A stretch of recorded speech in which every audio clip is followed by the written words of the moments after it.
Hey guys, what's going on? Sorry I'm so late. First time to ever be to this lake, and yeah, I dropped the ball. The way work was going and everything, I got out. I'm still trying to get rigged up here. Sorry you guys have been waiting, but I found a spot. Everywhere I found was nothing but freaking rock, and I couldn't drive anything in. Let me change.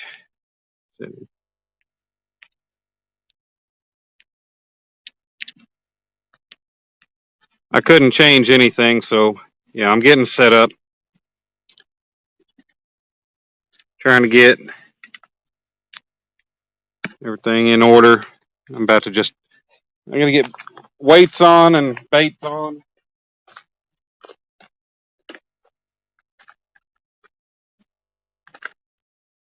There, I got weights.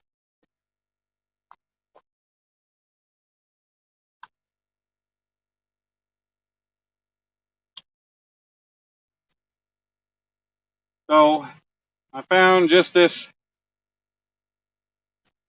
murky area. Oh, good Lord.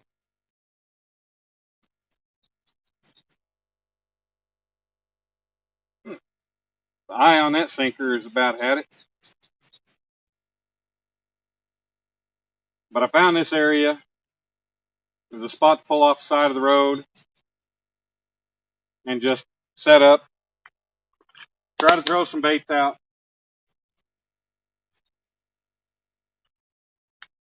So it's an area we're going to see if we can get something. I still got some frozen, some carp here. I'm driving like a madman trying to get set up.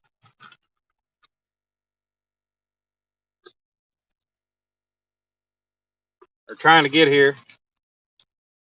Trying to find a spot. Hopefully this old carp will work.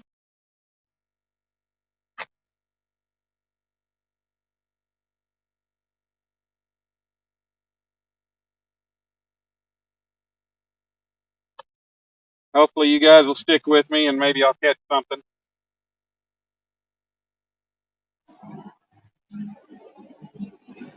Ow, that hurt. I need to get some fresh bait. Maybe I'll do that here soon.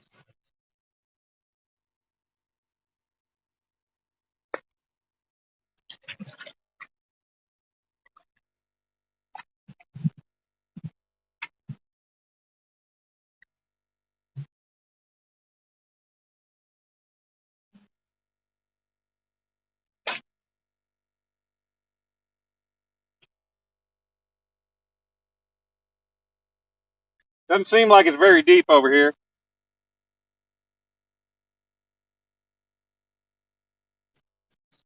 But first time somewhere, you never know what you're going to get. Got old Faithful here with old Zebco 808. Ah. And of course it hung up. Like it likes to do, but I guess we'll leave that one where it's at. Screw it.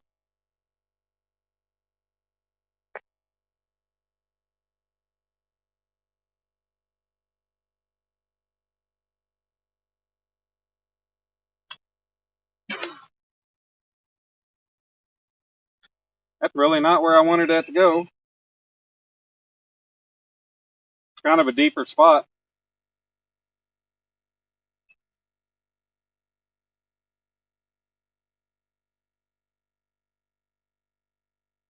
All right. Now.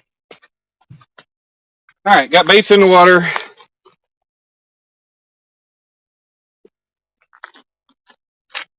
Don't know what's here. What I found online, I think this lake is full of a lot of channel cats.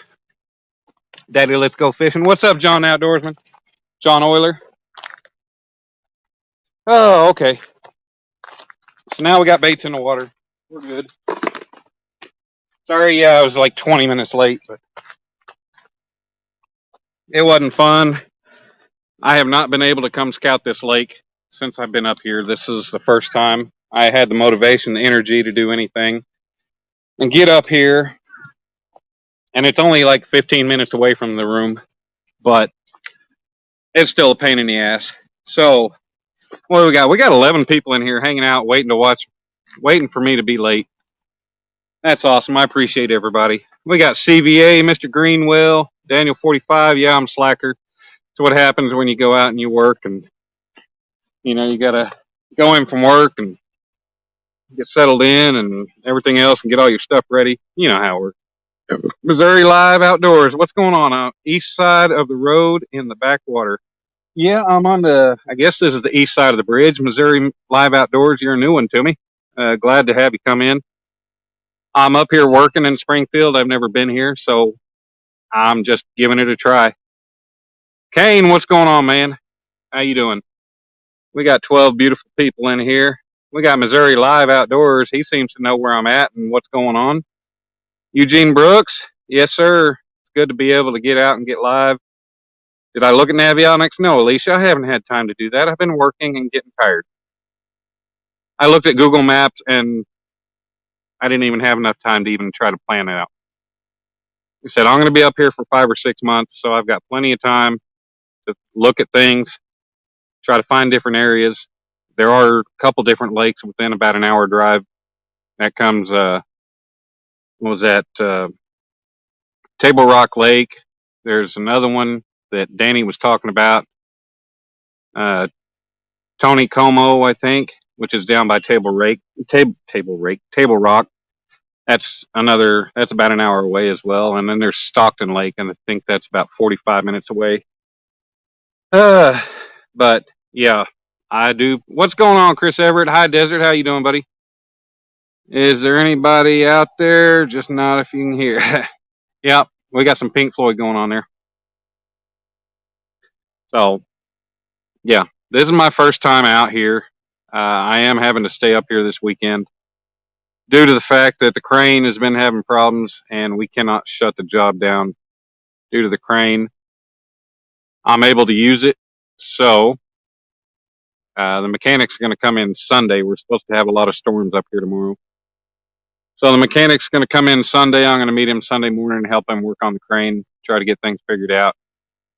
So I get some more overtime, some more per diem, and I figured, what the hell, I'm going to be up here this weekend. Tomorrow, I might be getting out after the storms too. I might try somewhere different or another side of this lake.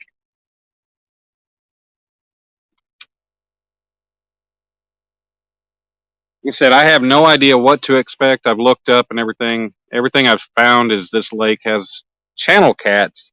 Haven't seen anything about any kind of flathead or anything else. You're at work? Yeah, I hope I get something. I'd love to get me a nice channel cat. If that's all that's in here, I'd love to get me a good big channel cat. Daniel 45 has some frozen carp waiting for me. I was supposed to get that last weekend and that didn't happen.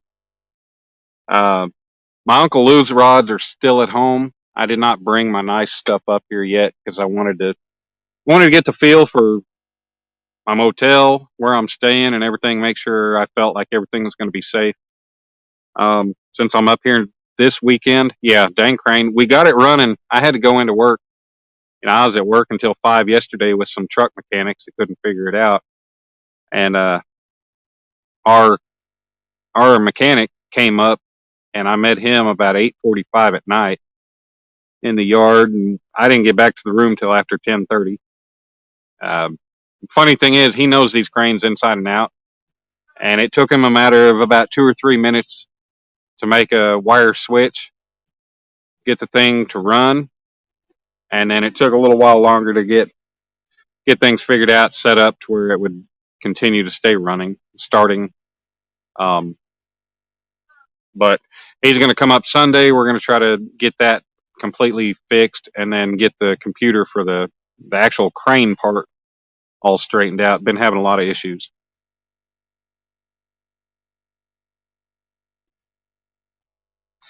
What's up, Mikey?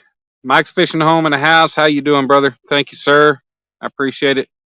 All right, High Desert just came in from setting up the swamp cooler for the summer 2 weeks earlier than last summer. Yep, that happens. All right, Mike, take it easy, brother. Have a good night. If you're at work, I appreciate you popping in to say what's up. Oh, yeah, it just said you're at work. Yep, nice money, get it while I can. Bad thing is, they do not want to give me overtime on this job, which is pretty shitty. Come out of town to work. You know, when I go out of town to work, I go for as many hours as I can get usually, trying to make as much money as possible. You looked up this lake, they said there's 10 to 20 pound channels in it. Well, that'd be nice. Now, this is kind of a still murky side of the lake. I think it's just a kind of a deep cove off on the side of the road. And this is just a spot that I found that I could drive my stakes in the ground and hold my rods. So we're here trying. Need a real light couch like here. Jeez. What's up, CVA?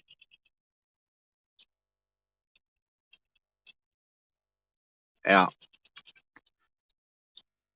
Well, depending on how the storms go tomorrow and how much of this carp I got left, and I did bring Dom's cast net, so I can throw the cast net wherever I decide to go. Um, maybe I can get some shad, some fresh carp, but I might not hit this lake. I might drive 45 minutes to an hour over to Stockton, go check it out.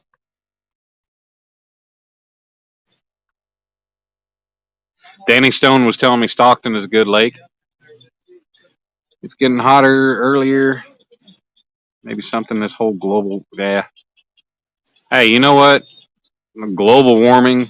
Funny thing is, I'm pretty sure this shit was happening long before news, internet, TV, anything.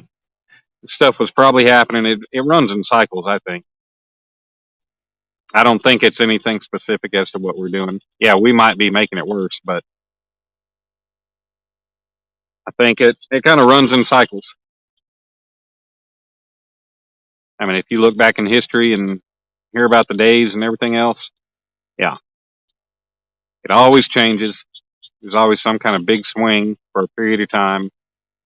And who knows, it may get completely worse, a lot worse before it ever gets better.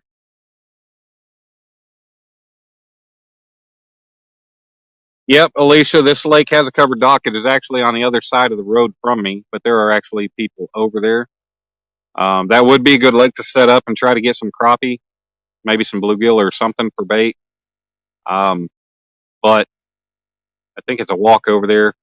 And I was in a hurry. I was already late, so I say, what the hell? Arrowhead Lee Jones, what's going on, brother? How you doing?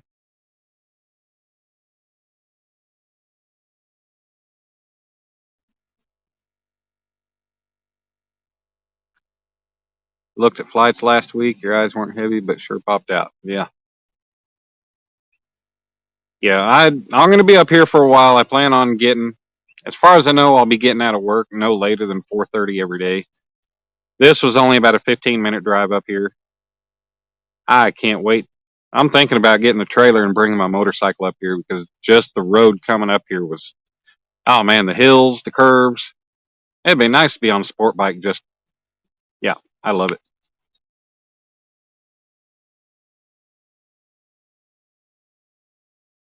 Might have to bring one of the little boats up here. Get a Missouri registration for it or permit or whatever. Lee, I'm doing all right. It's been a hell of a couple days. Crane wouldn't start yesterday when I got into work. Wouldn't start at all throughout the day. You know, shut the job down. Well, at least my part of the job. But good thing is there was a lot of storms we had come through that there really wasn't a whole lot of time that I would have actually been able to work due to the storms. So it wasn't horrible. 40-hour work. What do I do after Wednesday? Yeah, Daniel, it'd be nice, but they're only sticking me with freaking 8 hours a day. I was coming in at 7. He was like, man, he said, I'm going to have to put you back to 8. And he said, because 1 hour overtime for the duration of the job is going to put us 12,000 over budget. I'm like, are you freaking kidding me? One freaking person going to put you 12,000. One person, I guess, one piece of equipment. Which I can understand, crane is expensive, but 12,000 over budget my ass. I'm sorry, you might lose 12,000 in profit for your job. Wow. Okay, you're already getting, I don't know what, $1 million, $500,000, $750,000 in bonus or what's the word? The profits, and you're worried about 12 grand. Jesus. Yes, I'm gonna have to figure a big business myself. What am I moving with crane right now? All I'm doing is I'm pulling and setting concrete forms, and I'm pouring concrete. We're about Once these piers are all done with the second floor, they just poured the rest of the slab for the second floor this morning. The guys came in at like 1 o'clock this morning. They poured the rest of the slab for the second floor, and then I'm going to have to move over to the west side of the building, start setting forms, set rebar cages, forms, pour concrete for that, and then I'm going to have to start setting the shoring so they can work on doing the third floor. BC, what's going on, man? Am I lost? Hell yeah, I'm lost. I'm in freaking Missouri. Only good thing about this is pretty countryside and nice roads to drive around on. Concrete walls, uh, concrete floors, concrete columns. There are some concrete walls that I've had to set forms for. They call them shear walls. But I'm pretty sure it's going to be a lot of glass on the walls.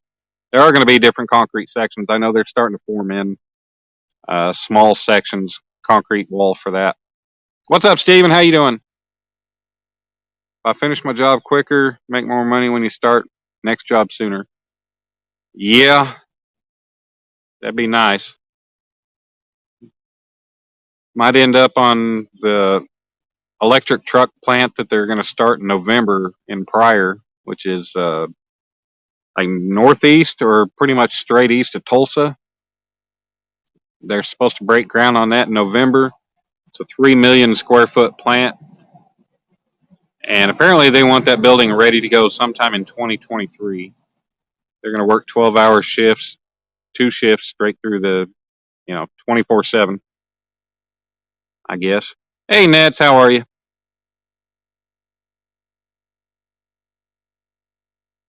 Thank you for coming in, Nets. Got some of our lovely Filipino friends in here, or at least one of them. We're up to 20 people. How about that? That's awesome. Good showing for Friday Night Live for me.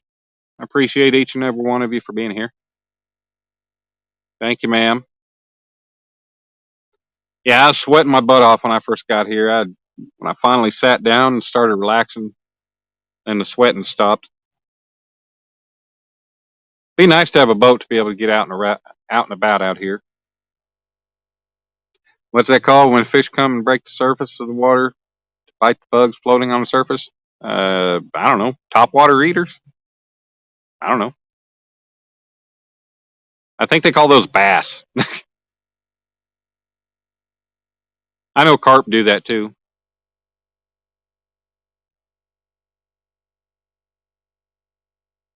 Yeah, I do plan on trying to do some more research as far as the waters around here. This is just a hurry up and get up here, get some baits in the water, and go. Yeah, Oklahoma's got some good fishing. I just haven't been able to find it.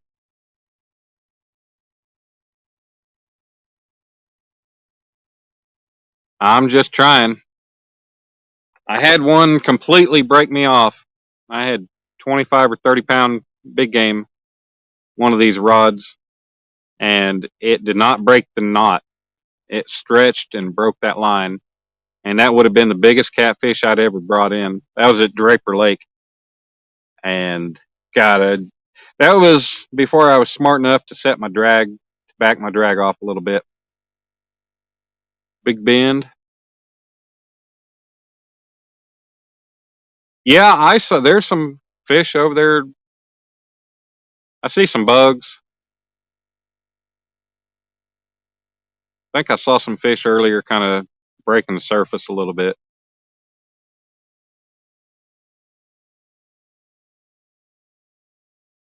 It smells over here. It's like somebody's been coming and dumping dead fish. So there's got to be something around here if it smells like that.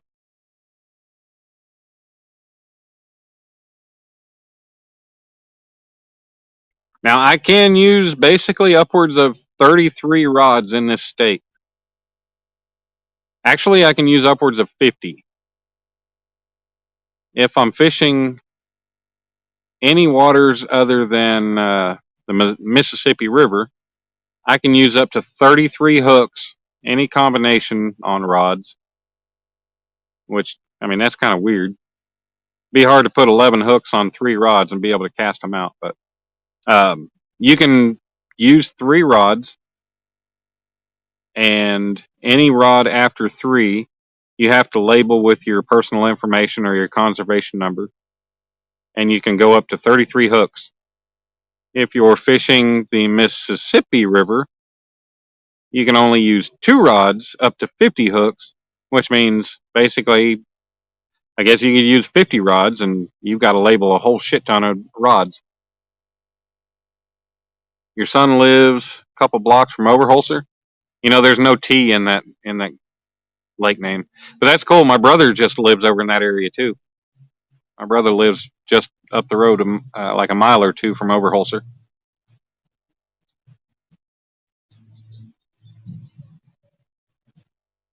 So I will be bringing back when I come home, or when I go home next weekend. I'll be bringing back my Uncle Lou's rods, and I will have some more options. Definitely plan on hitting different waters. And hopefully I'll be able to hook up with Mr. Bob, Mr. Fins and Finds, sometime in the near future. Maybe go fishing with him and he can get me set up on, where good places are to fish. I think he likes to do kayak fishing. Pretty sure he does some boat fishing as well.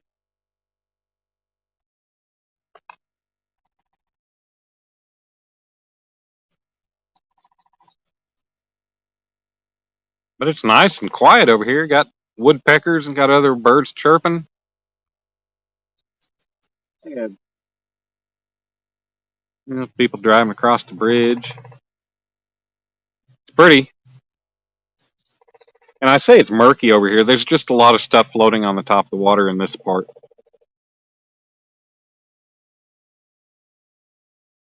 We've been going 23 minutes. No bites yet, but it's still early. I do have a light. Now I had to set my stakes up in the water, on the edge of the water. You guys, I got this little log. Figure what the hell, I'll just set them up right there on the edge of the water. That way I knew there was some soft ground over there that I could drive into and I could reach. I'm going off into the water. Hope everybody's doing good tonight. My phone says it is currently 82 degrees.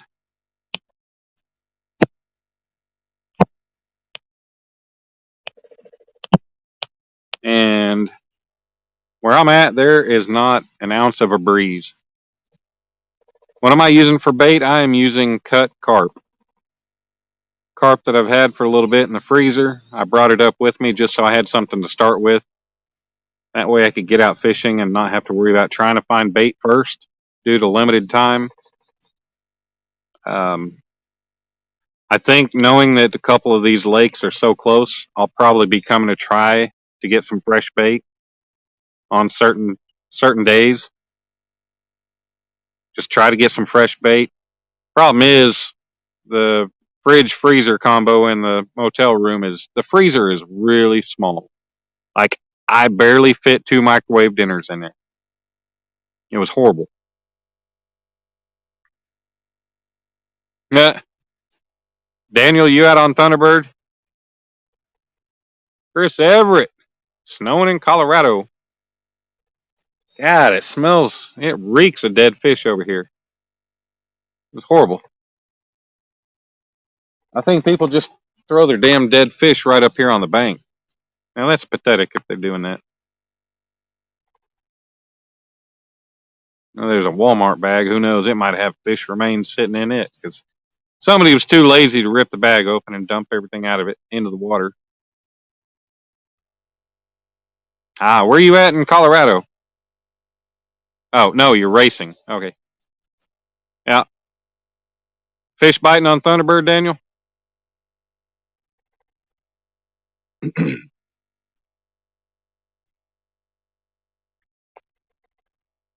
Yeah, it'd be nice to run around this area, this part of the lake with just like some kind of a top water net that would drag all this crap off the top of the water. Just make this whole area pretty. I don't know if you can see back past the rods, further back in that cove. There's a lot of stumps, a lot of stick ups and stuff over there. Who knows? There might be some good fish back in there, but I can't get back there. I mean, maybe if I followed the road a little bit further, I might, but I don't know. I don't know if there's any pull offs. I do plan on coming out one day and just scouting this whole lake as much as possible.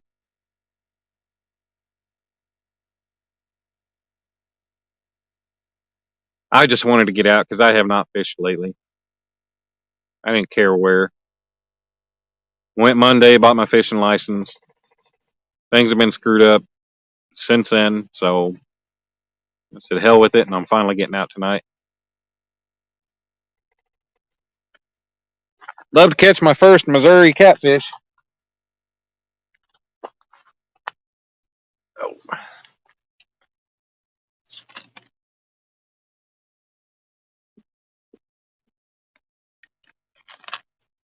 I'd love to know where the damn fish remains are right by me so I could get rid of them. This stench is freaking killing me.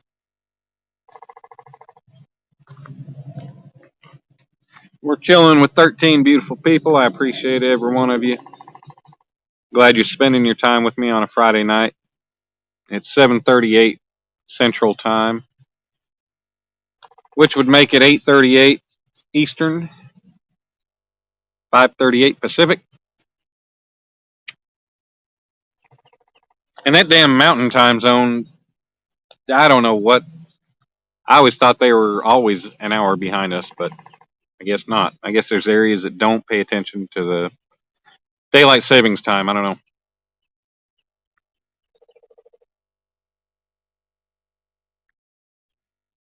Yeah. Well, I did get a whiff of that whole fresh fishy smell and not dead fish. Nice thing.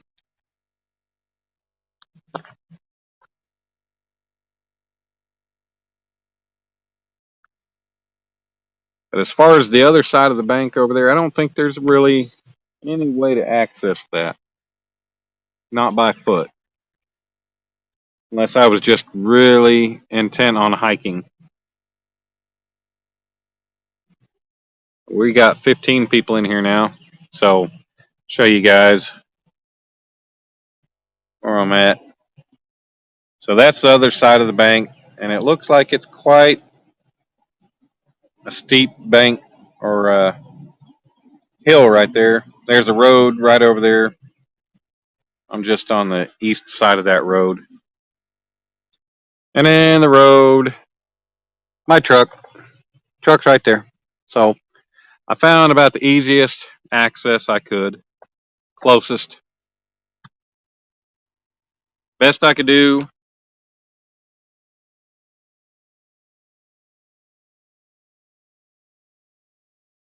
Round trip flights to where, John? Where are you going?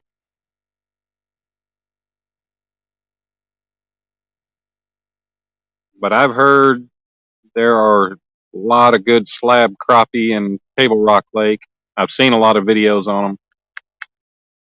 I don't know what the catfishing's like, but Missouri's full of all kinds of different fish we don't have in Oklahoma. Missouri's got muskies. They've got sturgeon. They got all kinds of stuff. Oh, Lake Charles, Louisiana. I've been there. We actually had a yard in there when we did a pipeline running through that part of Louisiana. I had to haul ass, me and a bunch of other guys. The boss sent us down there to go shuffle all of our company trucks out of Lake Charles. That's where our yard was. Had to get all the company trucks out of there, get them up to Shreveport. Get them to Shreveport before the hurricane hit. And then after that, that was Katrina. And after that, me and a couple other guys drove for 3 weeks shuffling all of those trucks. Now, actually, all those trucks got sent from Shreveport to Paris, Texas. And then when that job in Paris was done, me and two other guys had to drive back and forth from Paris to Vicksburg and Meridian, back and forth for 3 weeks. I'm telling you, that was a lot of damn driving in 3 weeks. Back and forth every day. Same motels.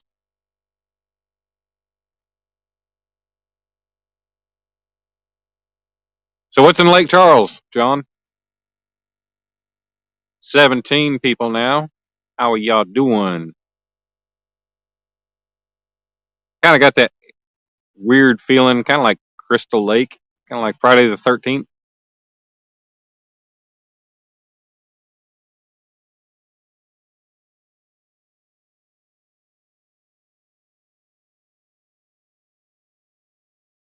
Well, we got 18 people now. Let's see. Anybody? Select all. Copy. Anybody wants to come up and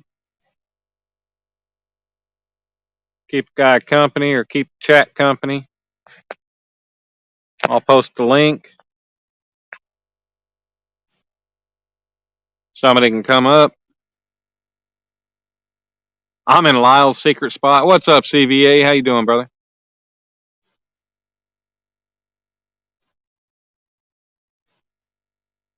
Oh, y'all are going fishing in October. That'll be fun. What's up, Lynn? The truck driver. I ain't a truck driver. I'm a crane operator. Inside the gates, close them at sunset. Don't get locked in an open area. Where are you talking about, Missouri? Inside what gates?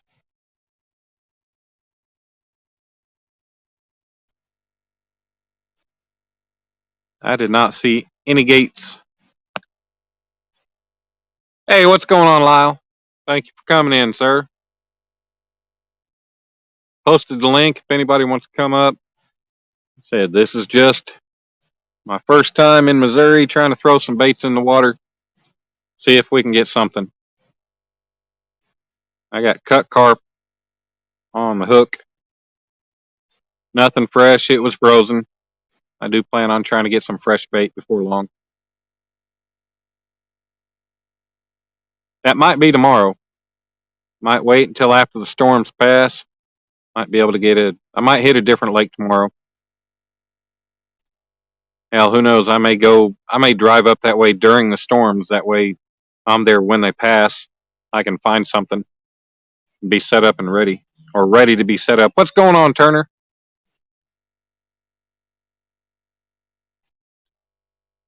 Thanks for coming in.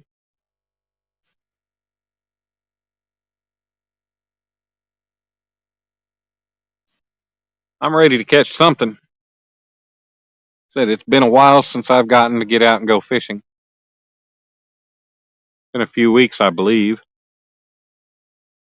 So I want to catch something. Be nice if I could do it tonight. I'm in an open area. It's open all the time. Inside the gated areas, they close at sunset. Oh, okay.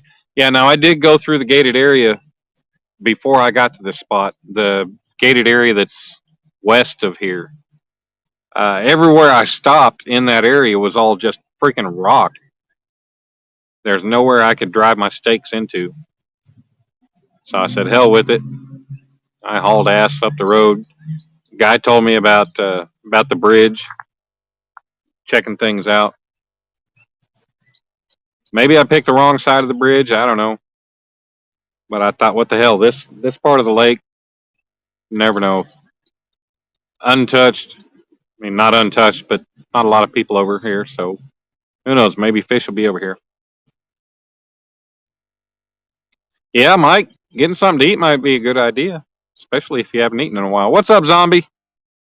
Yeah, it's nice. It's peaceful over here. It stinks, but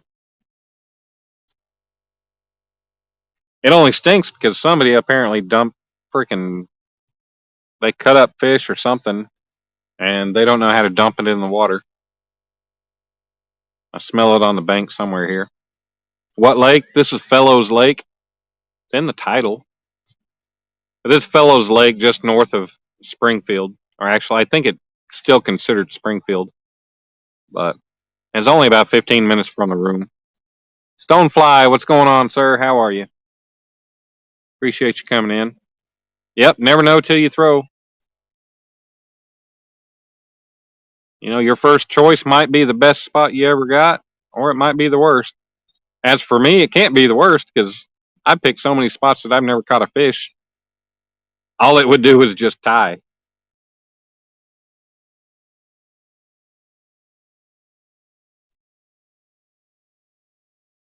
Now, it'd be awesome to be able to catch something on my first outing up here.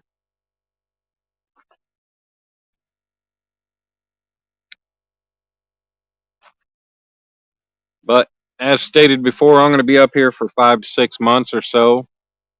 So I've got a lot of time to get around, try to find different places. And since I have nobody to hang out with, nothing to do other than work and sit around the room and fish, well, trying different places to fish is going to take up more time than just sitting around the room. This past first week, I've just kind of gotten settled in, lounged around. Water Supply Lake for Springfield, one of them. Yeah, I might not have picked a good spot, but I was in a rush. Thought I'd try.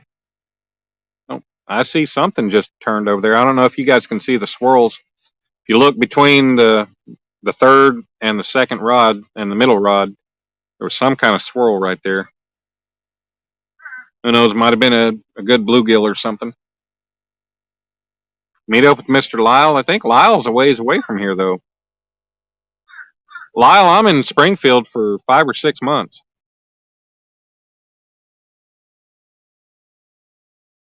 The only time that I'm guaranteed to be going home on the weekends is my weekend with Dom. My dad will be picking him up for me on Fridays since I'll be working Friday. I did make it from the house to Springfield to the motel room in 3.5 hours. So I get off at 4:30. As long as I'm packed and ready to go on a Friday, I can make it home right at 8. And I can be there to spend the entire weekend with Dom. Well, I say the entire weekend. I'll have to leave Oklahoma. I'll have to leave home, Choctaw.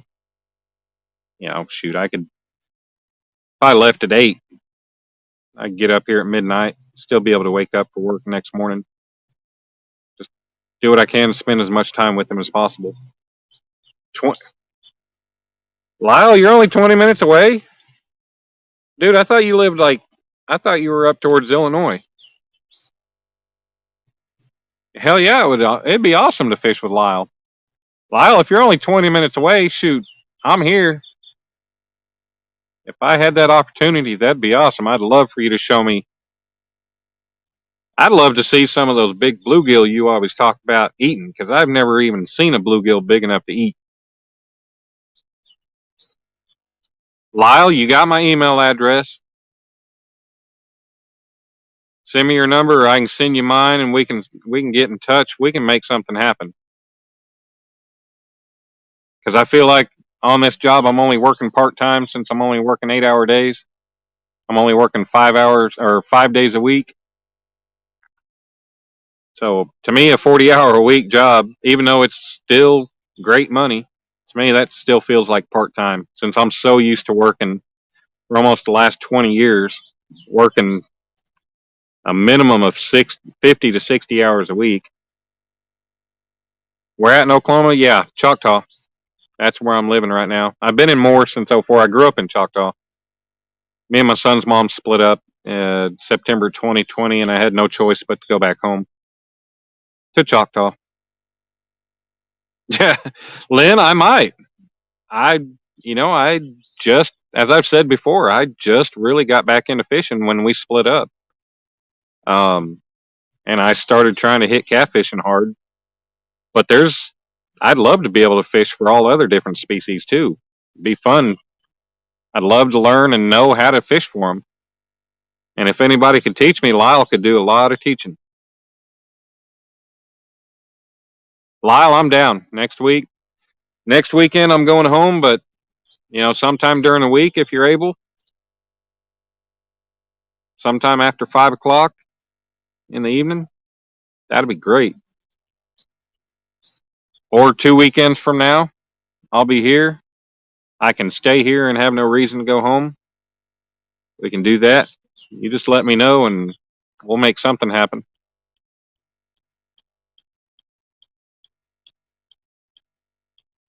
Because I want to catch fish. I want to enjoy fishing. And hell, Lyle, you seem like an awesome guy to be able to get out and fish with.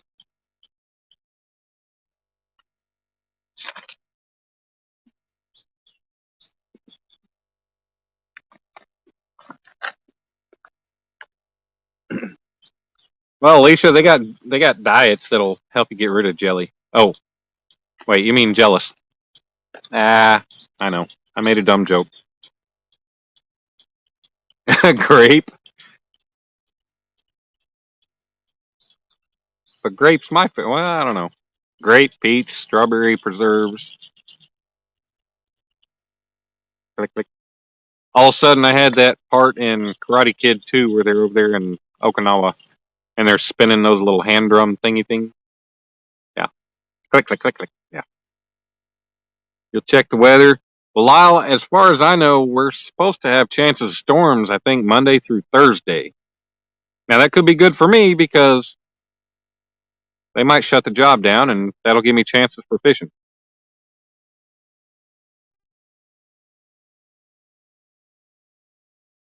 But yeah, Lyle, definitely.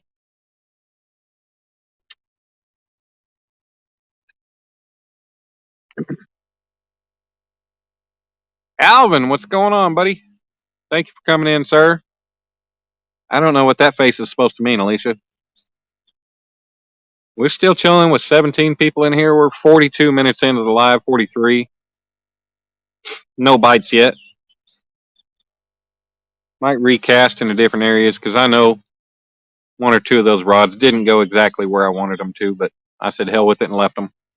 Won't go out in the storms, but we need, yeah, Lyle, definitely. Hell, I'll even supply the beer.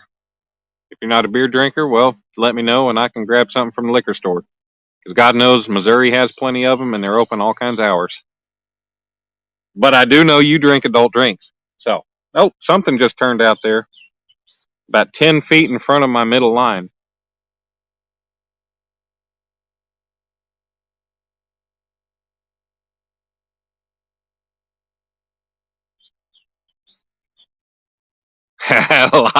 Yep. Lyle heard the words, I'll provide alcohol. And he said, let's go.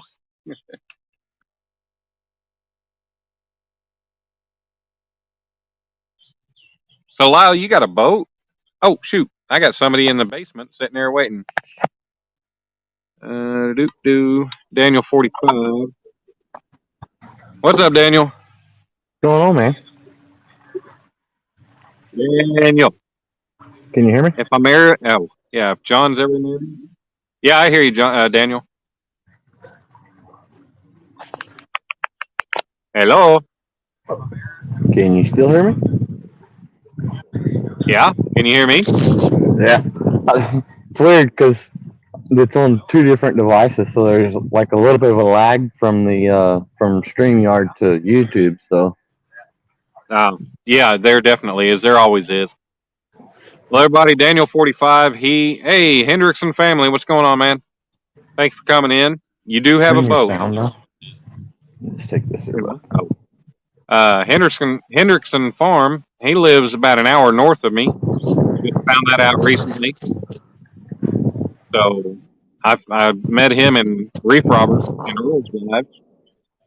So after I'm able to spend some time back at home, hopefully I can make it up to Stillwater, go check him out, and maybe we can do some fishing.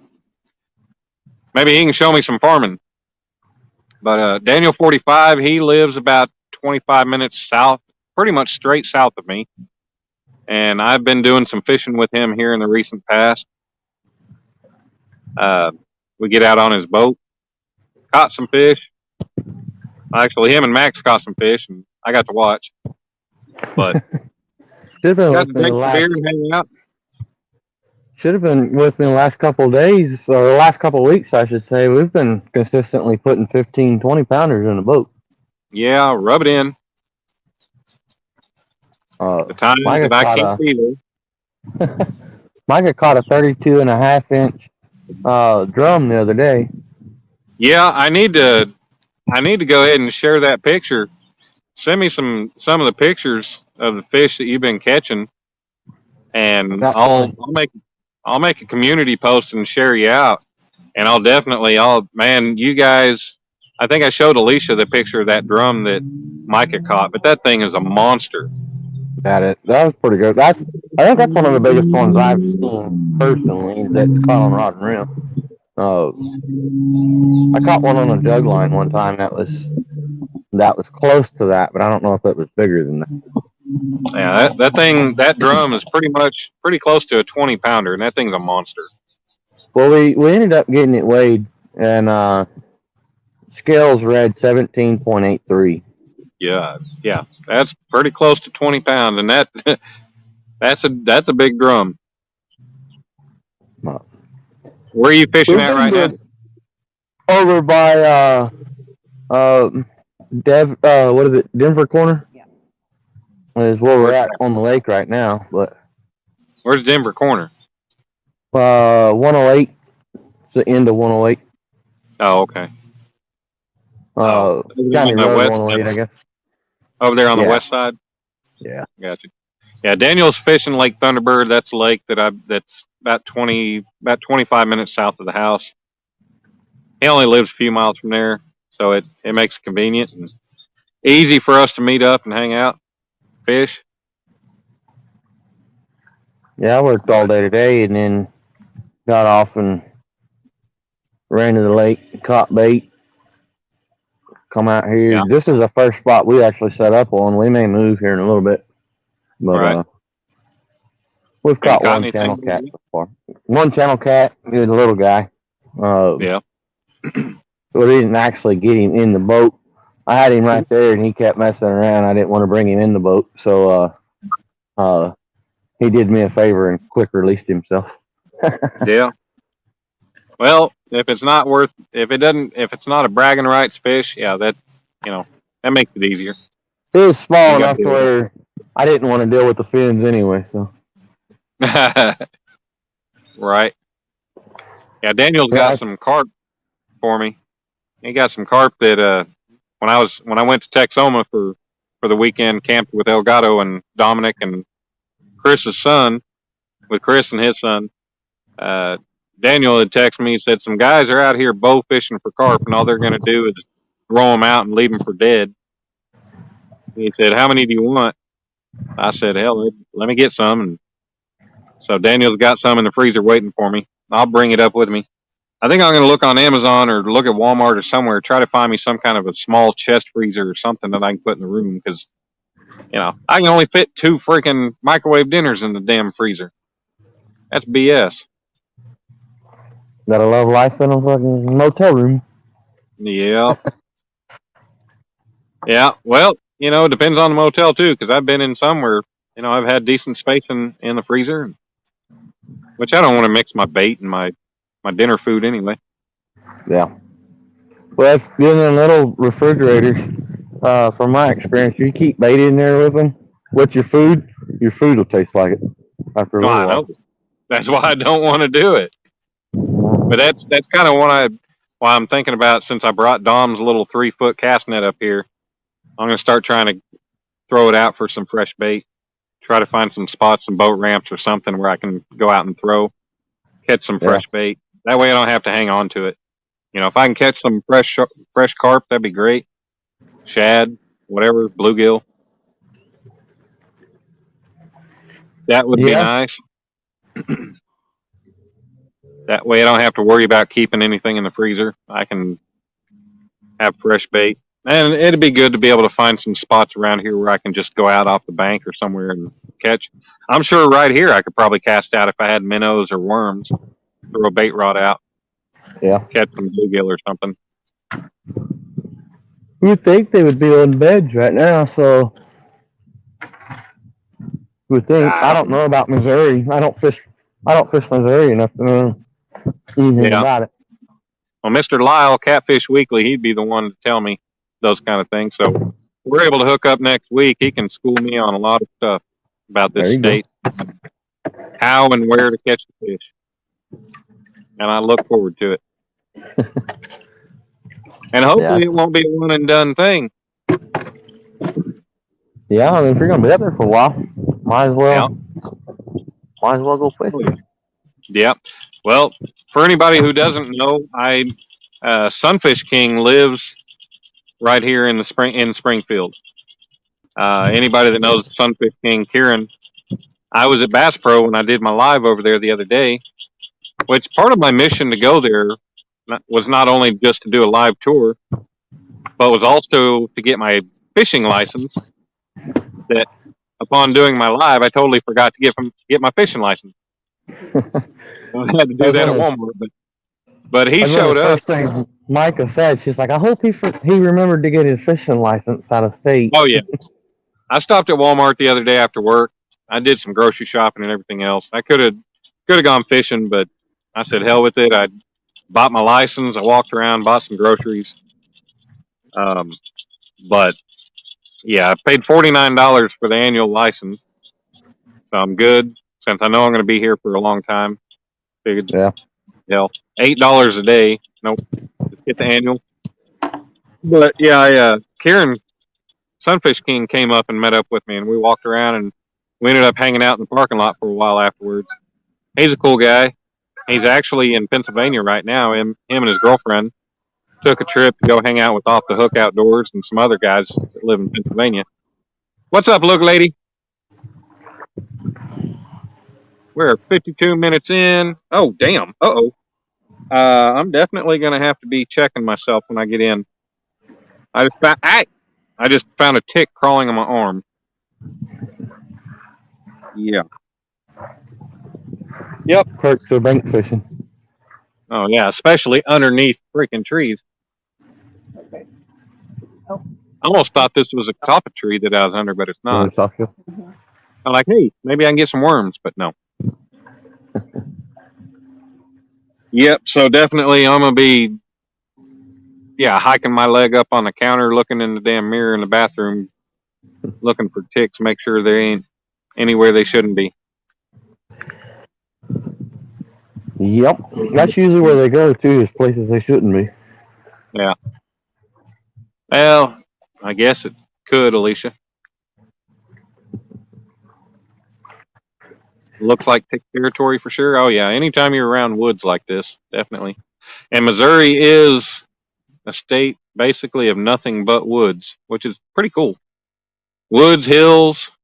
I don't know if they have anything you can consider mountains, but a lot of beautiful countryside to drive around on. A lot of stinky countryside, but pretty roads, nice hills, curves. So if you ride motorcycles, hell yeah, it's a perfect place to ride. Arkansas and Missouri, you can't beat the two states. I guess you could. I mean, you go out to North Carolina, Tennessee. There's a lot of twisties, but catalpa worms. Yeah, it's Catalpa. Catalpa. 4th of July in Ohio. Alicia, we don't need to talk about you and your mental images. She's being dirty over there. That's pretty common, isn't it? Yeah, pretty much. I don't think she's ever got a clean thought in her head.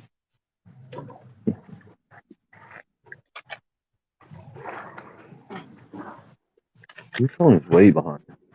Well, we're 55 minutes in. We still got 14 wonderful people hanging out. I got Daniel 45 on the stream with me. Bait's been in the water for almost an hour. I'm going to recast a couple of them. Your spelling's horrible. That's all right. A lot of people don't know how to say or spell Catawba. A lot of people, they hear Catawba or whatever, and they just kind of stick with it. But I mean, I guess it really doesn't matter if people know what the tree is. They know they can correspond with what you're saying to it.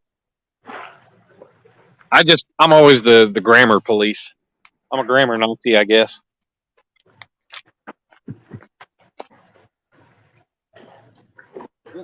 Something out here. I think we're about time to move. Turtles over here are about to run us out of bait. Oh yeah.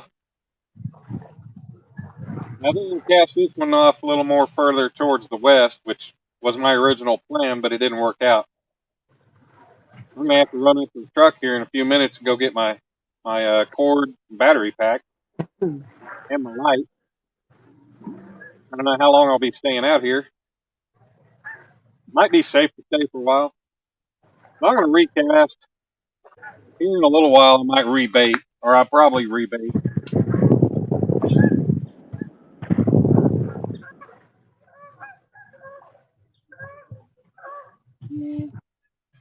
I don't know. That's probably about 10 foot deep.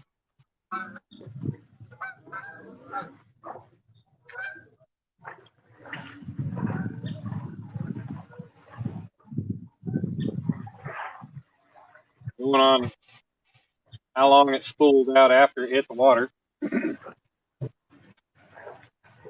Probably very that deep. other point over there. There's a bunch of bobbers in this little bush right here off just past me right here. I'm not a leech, so I'm not going to go trudging through this nasty water off this bank to go get some bobber.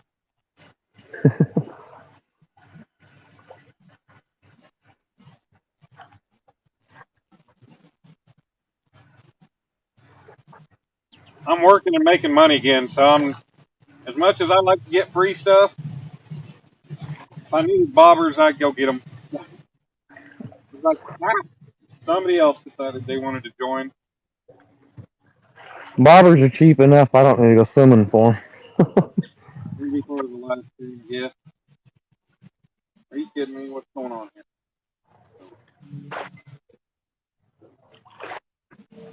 What the hell? Let's move.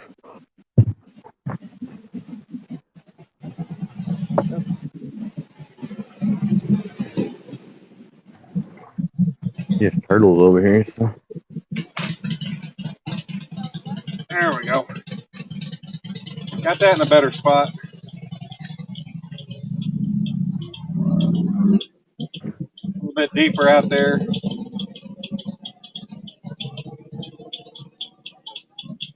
We've been having better luck a little deeper than up shallow. Up shallow, you can't hardly keep the turtles off of it, so we're fishing fairly shallow now, but we're fishing right on the edge of deep water. So.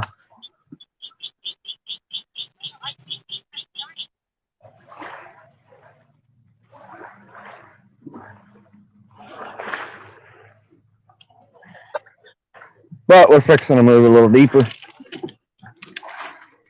which I'll mute for a minute so you don't have all of my noise. That didn't work so well.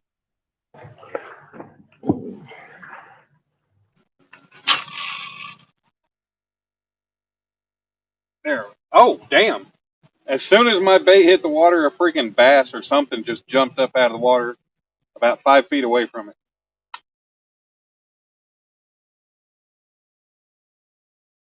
Well,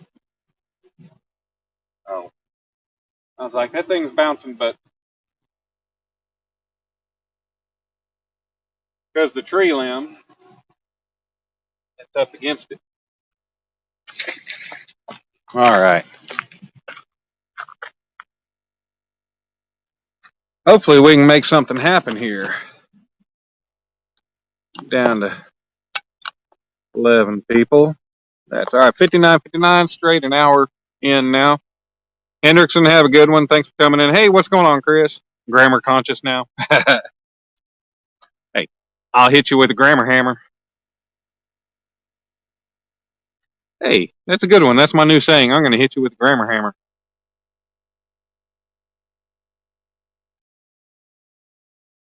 Have a good night, Hendrickson. You grew up on Catawba Avenue.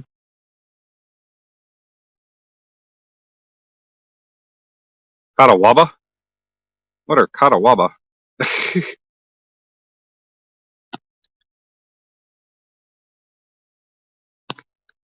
Oh, come on, fish. Let's get a bite.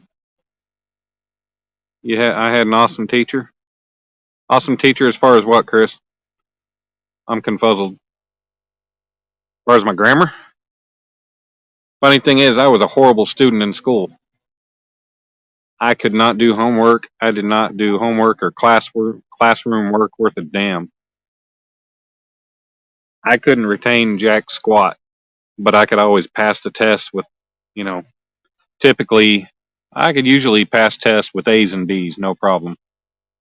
I don't know what it is. And if you'd asked me during high school to answer things, I couldn't have given you the right answer. But somehow, the stuff that I was told and they told us in school and everything, somehow it retained, and I was able to hear it. I mean, I was able to remember. Oh, last name. But yeah, oh, damn. I just pulled a tick out of my scalp. No, might have been a tick. Well, it was some kind of bug. I'm not wearing my hat. I should probably put my hat on. You know, when my hair's covered. Maybe I'm thinking of someone else. I thought you had an. Oh yeah, Chris, I did have an Usselton for a teacher. That's how. Yeah, that's how I knew. If I remember right, I think Miss Usselton was a math teacher, though. Don't think she was an English teacher. But yeah, remember, I'm the one. I'm the one who was trying to educate everybody on how to say your last name properly. I don't know if I got any of that to stick. I think I got it to stick for some people, but others, maybe not so much. Looks like Daniel's moving. I'm still chilling. We got 15 people in the house watching these rods. It's nice with me having these rod stakes that I built to be able to use my rod holders, my replica monster rod holders. But I made these stakes, and it's nice. I brought them up rather than the whole stand. The stand would be nice in certain locations, but I got these. As long as I got a good bank that I can stake into, they're perfect. I can spread them out. You guys get a good visual of the way they're spread out and everything. Okie girl catfishing. What's going on, Micah? That's all right. I see that he's moving, or y'all are moving.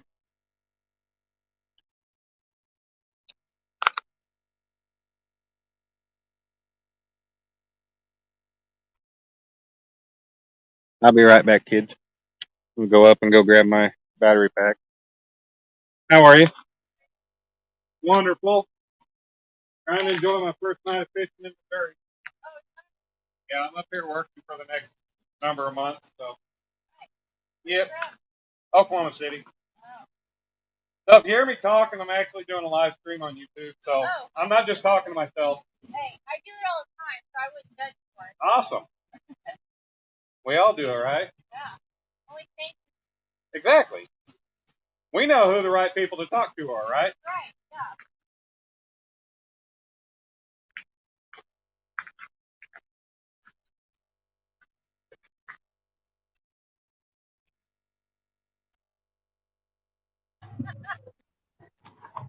I only talk to myself when I need expert advice.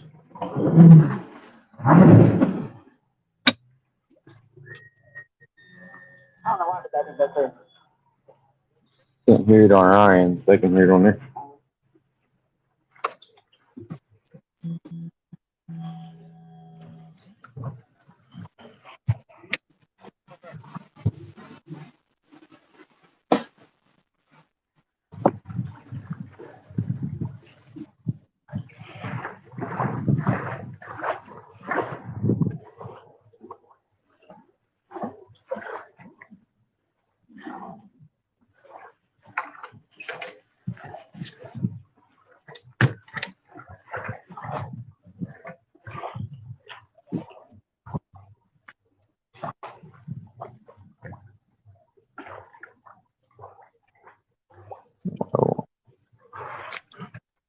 So if you want to know how dumb I am, I was walking around looking everywhere in the truck for my battery pack, and yeah, my battery pack is in the back pocket of my shorts. Yeah, Funny. I'll be right back though.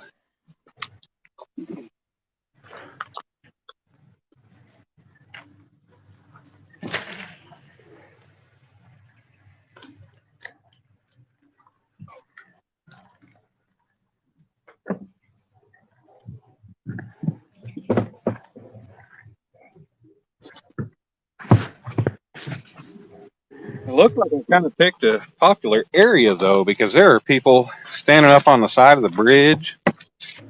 There's people, all kinds of people starting to pull up now and post up. Maybe you're onto something. I'll be in the right spot.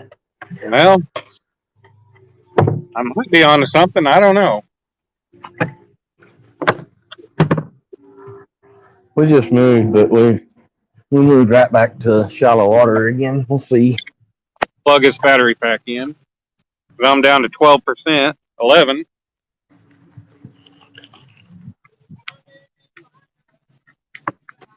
We may get wet here pretty quick. Couple of Rain's moving in on us. couple of country girls in a diesel truck with one of them's son, or maybe both of them's son. I don't know. What's up, Ricky? 351. How y'all doing? Don't be afraid of that. No, definitely I won't. I'll be asking the best local to ask about it is Lyle Stokes. Me and him, he already told me a little bit ago that he's only about 20 minutes away from me, so we're going to try to hook up next week and do some fishing. Lyle's going to hopefully show me the ins and outs of this Missouri fishing, or at least the Southwest Missouri fishing. And I'd really love it if Lyle can get me on some walleye, because I want to try walleye. I want to catch a walleye, and I want to try a walleye. Everybody tells me it's freaking awesome. Better than crappie. You know we've got saw guy here, right? Yeah. Well, we got walleye at Lake Hefner. We got sauger and sawguy. I know there's sauger in Shawnee Twin Lakes. I have them here in Thunderbird. The only time I've ever caught them is in Castnet. So. Yeah. Everything I've read and seen, they talk about using like white grubs, stuff like that. You know, bottom all the time too.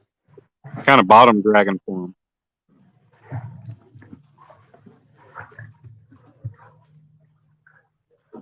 But yeah, I don't have to work tomorrow. I'm going in at about 9:30 to meet the mechanic to work on the crane Sunday morning. So until then, I have no prior obligations, but I'm here for the weekend. So if maybe a bite picks up or something, who knows? Maybe in a little while I might pack up and I might try a different spot, set another live or something. Yeah. But you know, this, like I said, this is the first spot I tried. First spot I found that seemed capable to be able to set up at least. Small white jerkbait, yeah. Yeah, that's what a lot of videos I watched on YouTube about catching sauger and walleye and stuff. They talk about using them small grubs, the white grubs. But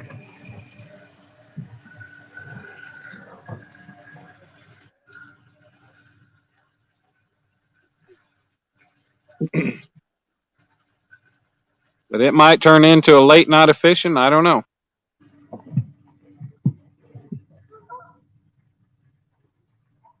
I'm off tomorrow too, but my brother's in Arkansas right now. He's coming back this way sometime tonight or maybe in the morning. He's out of South Texas, and I ain't seen him in about, I don't know, 7 or 8 months. So Right. that's Well, that'd be probably cool. what I'll be doing. Yeah, that'd be cool. You get to hang out with your brother. Yeah, Missouri Live. That's what I read too. I read that on the conservation website, and yeah, I guess there's a good population of walleye here in Fellows. I do have a rod that I could set up. I don't think I've. Oh, damn! Something big just jumped about 200 yards out there, 150 yards.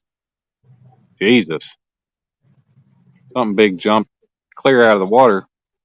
Might have been a carp. I don't know. Might have been a bass. They were after something above the water. But damn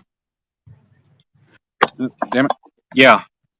I'm gonna have to grab all my stuff, get it in order, get to where, yeah, I can, because I've got a lot of that stuff as far as jigs and everything. Some muskie, yeah. Hey, Buck, what's going on? I do. I'd like to be able to catch a muskie. I've never seen one, never caught one. We don't have them in Oklahoma. You know, I'm all paranoid. I'm sitting Like here. I thought I talking felt about. low roll swim bait or underspin. Yeah, I'm all paranoid after finding that tick. I thought I felt something crawling on my scalp, so I'm sitting here like scouring my scalp with my fingernails. Like, where are you? Might not have been anything there, but Little one like this. probably. I've got a lot of soft plastic packs. I do too. I just don't do that much. I don't do that much like light fishing. Yeah. Once the spawn hits real hard and heavy, then I will. But as long as I'm catching catfish, I'm generally catfishing. So. Well, I think if I had somebody to show me the right way, the right way and where to go, where to find them, right way to fish with the stuff, I'll probably do a lot more of it. Especially once I'm able to get one of the boats out. But me too.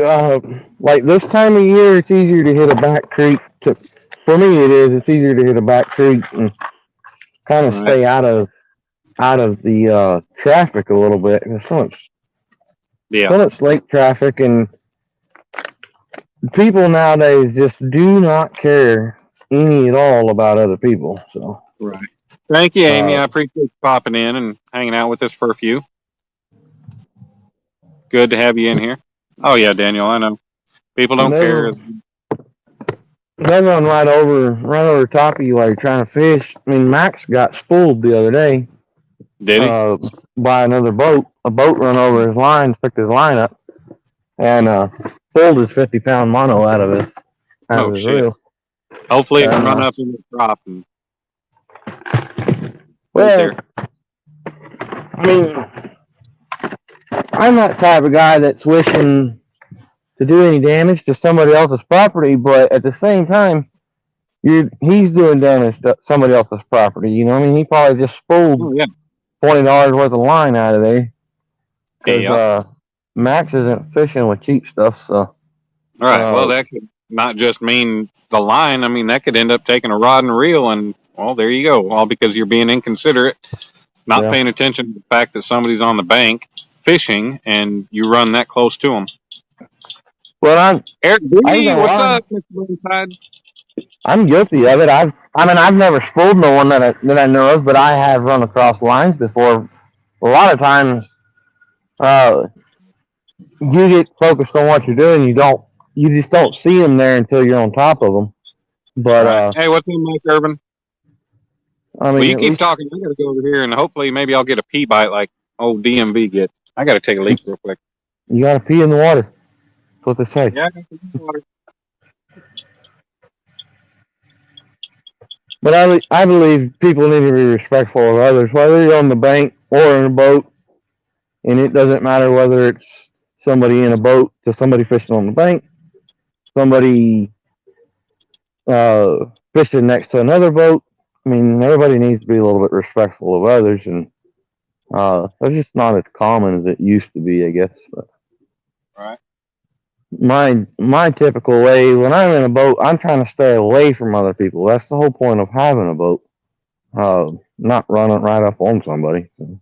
Well, I think nowadays it's more common to get for people to be buying boats and just being like, okay, I can buy a boat. I'm going to go buy a boat, and they don't know common courtesies. They don't know anything when it comes to it. They just buy a boat and are like, hey, I can take it out. In Oklahoma, I don't have to have any special license or anything. I can just get a boat and go out on the water and do whatever. But they don't Yeah. pay attention to the laws of the water, the common courtesies, anything. So, Well, they need to change the common sense to not so common sense. right. There are a lot of states that make you have, a captain's license, stuff like that.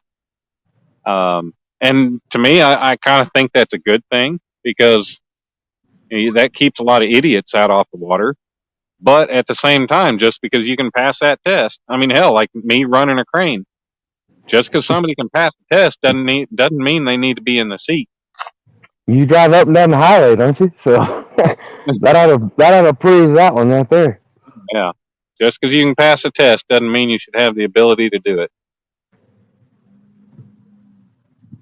But what can you do? I mean, did I bring night? No, I didn't bring night crawlers.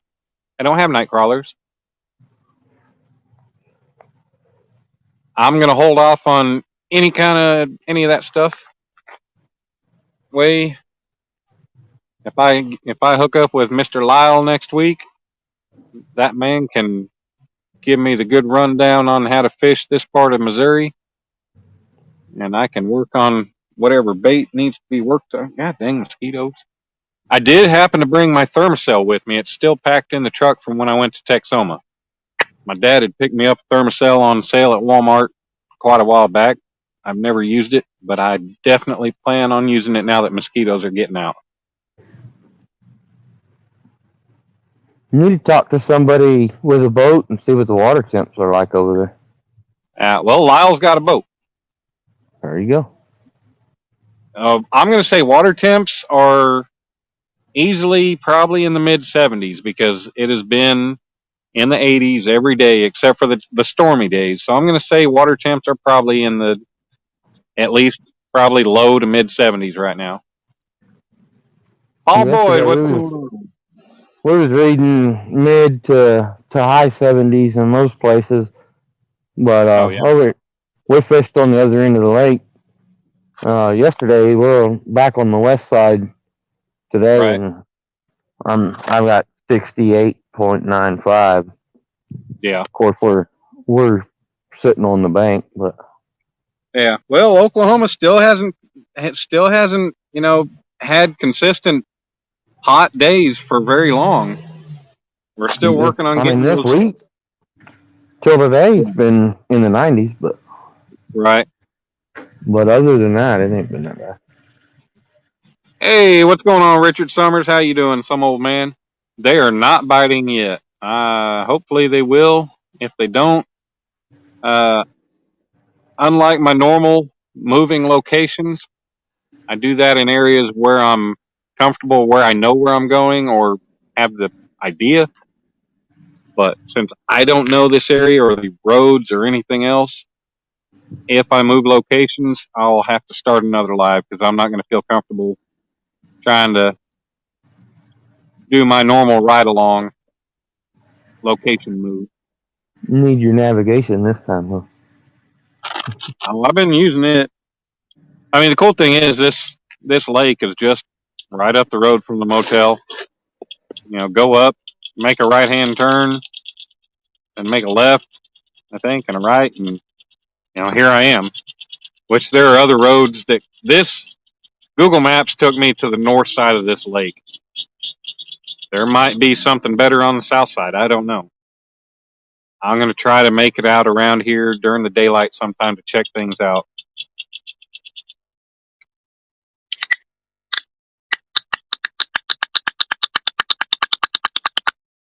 Yeah, that wasn't a bug. That was my beer can. Figured I'd bring me a beer or two and relax. Drinking some Yingling that old Chris brought me to Texoma, since, I didn't even think about the fact that we were actually going to be fishing in Texas, and I was going to be crossing over into Texas. I could have bought it there myself. Well, Daniel left us. But he grabbed me 2 cases. I paid him for it. And I brought a case of it up here with me to drink. That way I had something in the room. What's going on, Sunfish for Fish? How you doing? Patrick, right? Am I right? Yeah. Hey, mosquitoes and bugs are getting me.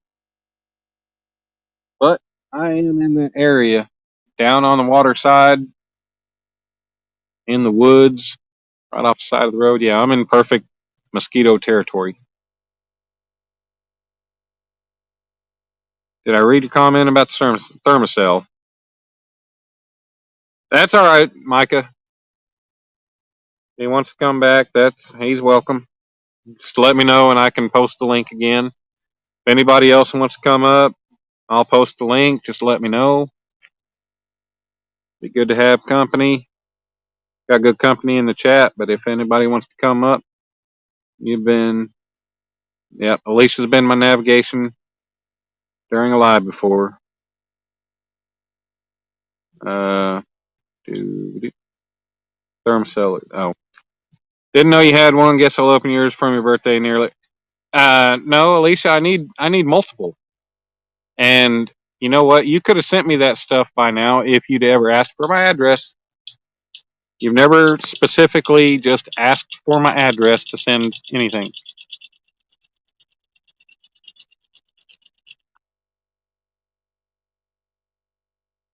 So all you got to do is be like, hey, what's your address? I'll give it to you. That way you stalk me on Google Satellite or something.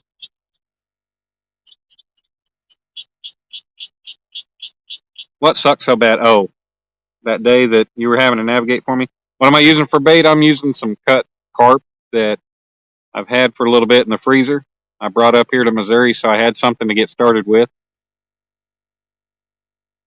And so far, you did not ever ask for it. You have never once straight up just asked me for it.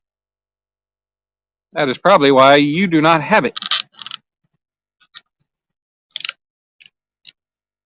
That is probably why I don't have these things that you said you got me for my birthday last year.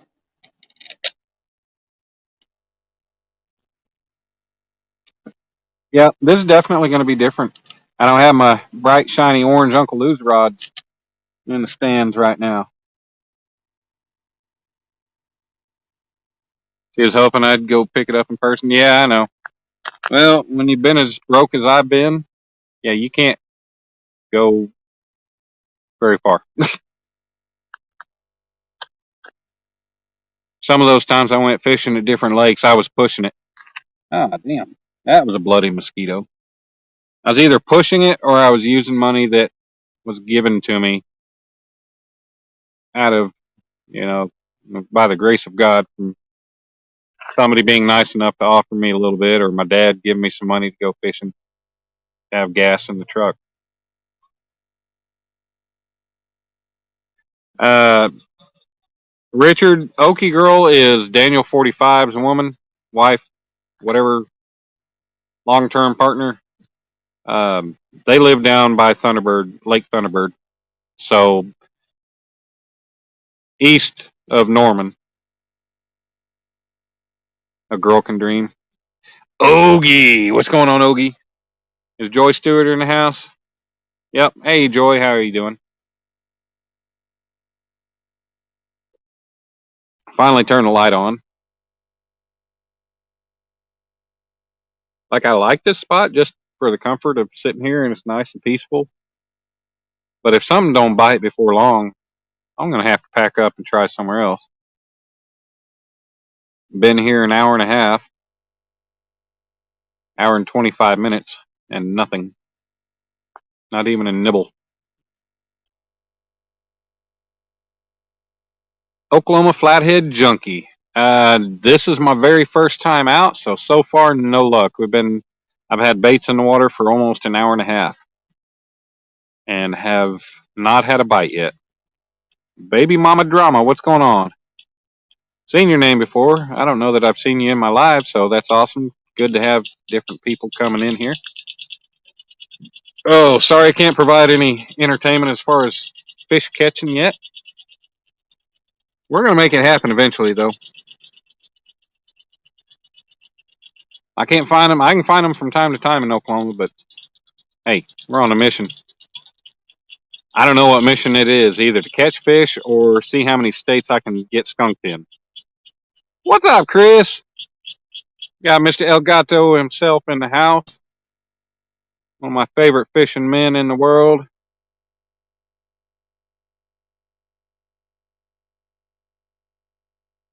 Great friend I've made from YouTube. This whole YouTube thing has opened up a whole new door to friendships that I never would have thought would ever happen.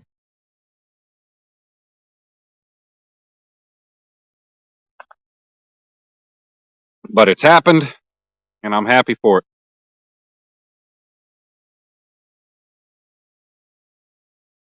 Chris, you missed it. Missed it earlier. Lyle Stokes, Mr. Catfish Weekly. He was telling me he's only about 20 minutes away from where I'm at in Springfield, and he wants to get hooked up sometime next week. We do some fishing together. He gonna show me how to fish Missouri.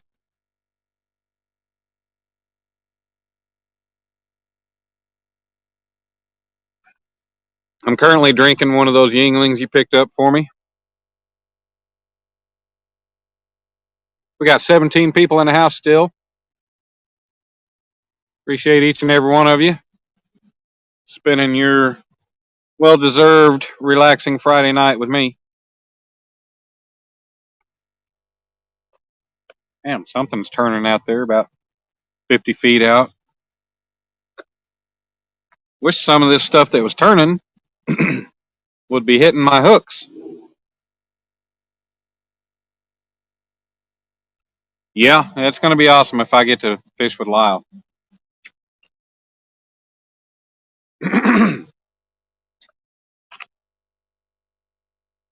If nothing else, we're going to sit around and have some adult beverages and tell stories.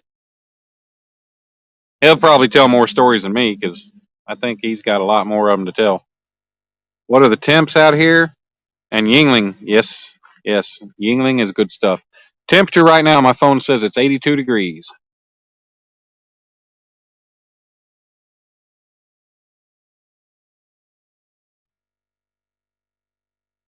Clearwater Lake and Lake Wapapello, I have not. I don't even know where either of those are. But I'm in Springfield. I've looked up all the bodies of water I could around this area. I found this Fellows Lake, McDaniel, Stockton is about 45 minutes northwest of Springfield. Table Rock is pretty much an hour straight south, and then Topicomo is right over there by Table Rock, which is pretty much an hour away as well. Was talking to a guy that works for the concrete company that's bringing our trucks in. He was telling me about some spots that he fishes. So if he comes back in with some of the concrete trucks, if he comes back in, I'm gonna talk to him again. Maybe we can hook up. He can show me some of the places. He goes a little further southwest. Yep, fishing friends are always good to have. No access on the south side to this lake, Missouri. Oh damn! I know I looked at the lake on satellite view, Google Maps, not too long ago. I just have slept since then and forgot what was where. So yeah, hey, we got 22 people in the house now.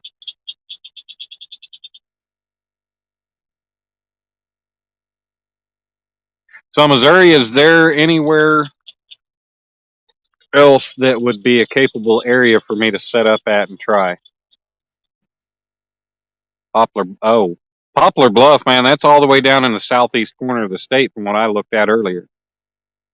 And I'm up here working. I only get Saturdays and Sundays off, and making about a 5 hour drive, 4 to 5 hour drive just to do a little bit of fishing on a weekend. I don't know. It may happen.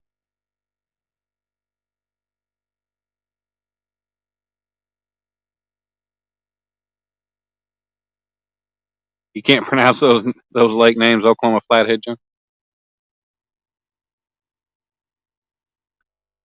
Well, you got Wapapello, and then you got the other one that I don't feel like scrolling back up to try to find to say. 24 people. All right, 23, 24. I'm hoping something's going to take one of these rods down before too long.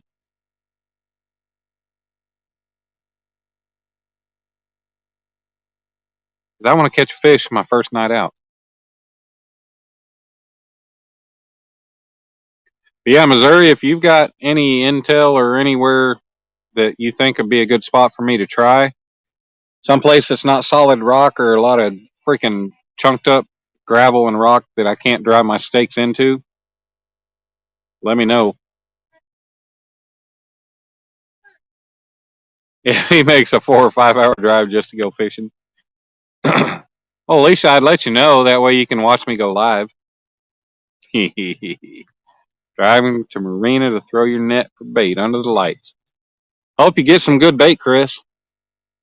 Hope you get a shit ton of shad like we got out there at Texoma. Those are some damn nice sized shad.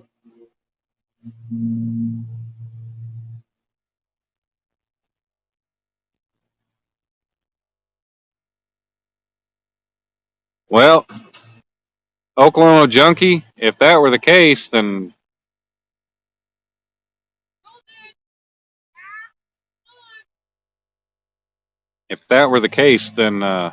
our Oklahoma State record for flatheads would be over 78 pounds.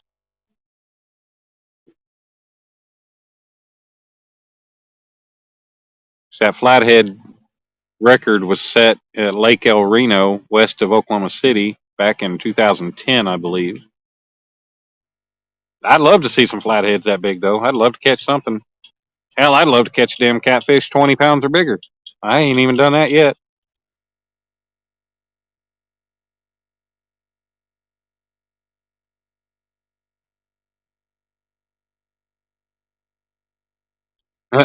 A blue longer than his 10-foot John boat.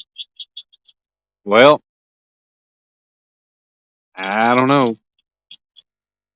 Because that guy down in Mississippi that just caught that 131 pound about 2 months ago, I guess, that thing was only as wide as his tailgate was on his truck. Or was only as long as his tailgate was wide.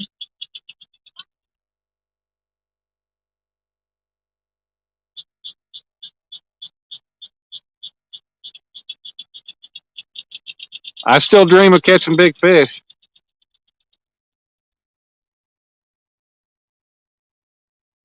I'm not sure where that lake is, though. Flathead Junkie.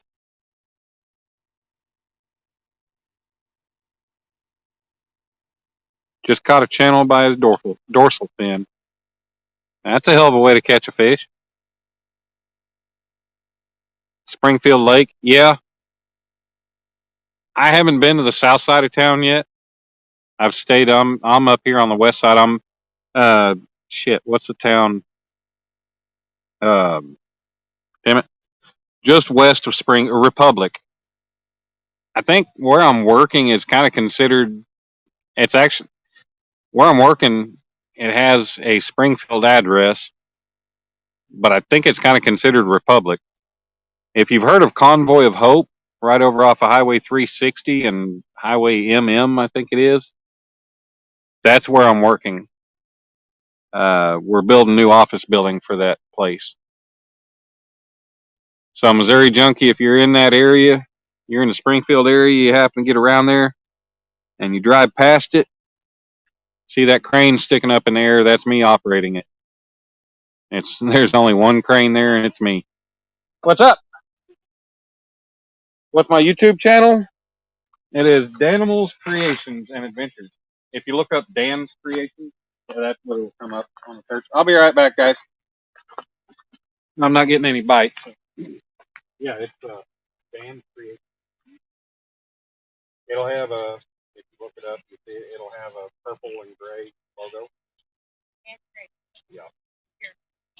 Yeah, I do a lot of fishing. I don't do a lot of catching, but I get out and enjoy my time. And I got 513 subscribers. Not a lot, but awesome. Well, I'm Daniel. I just go by. It's easier than saying Daniel, so I cut it short. I got it. It's Danimal because I changed it because somebody gave me that. I was like, well, there's a lot of Daniels, so I'll just be different. Yeah. Oh.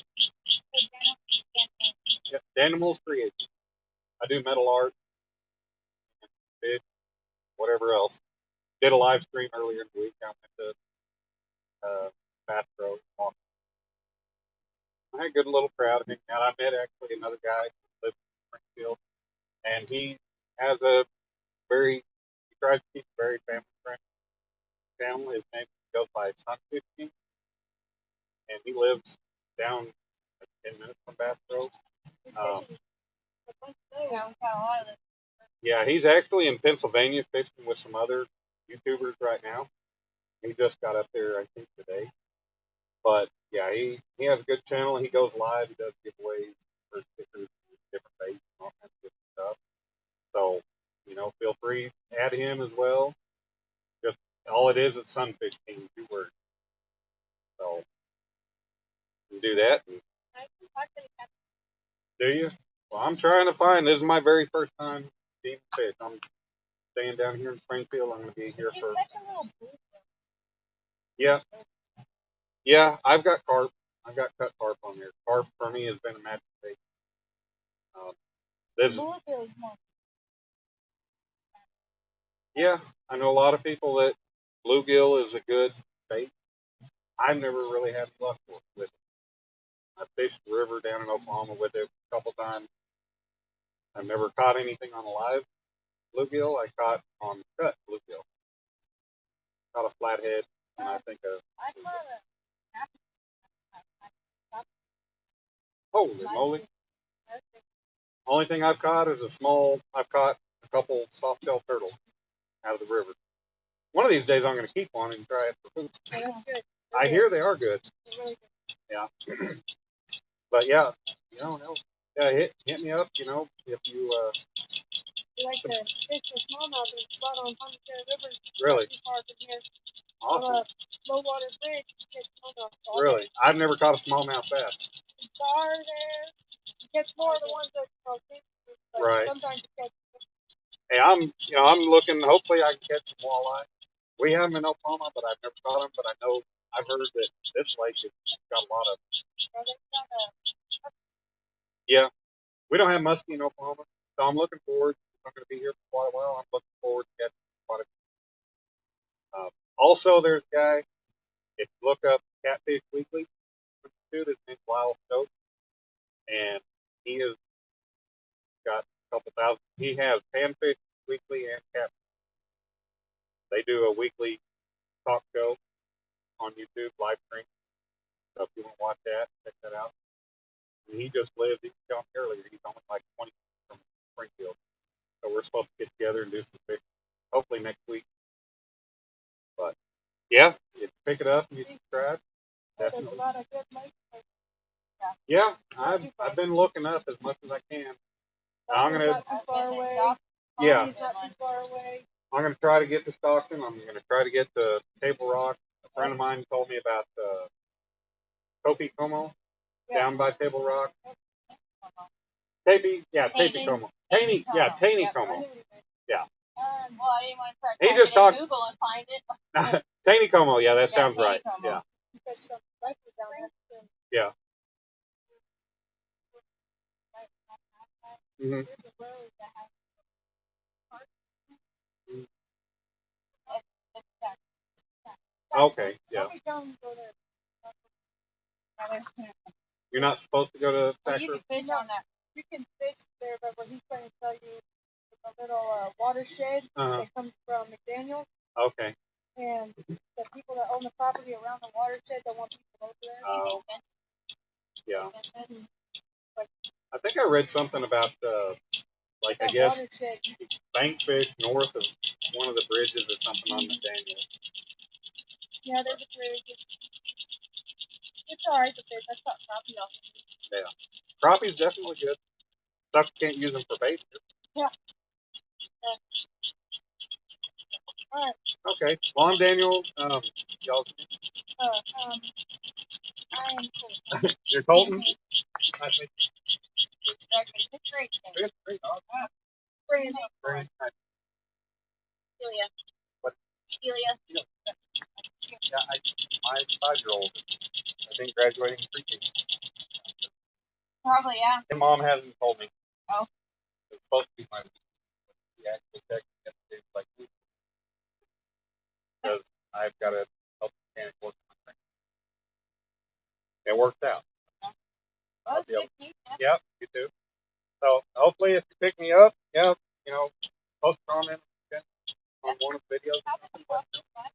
Okay, cool. I'll be doing it. I'll be live for a while. If I don't get invited here, I'm gonna try to find go. I don't know if there's anywhere else. I tried some of the spots down there, but I was told that they closed.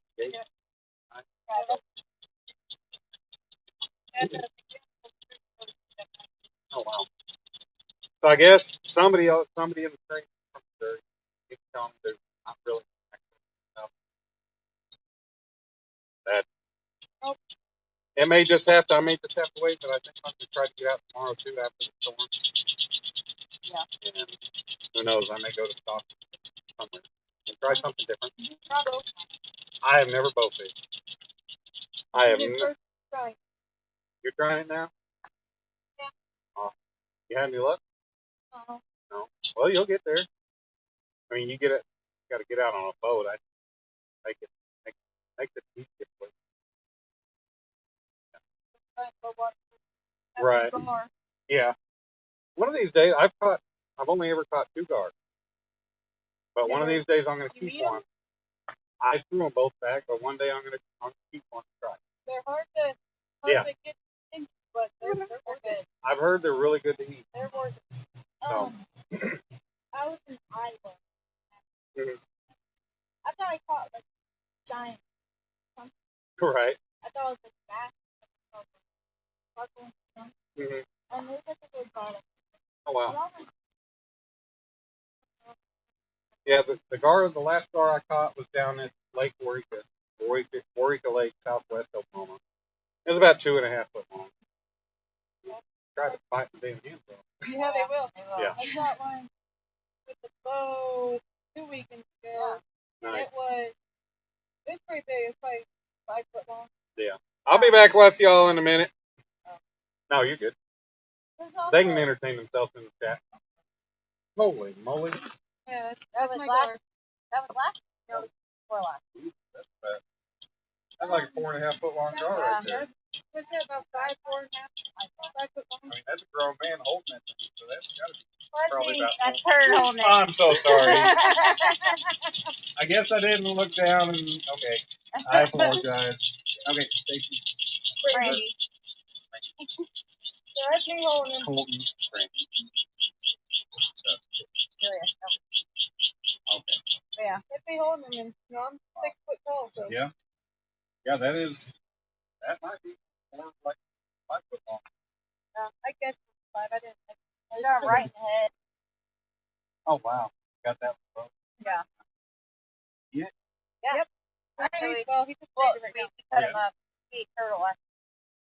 Really? Well, I might be get you cook it up, I'll come. Hey, I do that. Yeah, I haven't learned how to. Mostly I do like some of the artwork stuff to post complete. You want to see some of the biggest Mm-hmm. they're Oh, wow. made out of half stuff. We catch them with that? Yeah. That's a big Uh, one. That's a big they're one. more kind of artwork right now, but I can find PVC? what. Or- Oh, yeah. When I'm able to get one of my dad's small boats out, I'm gonna put like a half a stick on it, There you go. and I'm gonna get out there and try to get My popsy, the biggest catfish he ever caught is a big old blue when he caught on a half a chicken. Yep. I don't know how big his hook was, but Right. put a half a chicken on it, cast it out there. You know, you don't have to have a monster hook. Cause I know a guy in South North Carolina just shot 94 pounds with it. And he probably not monster. Yeah. Not huge. Yeah, I call mine. You know, half inch at 0.5, so like Oh, they're big. But I've made some for trophies. These online giveaways and stuff. I hope you have a little bit of luck. I hope so. But it was nice. You too. If you have it channel open where go subscribe. There's a say there's a way to go like you can block who subscribe or show who subscribe. If you go, then that way subscribe to somebody. Go, got to subscribe. Otherwise, it's Like, do what? like, Yeah. I mean, you don't even have to be subscribed. I know. If we just watch like that. No, you'd have to have if you've got a name live chat, then I'll know. But if you don't chat, it's not like the whole chat. You only know.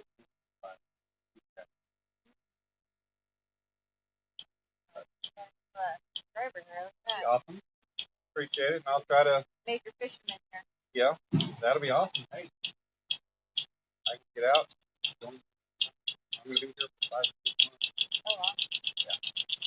There's a place on the there that we all call people. We'll catch some pretty nice catfish there. I haven't been able to find anything to say what has 5 days. 5 days will be nice. Alright, boy, you ready? Yeah. It was good meeting you. All right, nice to meet y'all. You have a good night. Yes, you too. Be safe. Well, Thank you. so it's animal. Yeah, Dan Creation. If you just search Dan Creation pop up. Like I said, it'll have a purple and gray circular logo, like square with a circular. It'll have like a welder. Have a good night. Hey, you too. Nice to meet y'all. All right, guys. Hey, I'm killing you, Ricky. I'm sorry. Still got 17 people in here hanging tight. I appreciate it, man. Y'all, I have somebody that's going to be a new subscriber. He's probably about 11 years old, maybe. Boy and his mom and her partner or friend, I don't know. But they were here. They're the ones I was talking to earlier. But he was asking about my channel, and they were saying, yeah, you probably got you a new subscriber. And he said, I'll probably be popping in and watching. That's awesome. They're telling me about different places to fish and everything. Douglas, what's going on, buddy? How are you? That's another fellow Oklahoman right there. Clayton, what's going on, sir? 45. Oh, 45's in the basement. Well, tell him to freaking wait now. That's all right. What's going on, Daniel? I got your thumbnail. Don't got Scott Swift. What's going on? There we are. Dang, you got that much sunlight at home? I got a lot of darkness. But yep, that's cool. I got some new people maybe to fish with. Maybe I'll do a live stream or make a video, try to figure out how to make a video if I get out fishing with this kid. Maybe we can get him out there He can show me. I'm sure he can show something. He's getting into bow fishing, they were saying. And his mom showed me a picture of her holding a gar that she got with the bow she's 6 foot tall. She is a tall woman, and she was holding that thing. I felt bad because I thought it was a man holding it, but she was like, "That's me holding." I was like, "Oh my god, I feel horrible." But yeah, she's holding it, and that thing is probably a good 4.5 to 5 foot long gar. It's awesome. You're in Oklahoma for a visit. How long are you there, Douglas? And you live up in the Tulsa area, don't you, Douglas? How long are you home? Yeah, don't laugh. I know. I feel bad. But like I said, I might have a new subscriber from this boy here. Clayton's in a hotel room in Arkansas. What are you doing in Arkansas? I'm gonna tell your wife you're out chasing tail.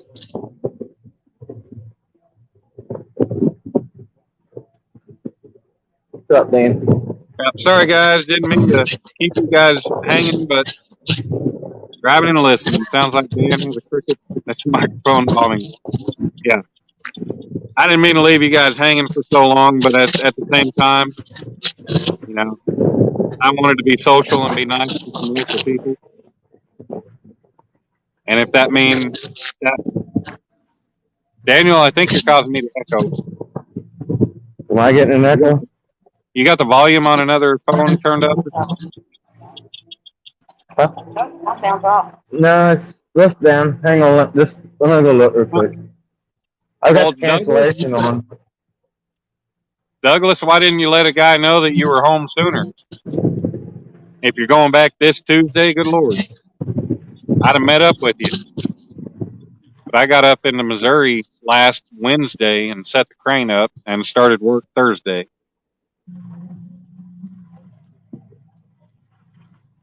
How about now, Dan? You don't hear an echo?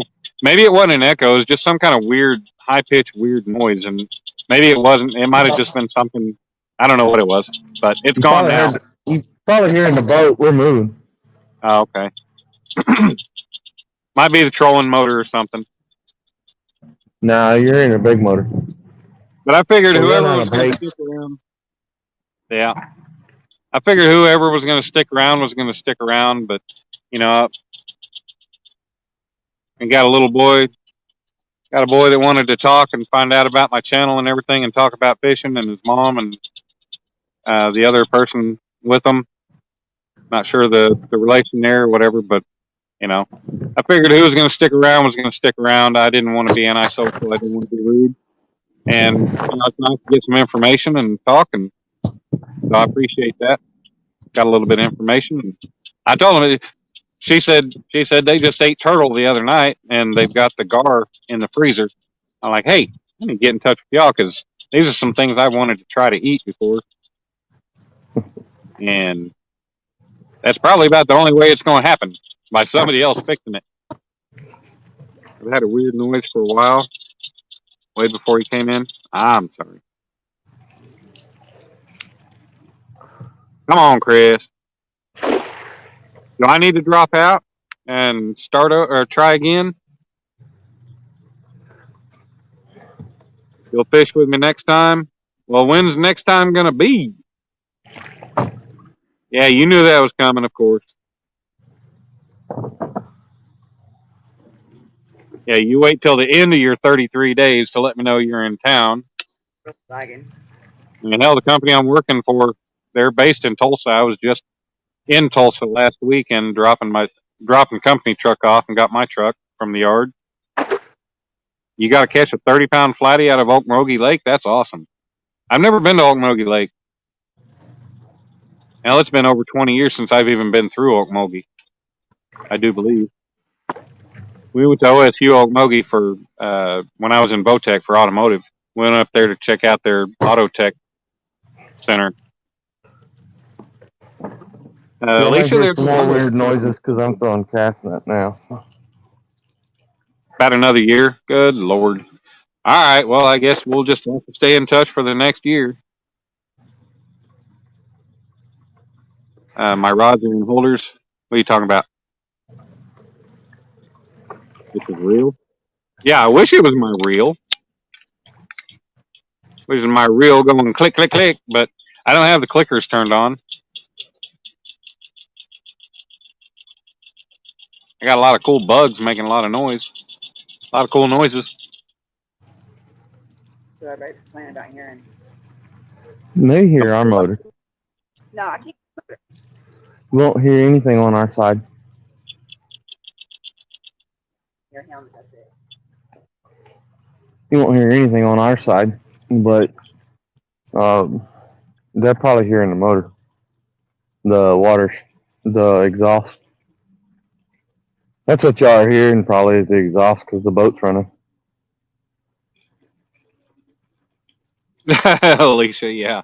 Yeah, if it was a clicker, which I don't have the clicker turned on anything. I don't even know if he hears us. I hear you, Daniel. Oh, okay. Yeah, I hear you sitting there talking. I was wondering if the weird noise you're hearing is because the boat's idling. I don't know what they're hearing because, I mean, I hear a bunch of different click, click, click, click. You know, I hear the bugs. Well, I'm throwing cast net too, so some of that is the cast net. I don't know if they're going to hear your cast net over these bugs because I haven't heard anything. That's what Micah says. All I hear is the crickets. I was from when I. No. But that from where the telltale is flashing, it kind of sounds. It's kind of got a high pitch to it, like a chirp. See, From where it's it's bugs. flashing back down. Okay, hold on. I'll mute it and y'all tell me. Well, I'll wait until that noise comes back up. Do you hear it right now? No. Mm-mm. Alicia, do you hear it right now?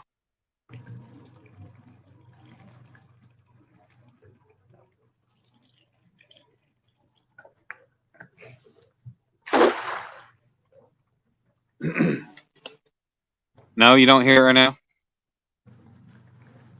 Yeah. See, the bugs that were making that high-pitched, loud noise, there it goes. Here it comes again. I think it's a locust.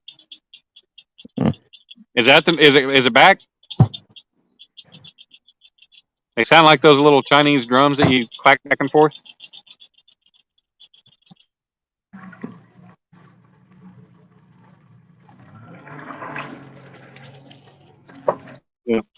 Yeah, it's those bugs. I'm pretty sure it's locust, or what a lot of people always call cicadas. I always call them locust. But the funny thing is, if you look up locust, it brings up a damn grasshopper. So I don't know. I just call the things locust. I got a picture from the willow tree at my old house of one locust on the other one's back. And yeah, I made a funny out of that one. Monica Tia. I hear it now. I just got a notification from Miss Monica Tia. It's one of them bugs. Chinese drums, I'm telling you. Yeah, it makes me think of those little spin in your hand drums from like Karate Kid 2. Where it's like, oh, we're gonna clack, clack, clack, clack, clack, clack, clack, clack, back and forth. Maybe Japanese. I don't know. Where am I fishing at? Douglas? I am fishing at Fellows Lake, just on the north side of Springfield, Missouri. I'm up here working.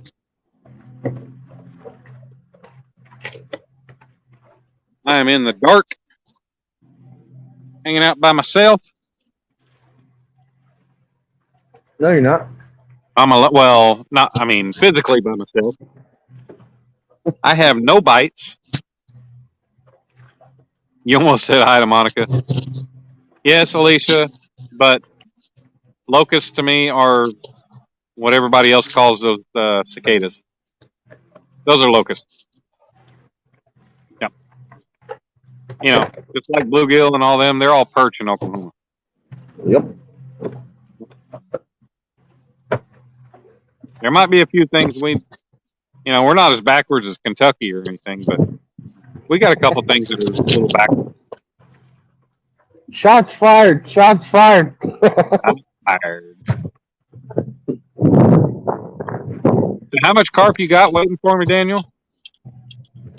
How much you want? Have you not gotten rid of any of it yet? I think I cleaned what 5 of them, and I haven't used any yet just because I'm not gonna bring that much bait out when fishing afterwards. Yeah. Bring that much bait to be out here for 2 hours. So I've been just running around catching fresh bait. Yeah. But I promised Max some, and then we used one fillet day after fishing. So I mean, play whatever you want, but that guy, he messed his boat up, so he ain't been back out. But he's supposed to go shoot some more for us. Right. And But he was I'll take some. Like I said, I'm up here this weekend. I'm going to come home next weekend. Next weekend's my weekend with Don, but I'll come get it from you. Last weekend when I was home, man, I was lazy as hell. I didn't feel like doing anything. Yeah. I'll send quite a bit back with you, just so you have bait up there. You ain't gonna worry about, you got bait in case you can't catch bait. Right. And Bass or perch. Yeah, bass actually is a perch. What's up, Ricky? What's your dreams? Katie did what? Well, in the past it was me. I mean, I don't know what you're talking about.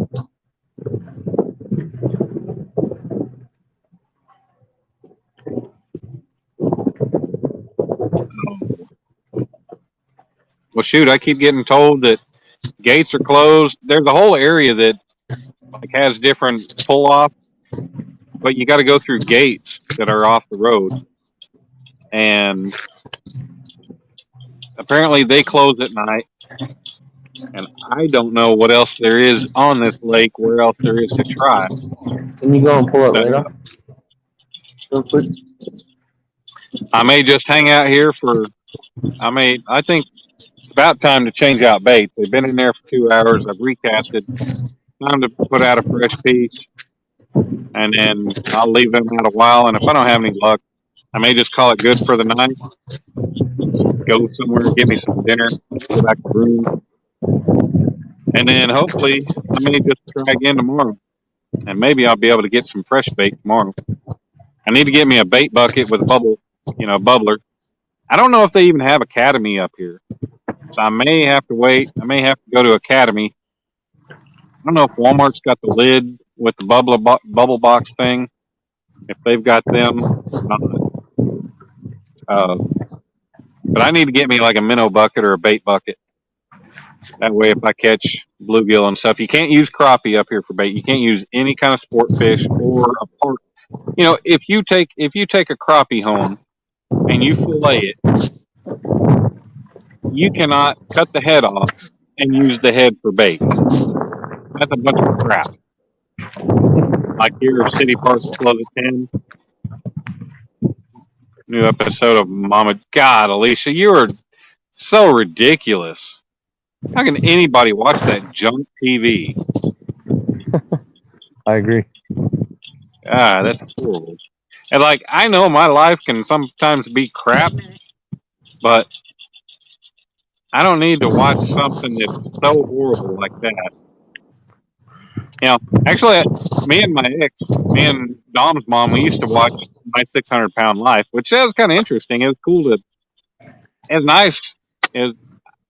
I like to watch some of those people who actually try to get to a healthier self. Now, the ones who didn't try, I was just like, you know what? Shut up and whatever. I never asked for them to die or anything, but it is just shut up and get off the TV. Yeah. Missouri Live, just to my right across the road, there are more spots.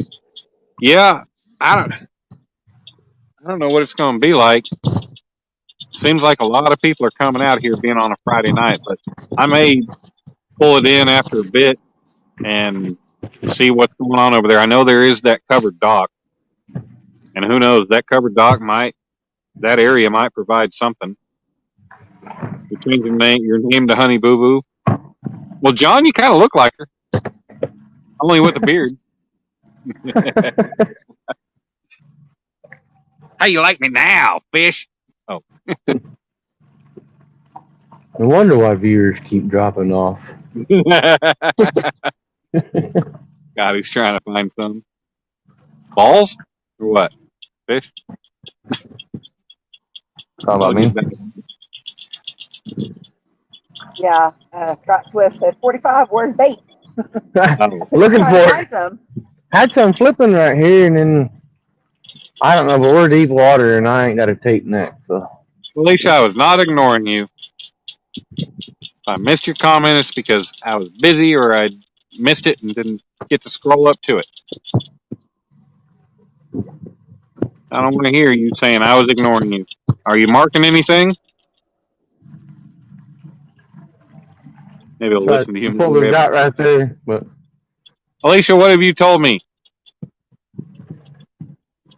Yes, you told me that there is a covered dock across the street. Yes, I know that. I saw it when I drove across the bridge when I first got here. I know it's right over there. to answer your question, Dan, yes, I was marking fish there. Mm-hmm. There's some here, but they're a little scattered.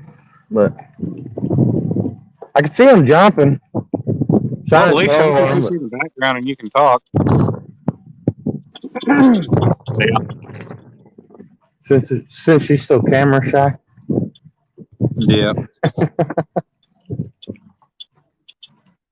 We're coming up on a shallow flat here, so We're gonna have to work on that train wreck of outfits she goes out fishing in, though. I don't know what I'm talking about, Alicia. What are you talking about? You are the best at confusing anybody about anything. You'd be talking about one thing for half an hour, and then all of a sudden she'd throw something out that was another subject you were talking about an hour ago, and expect you to know that she's talking about that because she didn't give you the details to know that that's what she's talking about. Because they can coincide with each other. Well, the problem is, she probably had that conversation in her head, and you just wasn't a part of that conversation, and you come into the middle of it, you know? I think so. Academy's 10 minutes from Bass Pro. Okay. On South Campbell, okay, I did not know that. I have not Googled to look at Academy yet. But I know for $12 I can get a bucket lid and the aerator at Academy. Well, at least $12 at home. I don't know what it is here. Scott Swift said you went over a sunken boat. Well, yeah, Alicia, it's easier for the chat who gets to see 20 messages at a time as opposed to 4. There was bugs on the screen. You don't have to reply that. He can hear me. 45, you went over a sunken boat. All right, I'm going to change bait. You guys entertain. But no, I didn't go over a sunken boat. There's, if you can tell by my shot, there's a lot of bugs, and there was bugs on the screen. Fresh bait on for a little while. I can tell you where the fish are at right now, though. Let me see. If you can see that, then that tells you where the fish are at right now. That's side view, side imaging. I just. Oh, yep. There's a blooper. Well, we found our fish, but I found that it's really hard. It's really hard to put side imaging on camera because it's so. But you may be able to see that. Ow! What? Daniel just fell down. Yeah. That's got a sinker to the ankle. You're on headphone, so you have a microphone just like I do. So we'll definitely have to come back to that. Daniel, you're missing that. I'm missing what? We're showing We're showing side imaging right now. Yeah, are you showing So, them like- where I'm sitting? No, that would be a little more helpful, huh? These are bugs just because I have a spotlight running, watching for shad flipping, but because we're trying to catch bait.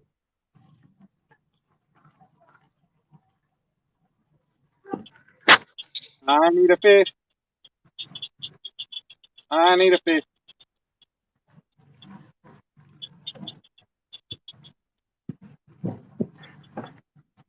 You know, this old 808 takes forever to reel in. That whole little channel right there is holding fish.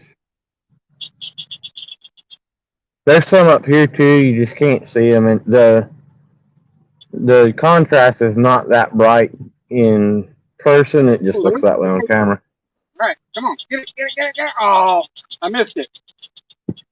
This line you are seeing right here, this is the bank. It's not water.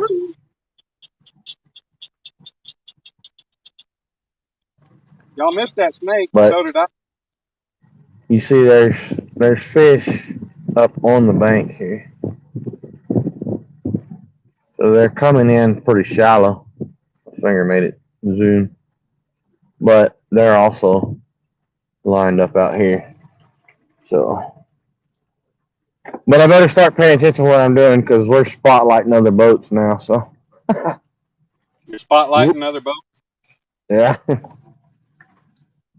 Let them know you're there. Oh, they know we're here. I guarantee.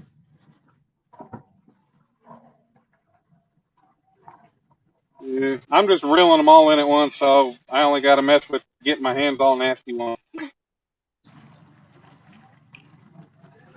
We're just idling through different depths, and when we hit shad, they'll start flipping in the spotlight. So Yeah.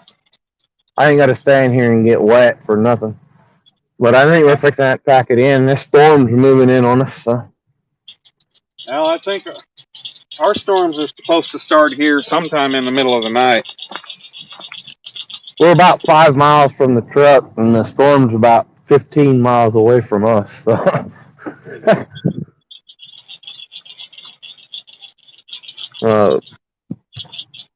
We were looking for bait, but I think we're fixing to cancel that idea.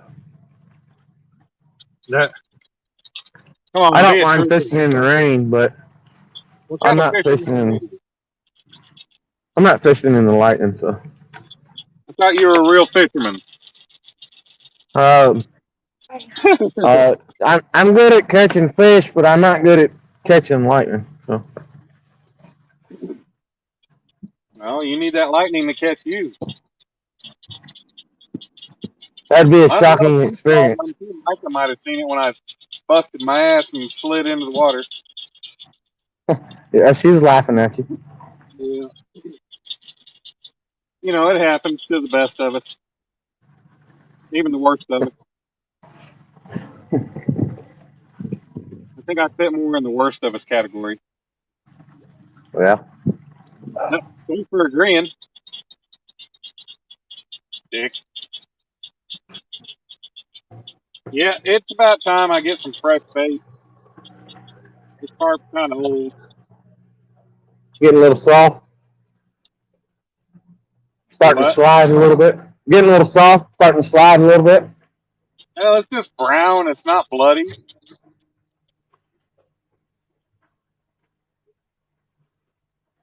I mean, it's not actually brown. Ugh. When I was reeling in, I was trying to. There's a damn snake swimming out in front of me. I was trying to grab it, but he didn't want none.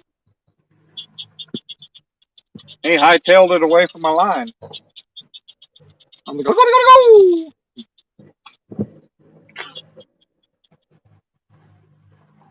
All right. There's a 250 yard. There's a 250 yard cast. Oh, yeah? Yeah. Is that equivalent to your 8 inches? Was that equivalent to what? I said, is that equivalent to your 8 inches? Hell yeah.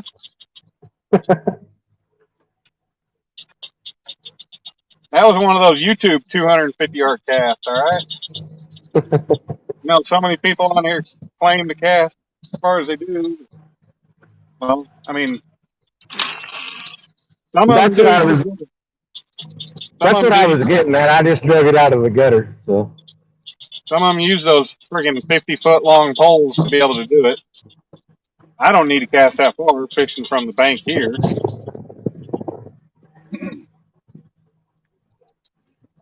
well, they got dark here, so I can't show a boat view. So I'm just showing. I'm showing our depth finder right now as we're traveling. I mean, we're not moving fast, but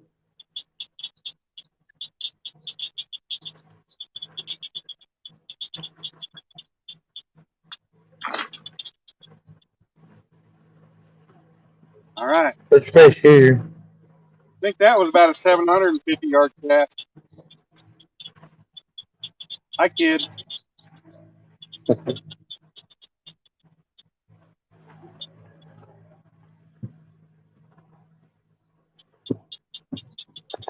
I guess I could be like everywhere when I fish at home and be like, there's no fish in this water. Just because I haven't gotten a bite my first night. But, you know, if it don't happen, it don't happen. As soon as I got a phone call, and as soon as got on the phone call that was off camera, we caught a fish. Did you really? Yeah, we caught a channel cat. Ended up catching him by his dorsal fin on a different rod because he swam into the line and the line wrapped around his dorsal fin, and he come on hook somehow or another, and ended up pulling him in on the other rod, wrapped around his dorsal fin. Damn. Don, what are you talking about flying up on top of a windmill to get somebody naked off of the windmill? I am totally missing out. I missed something too. So. You shook it at her and said, "This frog's for you." Wow, I'm way behind. Don, don't mind me. I just talk about stuff that no one knows what I'm talking about. Yes, Alicia does that alone. But we still enjoy her. Is there an academy near the Bass Pro? John, there might be an academy near the Bass Pro. God, God. I forgot to have the comment, man. Yeah, I was trying to get that snake. I was going to send it out as bait.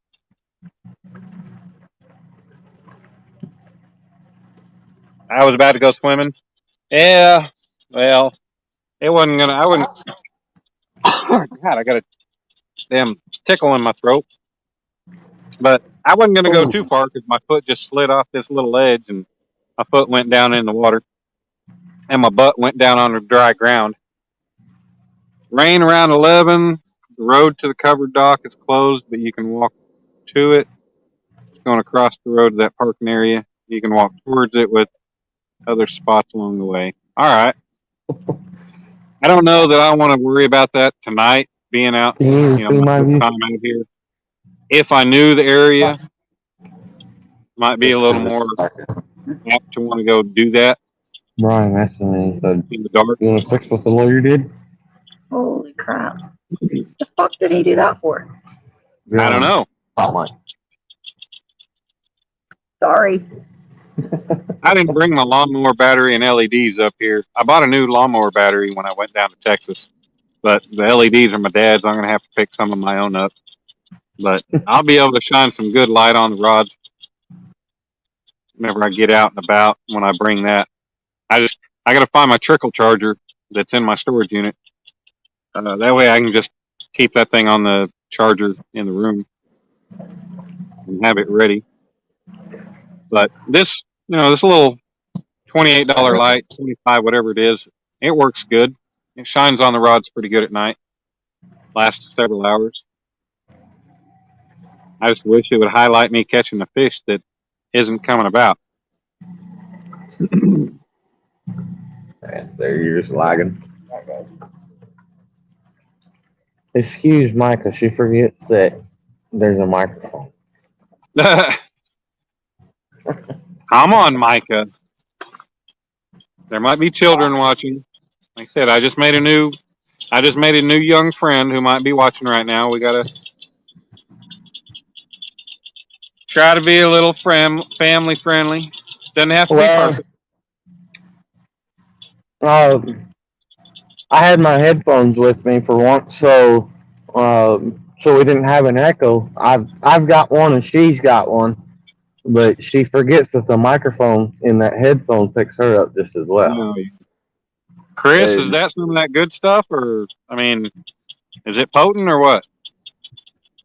Where do you get that? Is that something special from where you're at? Wildwood weed?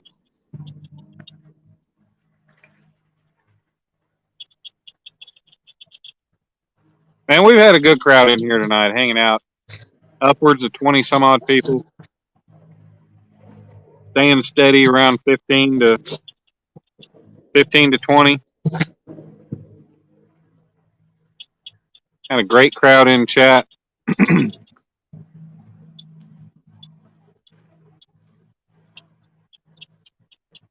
So for everybody in here, and I'm going to make a video on it before too long, but I do plan on doing a late 500 subscriber giveaway.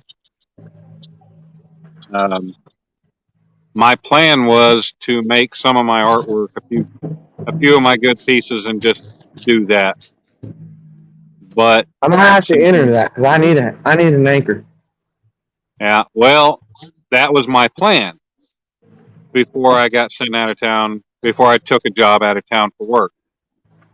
I was just but- joking. I didn't mean to interrupt you that much. Go ahead. But the plan has changed because I'm not going to be able to make things for the giveaway. However, I will give details of what I plan on doing for the giveaway, and I think it's going to be a great giveaway.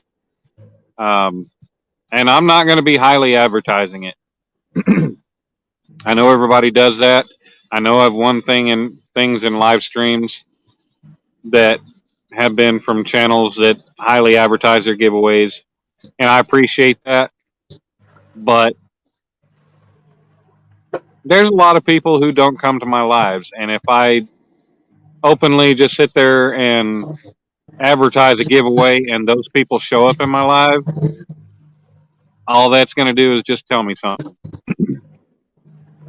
So, you know, for the people who pay attention to my channel and watch my stuff, they'll have a much better chance of being able to win something, and it's going to be a good giveaway. Since I'm waiting for I got to get my finances all straight after a first few paychecks, and then everything's going to come to fruition. But it's going to be a good giveaway, and I look forward to everybody that regularly comes to my channel, and people I regularly talk to. A lot of times, people aren't able to make it to my lives. I understand that. So that's why I am going to make it public, but it's not going to have a giveaway title. It's not going to be set in advance. It's just going to happen. It's not going to be a secret, but it's not going to be highly advertised. So, Roundabout way to the loyal fans. yep. Which is the way it ought to be. Yeah. You see people that, normally have 20 people at most in a live stream. And then they advertise they're doing a giveaway. You see that giveaway, and they've got 100. And then they go back to their regular scheduled events, their regular lives, and they're back down to 20. So what is that? That just tells you one thing. I don't want that. I want people who care about me and my channel. And I have a good following of people who regularly come to me, and I love everybody that does it.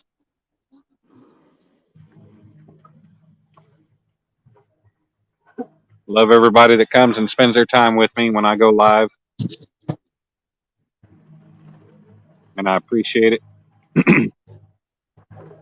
So like I said, it's not going to be a secret giveaway, but it's just not going to be highly advertised.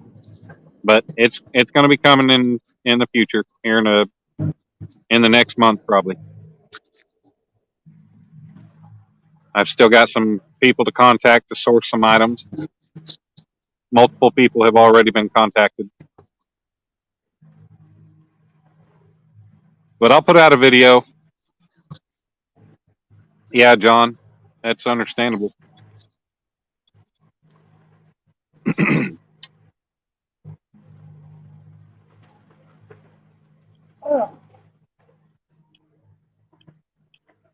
It's kind of looking like night number 1 in Missouri is going to be a skunk night. I am not. Skunks. Yeah, I'm not. I'm very prone to skunks. So, Danny Stone in the house. What's going on, Mr. Danny? Not Danimal. Danimal will never get stumped. Oh yeah, Danny. Danny, I know that. That's exactly how it happens. When you say this is the last giveaway, and as soon as you draw that last name, the number disappears. The number changes.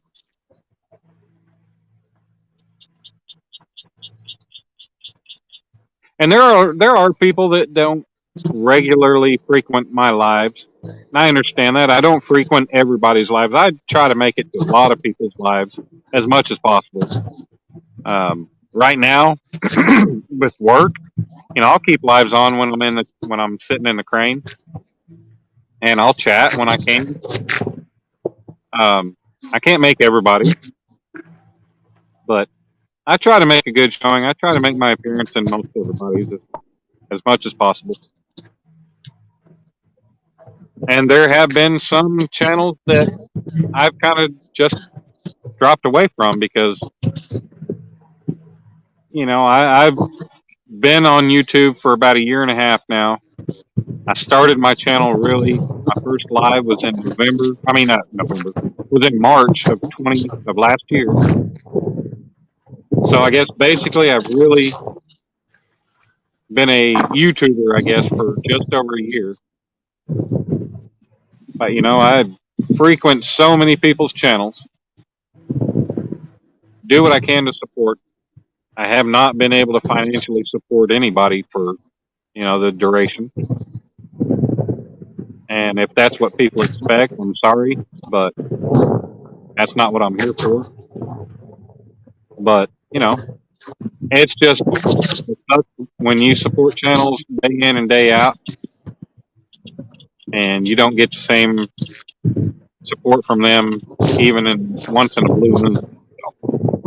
I have shout out, backed off from some of those channels.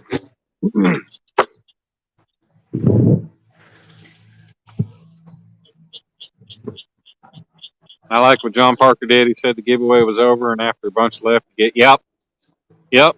I stick around. I don't go into lives just for giveaways. They say they're doing a giveaway. Okay, I'm there, but I'm going to be there whether they're doing a giveaway or not. So I often stay for the duration until they say goodnight or bye, unless something comes up. Check radar.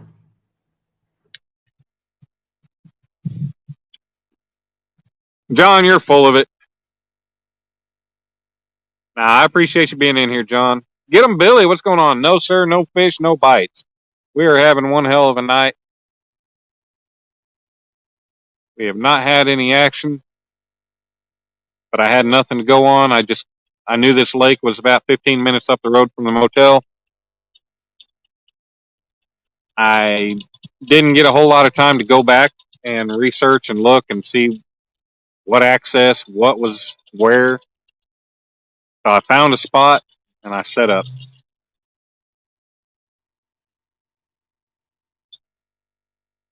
So that's what we're here for. That's what we're doing. And I don't know about how it is in Missouri, but I know here it seems like they've kind of moved back towards deeper water a little bit. Yeah. We're in 23 foot of water. But yeah. Bugs on screen. Nothing here now, but we were just marking a lot on side imaging. But Well, Danny, I'm giving away my time. How about that? I'm giving away a lot of my time. So far, I've given away 2.5 hours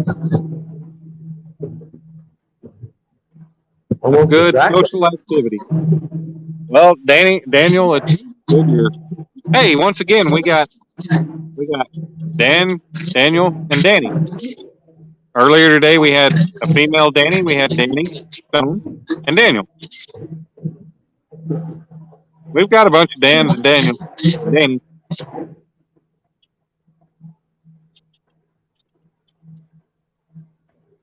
Yeah. Here, back to this. I don't know if you can see all that. I'm probably slow down. The Well, if contrast you is hold it. bright. Yeah, I see a lot of white specks in there. Yeah, those are fish. I don't know if they're catfish or what, but that's some kind of fish up in there. So. Hey, But you didn't Missouri. like here, Eh? like these right here. Yeah. These are all suspended fish Oh, yeah. in this black spot here. They're up in the water column Right. because right here is where we're reading bottom. So this right here is all suspended. This black trail through the middle, because this is side imaging, this black trail through the middle is where it's not hitting bottom. Right. Where the sharp contrast comes in is where we're actually on bottom, where it's reading bottom. So all of this is between us and the bottom, 25 foot out, and this is all in between the water column right here. Nice. And we are 22.8 foot. Ricky says, "Yell me about it," which I'm good at reading typos. So I think he said, "Tell me about it." You haven't visited my channel once, Ricky. You're full of it. I look at your channel from time to time to see if you ever have any content, and you have no content. So it's hard to visit a channel that has no content. That sounds kind of like Daniel 45 fishing. Yeah. Well, that's all right. Daniel 45 fishing. He's still around. He hangs out. We're still holding it. 20 people. Wow. So for anybody, I after my last live that I did when I walked through Bass Pro, that put me over 2,900 watch hours for 365 days. I'm over 3,000 hours lifetime, but you know, I'm not super worried about it because I know if I just keep doing some lives and hopefully I'll get some videos out, I'll be able to top 4,000 hours. But it's not going to matter because I'm slow boating it up to 1,000. Hell, I'm slow boating it right now to even 525. I'm not even there yet. You know, I had a good push from several good channels to get me to 500. I appreciate Avid. Mike's Fishing Home really pushed me. Avid did when he did his, what was it, the Channel Cat tournament. I forget who else did, but I had several channels pushing for me. A lot of good people. And I had a good jump, got up over 500, and I'm stagnant. But you know what? I really don't care because I got a good base. And if I grow, I grow. If I don't, I'm going to continue doing what I do and enjoying my time out, getting skunked or eventually catching a fish. But you know what? The important thing for me is just having this YouTube channel and having people to hang out with me, people to talk to, people to relate with, whatever. So I don't care. I ain't going to no growth channels. I don't need anybody to throw a bunch of bananas my way or whatever the hell any of that crap is. I don't want numbers just to get numbers. I want subscribers that care about me and my channel. So if you have no interest in me or my channel, I, you know, Move on to the next person. You want to just click that red button too. I'm good with that. But you can hold it up in video. I can shine light for us as we go. What's up, Dennis? And Alicia, I don't know what your G thinking about.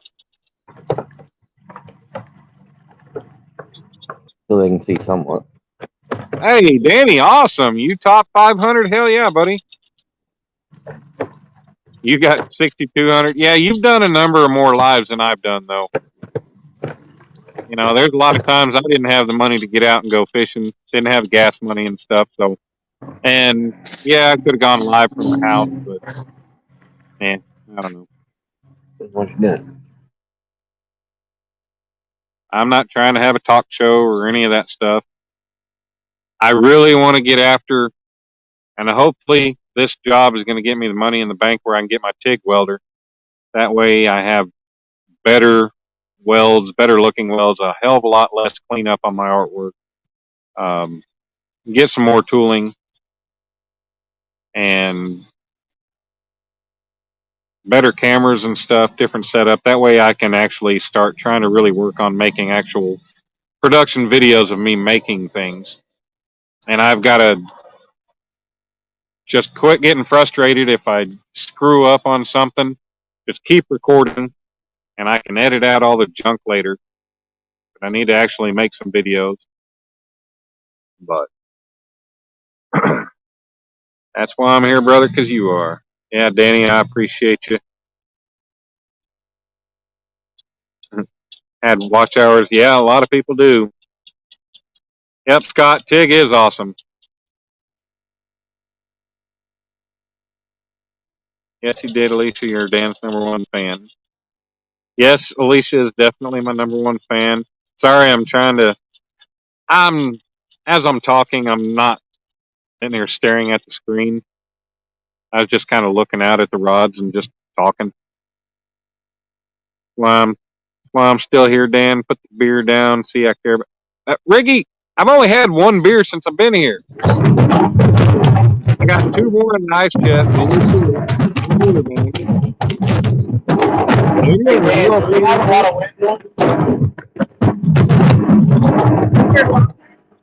I don't know what's going on with Daniel.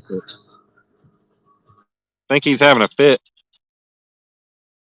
He said avid twice. Okay, I'm sorry, Alicia. Yes, Alicia shared me. She pushed me. She's always tried to post my link in lives. Alicia has been my biggest supporter and has pushed. I am super sorry, Alicia. Yes. Yes. And Sarah helped me out. Alicia pushed to help have Earl, Sarah, numerous people help me. Yes. I apologize, Alicia. Chris, you are faithful. You're an awesome dude. I appreciate you. You're a great guy. Got your phone number. I need to call you sometime. We ain't even texted in a while.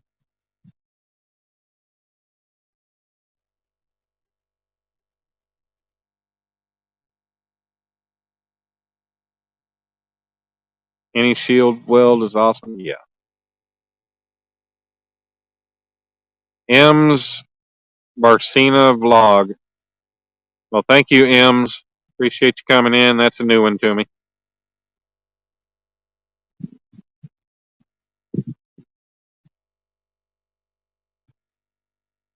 Chris, you're falling for it.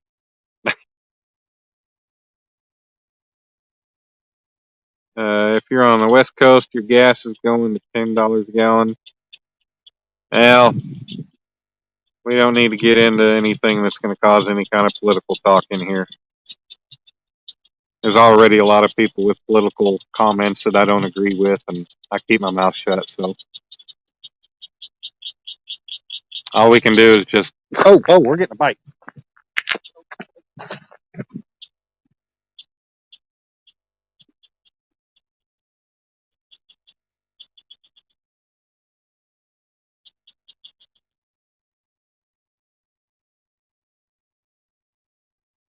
As soon as we get a bite,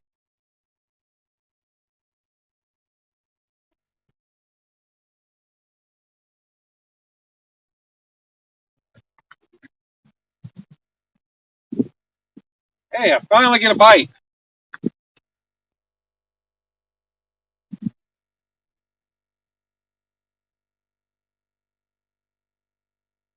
I'd have been able to get to it a little bit sooner. But that tells me there are fish. There are fish here. I found one. I just didn't get it yet. Sorry, Dan, we were But if moving. the fish want to wiggle it just a little bit. What's up? I said, sorry, we were moving. That's all right. You missed me get a bite. No, I I didn't got a miss bite. it. I didn't get a fish, but I got a bite. We didn't miss it. We was watching when we were just muted. So you didn't have to Yeah, it hear all was the a little ball. bite. That's what all that noise was. Is we unmuted to see how much wind noise you would have. But we're cruising across the lake. We're trying to dodge a storm, so. Right. Yeah, Danny. Yeah, they like a short bite, and if there's nothing but channel cat in this lake, as far as catfish, they're gonna pull the hell out of it and make you think they're there. Missouri Live, you're not a moderator, so you're not able to post links. But if you have a link that you would like Alicia to share, or any of my other moderators, they can just let them know what you want them to share, and they can post it for you.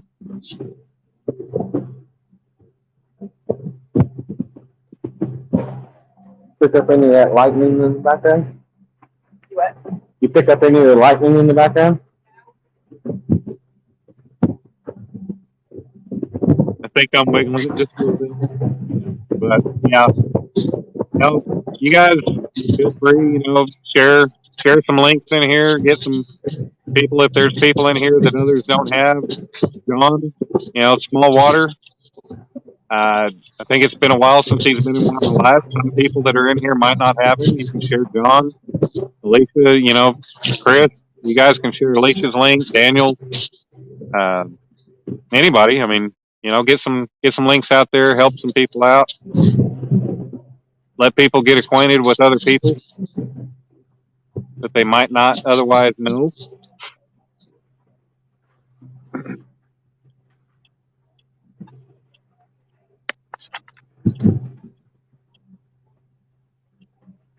Dude, look at this. Dude, you guys don't see this. Look at that jug just sitting there flowing. Where is it? You can't see it. This jug is just scooting across the water. Look at that little white speck in the middle of the screen. That jug is scooting. There's something on that jug line. Like, it's not pulling, but it's not bobbing up and down, but that jug is scooting. They probably have a heavy weight on it. Well, there's not much of a wind, and that thing is just moving. Now, Well, I did. They probably have a heavy weight on it, so the fish is sitting there swimming around the lake. Yeah. Well, I was reading the book that I picked up at Walmart the other day, or at Bass Pro, that in Missouri, if you're setting a jug line, if it's an unattended jug line, it has to be anchored. If it's not an anchored jug line, you have to be within visual. You have to be able to see it, and you have to check it like once every hour. So yeah, that jug is nowhere. Well, yeah, now it's moving along. I saw it here earlier, a little ways away. But yeah, you can. It's kind of like Oklahoma. If you put a jug line out, it has to be tended to once every 24 hours. But in Missouri, it has to be anchored, and it specifies. It says a 2. If you're using a 2-liter bottle, 2-liter pop bottle, a 2-pound weight will keep it in place. But yeah, that's unlike in Oklahoma, you don't have to have them. You can just let them move around. Yeah. So if they're not anchored down, I don't know why you'd take your eye off them anyway. They're too hard to find. They're hard to find sometimes when they're anchored. So yeah, a lot of people they'll roll a jug out, and they don't care. They just put it out, and you're like, oh, I'm going to get a fish on it eventually. But they might have to drive a mile down the lake away from where they put it in at, or where they dropped it. In my opinion, I know some people do other stuff, but I think if you're gonna run jug lines, you should have to. I mean, you should check them every 4 hours. Is my opinion. But like I said, that's my opinion. So YouTube auditor, is that Missouri Live? Because you were talking about a sunrise, sunset channel. Okay, say that again, Daniel. I'm sorry. In my opinion, I think you should have to run them, whether they're anchored, including limb lines. I think you should have to run them every 4 hours. Well, I honestly, I'm not going to put something out there and just leave it for a damn day. I mean, that's I don't know. I mean, why would you leave it? That's like leaving a dog on a leash for 24 hours outside in the heat. Yeah. Why would you do that? Yeah, Danny, same in Oklahoma. With jug lines, you always have to put your contact information on there. And your fishing license number or something. You got to have name and address and everything. So, only Alicia and Chris are the only mods in here right now? All right. Well, shoot. I've got a decent number of mods, but I guess most of them aren't in here. We are 2 hours and 46 minutes in, and we still have 17 lovely people hanging out with us. Okay, yep, Missouri Live. I have seen your name before. I have seen your YouTube auditor name before, I do believe. I think the Missouri Live channel is new to me, but so I will post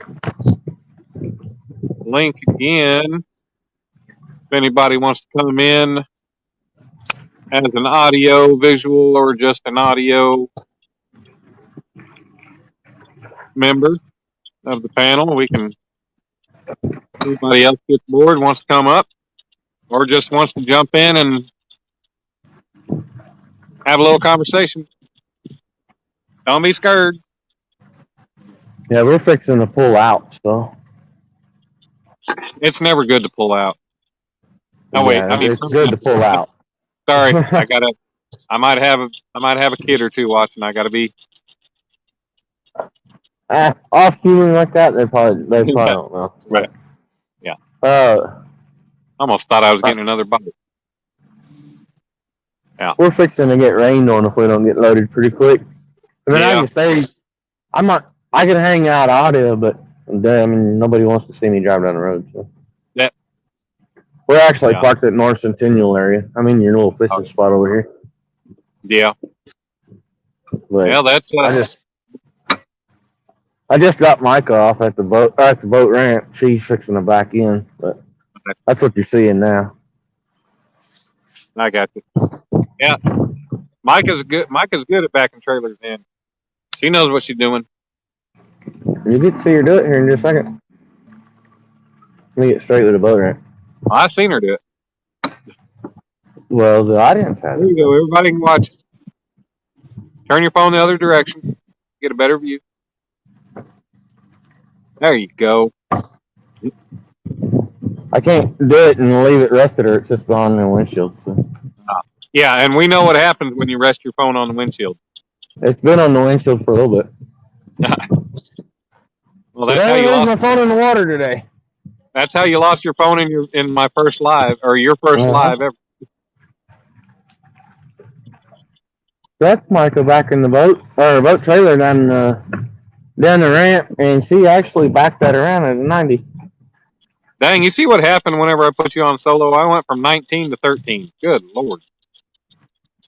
Too many guys in here don't want to see a woman back a trailer better than them. She can back a trailer better than a lot of guys I know. Hell, my uncle can't back a trailer to save his life. A lot of people can't. It's really simple if they'll just hold on to the bottom of the steering wheel instead of the top. Oh yeah.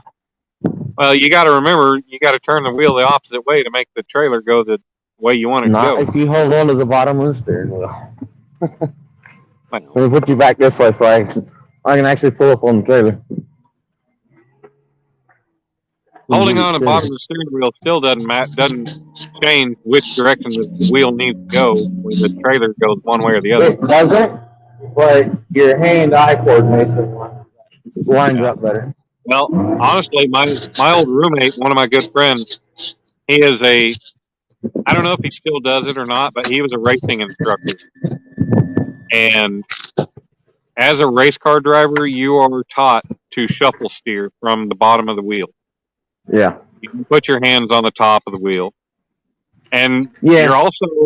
it's also the best way to steer in general because, with airbags now, if you've got your hands on the top of the wheel, and I'm guilty of it, I drive with my arm draped over it all the time, but airbags will break your arm. If you keep your hands on the bottom of the wheel and you shuffle steer, what they call that, then, yeah, you will have a better chance of not damaging your arms from an airbag in an accident. Well, in the case of backing a trailer, not for backing a pickup in general, but when you're backing a trailer, if you'll put one hand on the bottom of the steering wheel, because all it takes when you're backing a trailer is just a little bit. Oh, yeah. Just, 3 inches makes a big difference on a trailer. Oh, yeah. But is what I'm saying, you put your hand on the bottom of the steering wheel, you go 2-3 inches. You go 2-3 inches to the left, your trailer's going to go to the left. So when I try to teach somebody to back a trailer, I'll tell them to put one hand on the bottom of the steering wheel. I'm not talking about driving down the road. I'm talking about backing. Right. Put one hand on the bottom of the steering wheel, and whenever you move to the left, that trailer will go to the left. When you move to the right, that trailer will go to the right. That's the way Micah's taught to do it. Right. Used to it. She's got her hands all over the wheel. She knows what to do now, but that's the way she was taught. And I get what too that her dad was a truck driver, so I get what you're saying, and that totally makes sense. If your hand is on the bottom and you move your hand to the left, trailer's going to move going to down the the left. road, that I wouldn't recommend just holding on to the bottom of the steering wheel. But yeah, a lot of people don't pay attention, and they won't try to get the trailer straight to start out with. They will try, and there'll be people that'll be new. Yeah, definitely get your trailer straight if you're new to it. But yeah, you always want to start out as straight as possible. Now I've been across this boat ramp, so she had to back in a little crooked, so the boat was sitting level on the water. But when it pulled up, it wasn't straight on the trailer. Well, I mean, I've been backing trailers since before I was ever old enough to drive, and yeah, granted, the longer the trailer, the easier it is to keep track of it and back it, and the wider the trailer is. It is the back. Yeah. As long as, if you can see it in your mirrors, it's a hell of a lot easier to do. And longer, it's easier. Hold on, but it's the same principle no matter how long or short the trailer is. It's just a matter of being able to see it and know where it's at, which with backup cameras on pickups now makes things easier. But, a lot of people, they don't, if you're not experienced, now me, since I've been doing it for so long, I can say almost 30 years I've been backing trailers, probably 30 years. Started out on a lawnmower. But, when you get experience, that's when you know how to handle if you have to start out with your trailer crooked, and you know how to fix it. You know how to do what you need to do. So. Oh, Elgato back in the house?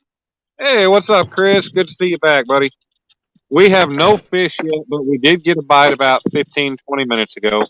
got a good bite. I just couldn't make it over there to it in time.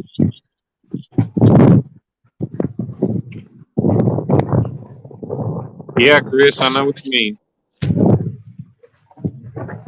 And I understand that, Chris. Yeah. I mean, it doesn't matter where my hands are at. I know sometimes I still get a little crossed and I might turn the wheel the wrong way, but I know exactly how to fix it. But, you know, what Daniel was saying, it does make sense. And that's a good way to kind of think about it. A good way to practice. Yeah, I think I first started out with a lawnmower or a tractor, pulling and backing trailers. That's how, if you've got a riding mower, if you've got kids and you've got a riding mower, that's a good way to teach them to drive. You know, if you've got bushes or trees that are close enough, that's a good way to teach them how to, you know, if they've got to mow between the trees or the bushes, help teach them how to parallel park in between them, parallel mow. Yeah. You know, that's kind of how I The other figured thing all. I'll say though is a lot of people's got 4-wheelers and goat carts and whatnot, and that is a great way also. Yeah. But beware of barbed wire fences, because barbed wire fences will hurt you. But yeah. Especially if you're an idiot on a dirt bike or a 4-wheeler who don't know that there's a barbed wire fence there and you go through it. Yeah. That's Luckily, what I'm I've saying. got Just some people will panic. There's been a few times that I've actually looked at my camera on my truck when I've been backing. But usually, yeah, it's always mirrors.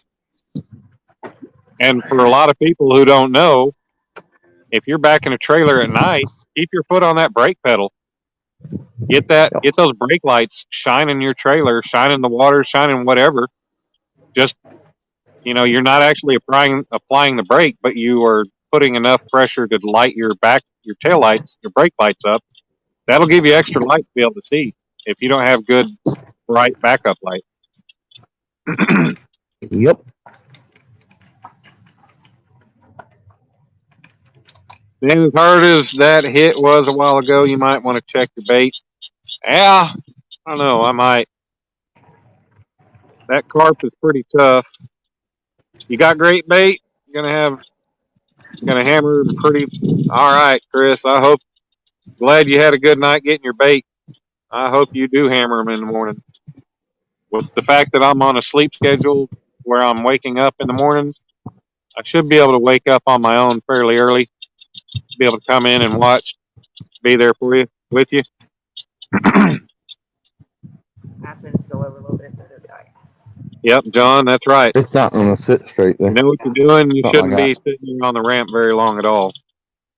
You have the boat unstrapped except for that front hook. Back in, unhook it, go, pull out. I don't even, unless I'm on a steep dock or a steep ramp, Yeah. I'm completely unhooked. Unless I'm by myself. A lot of people, they get scared. Yeah, you can completely unhook that boat. I mean, it's on the trailer. It's not like it's If just I'm by myself, then I'll leave it hooked. But with the 2 parties, you know, somebody else backing me in, I'm Good night, Rick. completely Thanks unhooked. for hanging out with us.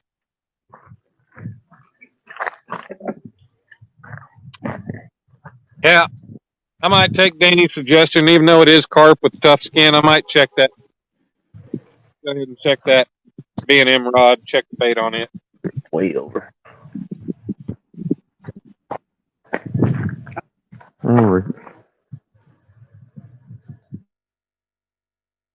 Got Some damn driftwood and freaking branches and logs. Not logs, but I'm going to end up reeling in a branch here. Got a 6-foot long branch. Hey, I'll slide that over. You're fine. We'll wait, crooked.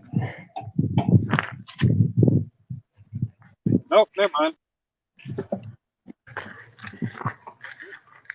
That bait's still there.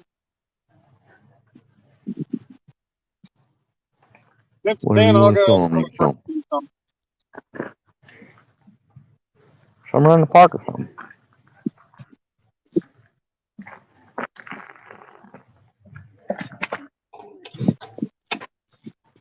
A little bit.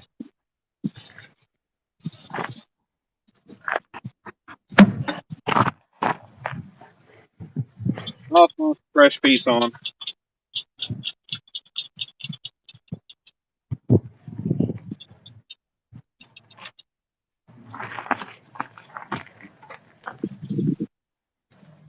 If you seen how crooked I had this boat loaded, you'd laugh. Try to find a nice fat meaty piece. Wonder if it's gonna break that board.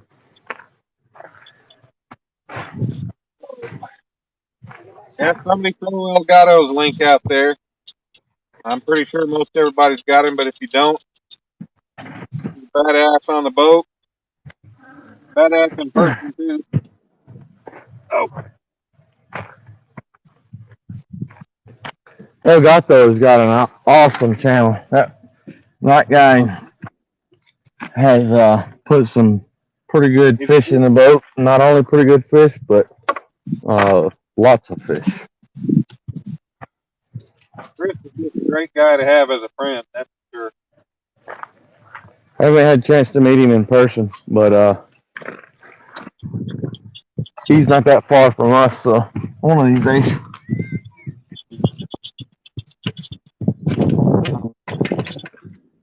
No, I think come next to it, they can give you the shirt off his back if you need it. We're going to have to straighten that up. But when you don't need something,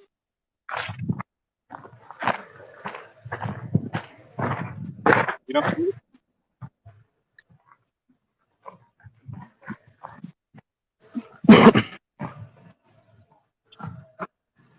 Now to tell you how awesome Chris is, he knew money was bad. I was in a bad way with money when we took that trip, or just before we took that trip to Texoma. And by the grace of God, I got started working, and I got my first paycheck before we went. But weeks before that, Chris said, "You just get the gas money to get down there, and I'll cover everything." That's an awesome guy right there. That's an awesome person. You don't hear that kind of stuff from everybody. I was able to do what I could to cover my part with Dominic and everything, but Chris provided quite a bit. I tried to help out, some gas money for the boat, and got us some food, grilled us some nice steaks. Had a hell of a time.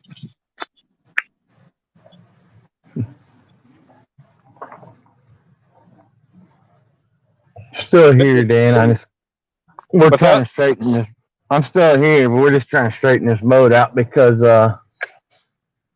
here at North Centennial area, there's a log across. So. All right. What's up, Lynn? Good to see you back. We are 3 hours in and still nothing. We had a good bite earlier on the B&M rod there, the furthest one I just recast. I just changed the bait. I had a good bite on it, good couple tugs, and by the time I got to it, it was done. You have an 18.5 foot tracker now with a 115 Yamaha. SHO on it. 50 plus mile an hour. Nice, John. Oh, you been here? That's all right. I don't always chat for periods of time and lives that I'm in. Appreciate you being here, Lynn. We're hanging out 11 people now. 10:15 at night. Only one or two bites. Well, I'm going to say one fish biting one rod over the course of the 3 hours. That's at least a hopeful sign to show that there's something around here. Straight, and I got to back in a different thing.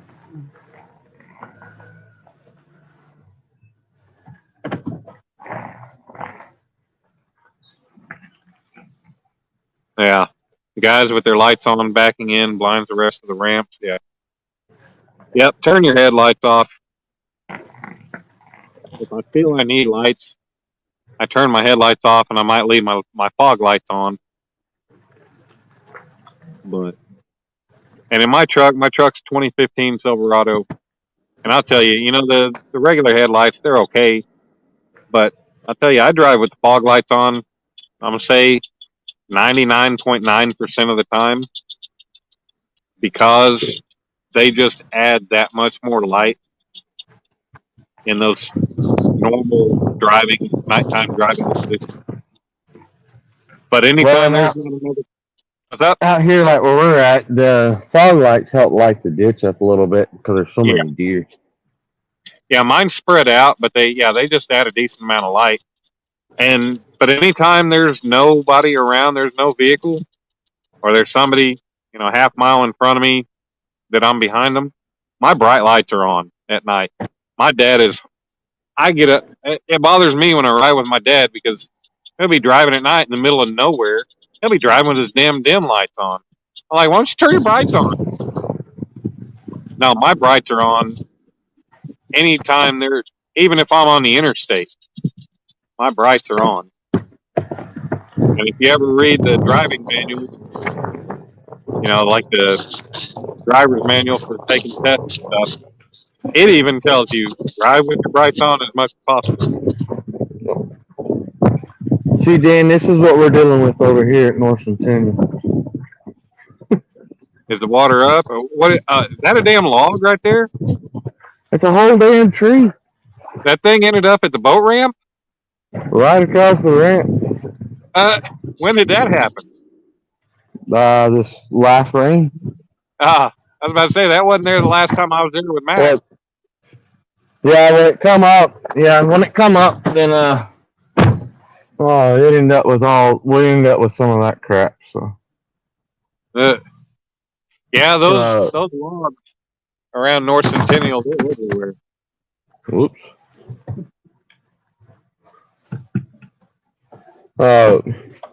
Yeah, that one's flat right in the middle over here at North Centennial, and it ended up washing up over here across the boat ramp, and so we're having hell getting the boat straight. That's a no swimming at all lake. Well, we got those, Missouri. We got Draper Lake that I used to fish all the time. That lake is so far down. It's probably come up with some of the rain we've gotten. But you can ski and wakeboard and tube and all that stuff, but it's a no swimming lake. I don't get it.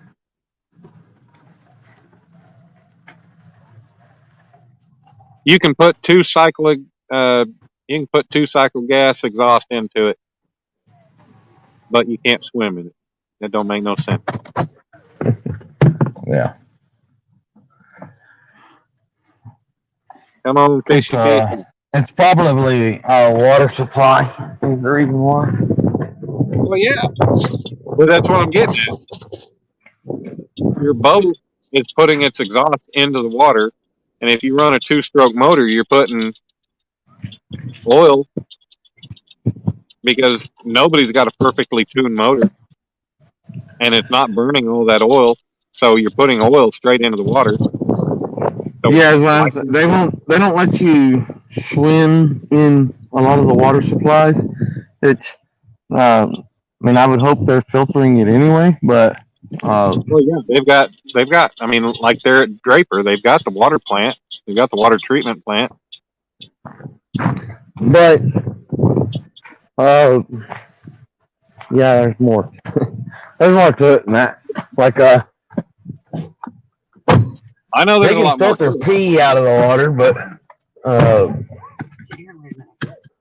certain diseases and whatnot, they cannot. So there ain't a disease known to man that will be that is that potent that you can jump in a lake the size of Draper and it actually cause somebody to get sick. That would be so diluted that no, there's no way. wouldn't think so. You would have to have you know, you'd have to have 500,000 people with the same disease jump in that lake all at once. Yeah. For there to be a possibility of that, of anybody ever getting contamination from that. Night, Danny Stone. I don't know exactly what the reason for it is, but like in any like your city water supply lakes and whatnot, you can't swim in. Not around Chris, here anyway. Chris, good luck to you this weekend. I'll try to be around for as much as I can. Keep an eye out on you, and hopefully you catch some good fish this weekend. Hopefully the storms don't get you too bad. I think I saw lightning in the south to the south not too long ago. Wind has picked up, but I'm hoping for that damn bite to come back. It might not happen. We might just have to end the night with the skunk. But we're still going good. It's 10:20 at night. I've been going for 3 hours and 10 minutes. Still got 10 people in here hanging out. Your normal live's what, about 5-6 hours? It all just depends.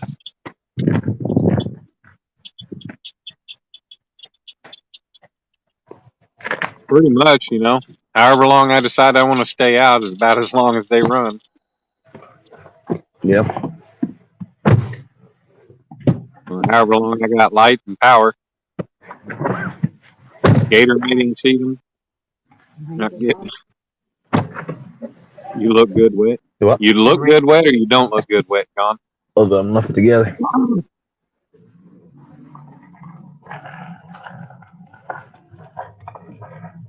If it's gator mating season, John, you might want to get in the water. Meow.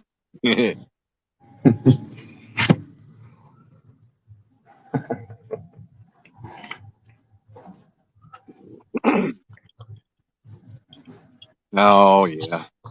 It just feels good being out on the water, out trying to fish. Out trying to catch some fish. I am going to have to figure out what I want to do for dinner. I got some spicy Italian sausages in the fridge. I got a little bitty mayfly on the phone. Hanging out. Look, you look good to a gator. Yeah, you do look pretty feisty to a gator. Mates whatever he wants. John, you might be a tasty morsel for him. You'll make. Yeah, I'm going to have to do some more research, and I think tonight when I get back to the room, I'm going to get the laptop out, do some more Google Maps satellite view, looking around.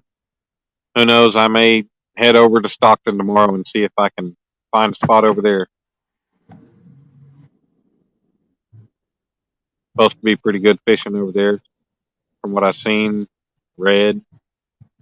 I guess they've got a decent population of fish over there, so never know. I don't know how long the storm is supposed to last. It's supposed to cool off over there like it is here? I don't know. Might. I think our high for tomorrow is like 62, 63. Oh, damn. I don't know what it's supposed to be tomorrow. That's just one of the storms that coming in is that cold front supposed to be coming through. Well, we got hammered by storms at work yesterday. Shoot, I was sitting in the truck. That wind picked up, and the storm was coming. The rain was coming so hard. I mean, I could barely see 200 feet out in front of me, just sitting in the yard. Huh.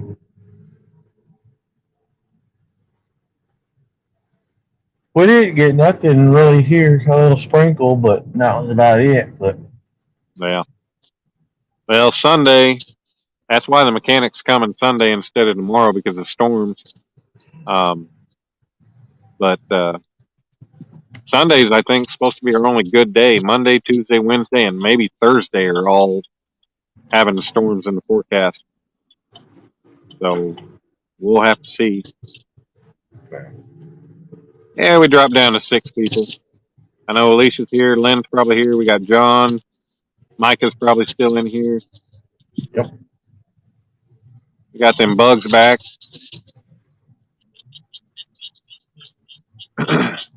Almost 10:30. I haven't eaten. Man, I screwed up the other day when I went to Walmart. Bought me a bottle of the Tostitos medium queso. I wish they made a spicy or a hot, but they only make the medium. But I grabbed that. I was going to grab me some tortilla chips. Well, I always buy those Santitas. I think the brand that Walmart sells is like $2.29 a bag. Well, I grabbed a bag that was green. I didn't realize. I just saw the name. I didn't realize till I opened it and started eating that they're cilantro lime chips, and they might go good with a good salsa or something. But no, with that cheese dip, it was not. It did not hit the spot at all. It was weird. I like Nice. cilantro and I like lime, so I'd probably like them by themselves, but I don't know about with cheese. Yeah. No, they're all right by themselves, or maybe with a good spicy salsa. But yeah, with the cheese dip, no, it just did not mix very well.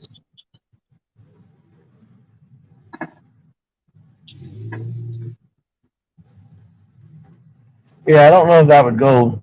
I mean, you kind of see it. It kind of depends on what kind of cheese you put it with. Yeah. Huh. Missouri says 61 tonight, 75 a high on Saturday with a low of 45 Saturday night. Wow, that's going to be crazy. You noticed I had weird shit. How did you, what? Oh. Almost got. Well, you probably should have said something to me. Queso and chips. Yeah, but when you got queso and cilantro lime chips, that's a weird combination.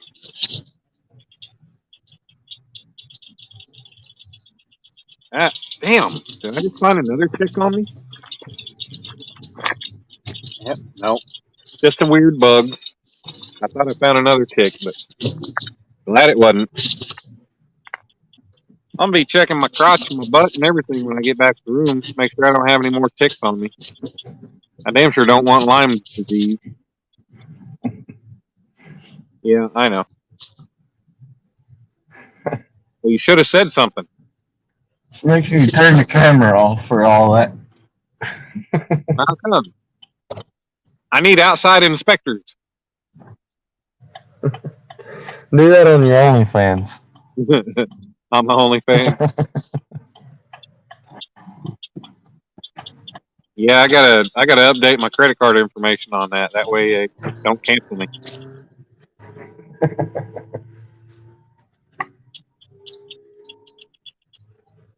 Yeah, we got a nice setup here. Oh, I love cilantro, and when I get tacos, when I go to the taco truck, I ask for extra cilantro. I love cilantro, and I love to be able to taste it in my hot sauce stuff. Oh yeah, lime is a Because the gallows is like top of the line to me, but I like the onions, tomatoes, jalapenos, and cilantro and the lime, but it only goes with certain stuff. Yeah, pico's good. But I could eat pico like a salad. Hey, well, yeah. It's kind of like just, that's something you can just get a tortilla chip out and scoop it on and eat it. Or you put it on tacos or burritos. One thing, man, you ever eaten at Twin Peaks? What's it? Fajitas.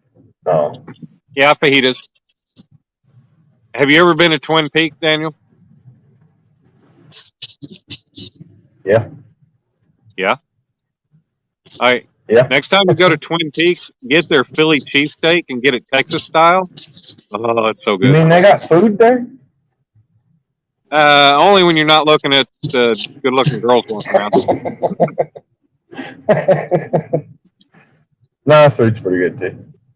Oh yeah, but if you get their Philly cheesesteak, if you get it Texas style, it comes with jalapenos, pico, and queso on it. Oh man, that thing is so good. It's freaking insanely good. I did not know that, Alicia. Never heard that one. That's weird because my dad's not a big fan of cilantro, but I am. And I don't think Mom really was either. And jugs? Yeah. Yeah, I like watching the jugs, you know, those jugs move around the restaurant. They move them from one side to the other, sometimes up and down. Yeah.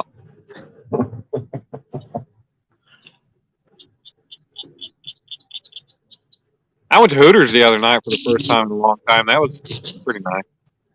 I haven't been to Hooters in years. Yep.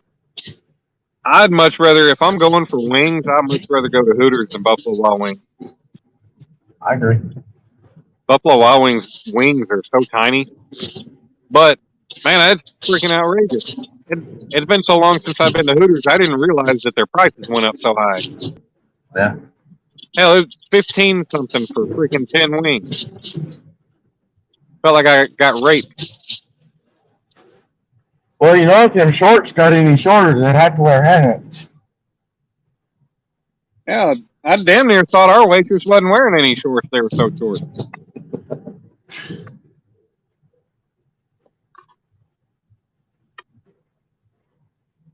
I mean, I wasn't complaining or nothing, but you know what I mean?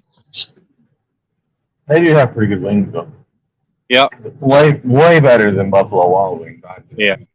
Well, I think when I go Buffalo to Wild Wings, they should I would change their always- name to Buffalo and kind of wings. I would always go to Buffalo Wild Wings on Wednesday for their dollar tender night. You get their chicken tenders for $1 a piece. So I get like 3 or 4 tenders, and then I'd add an order of onion rings, which their onion rings are amazing with their Southwest Ranch. Oh yeah, that's freaking awesome. Or Zesty Yeah, we need Ranch. to go on Tuesdays because Tuesday is half price pitchers, and that's better than their wings. So Yeah.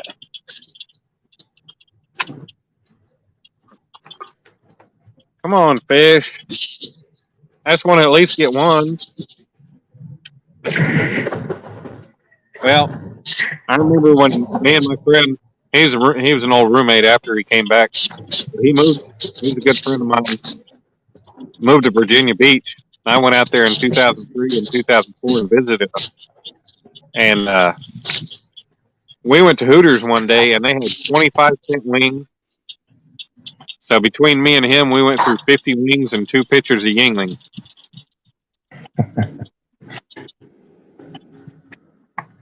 I feel like that's got a good story behind it. There really wasn't no story behind it, other than, I mean, just we went in there and got our bellies full and drank some beer. Wasn't really any much more of a story than that. They also had their Hooters there in Virginia Beach. They also had all you could eat wing buffet on certain days. That was pretty cool too.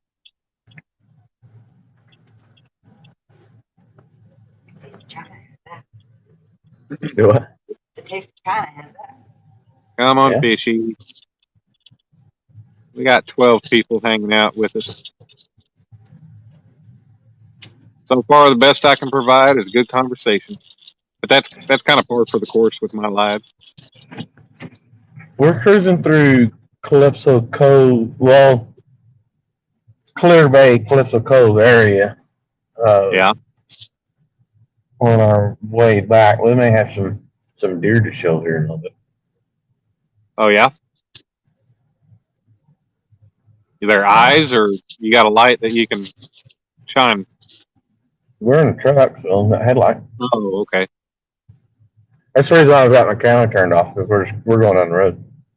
Well, that night that you, me, and Max went fishing out in the boat, and then me and Max went over to North Centennial.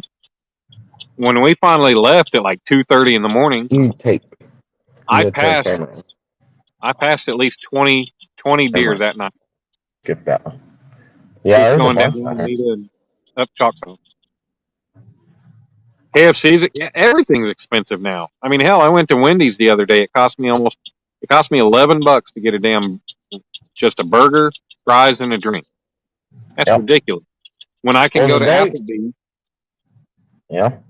I can go to Applebee's. I can get the Bourbon Street chicken and shrimp, which is a chicken breast, some grilled shrimp with some yummy buttery whatever it is sauce on top of it, and I always get broccoli because I don't eat mashed potatoes, but I get that for $15, and it's a hell of a lot more healthy than Wendy's. Yeah. We went to Awesome, Chris. Thank you, sir. Golden Corral for lunch yesterday, Yeah. and it was $12 to eat buffet for lunch, and we was in and out of there within 30 minutes. The same price that we would have spent at McDonald's, so. Right. Oh yeah, I like Golden Corral. They're good, and their pot roast is freaking good. I actually had a pretty good chunk of their pot roasting, but yeah, to go and sit down and eat, food like that rather than McDonald's, way better for you for about what it costs you to go to McDonald's now. So. Yep. Well, you can, you go to a buffet, you can eat as healthy as you want, or you can eat as unhealthy as you want. It all depends on what you're after and what you're. Oh. And of course, you can go to McDonald's and spend a little less, but if you get a full meal. Nope. Damn it. It's not on. Nope.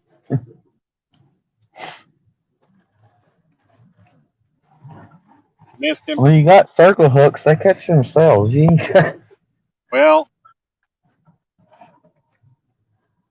Well, you might have to reel down on them a little bit to get that hook set good, but. Well, that's what I was trying to do, and I think I got a little eager.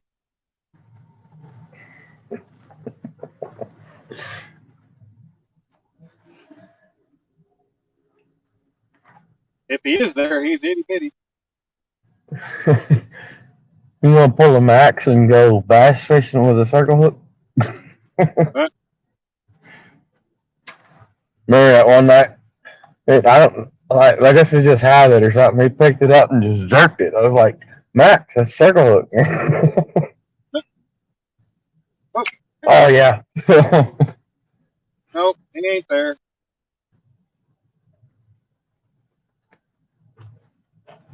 Damn it. I'm just going to have to keep this going just because I'm getting smacked.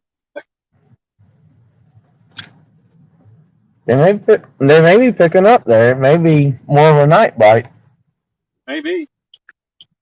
Throw on a fresh piece and see. We'd still be fishing, but we run out of bait. So. You got a cast net. Yeah, we run around and was trying to catch bait a little here and there in different strange areas, but we had this storm moving in on us, and so I don't know, catch a bunch of bait and not be able to use it. Back in the water. Yeah. No, I don't even care if my feet go in the water. I bought these shoes at Walmart for $10, and these things are the most comfortable shoes. I don't know if you can see them or not, but they're just some pull-on shoes, slip-on shoes. I bought them for $10, and I'll tell you, I wore them the whole weekend we were at Texoma, and they're freaking comfortable. For $10, you can't go wrong. Yeah, well, for $10, it don't matter what they look like as long as they're comfortable. Oh yeah, I'm freaking 41 years old. I'm out of that. I need to have everything name brand bullshit. I care about saving some money and having comfort.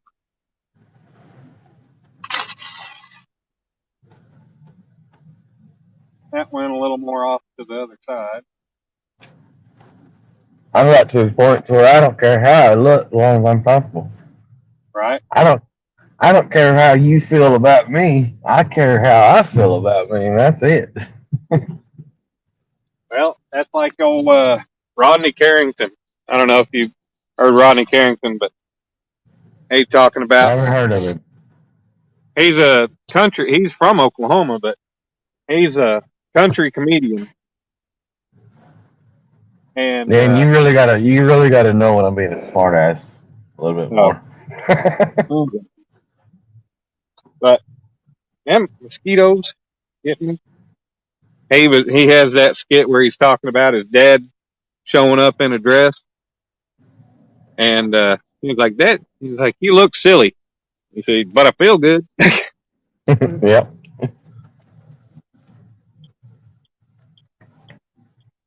Yes, sir.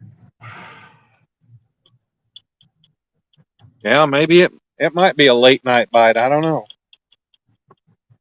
Could be. I mean, we caught a couple fish, but it's kind of a slow bite.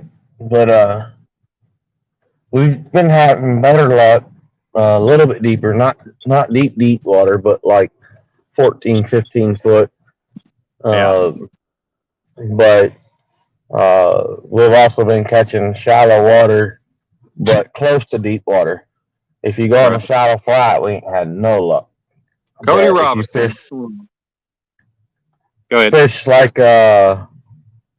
like something that's 3 or 4 deep, that's right on the edge of like 15, 16 foot of water. We've been catching fish there, but Yeah. Well, I think what happened on that fish there is I got a little anxious, and the fact that I have to step down into the damn mud to get right there at the rod. I think I kind of slipped when I got it, and I just, between being a little anxious and slipping, I think I just, screwed things up. Might have gotten on it a little sooner than I needed to. you jerked a little premature. Yep. Jerked a little premature.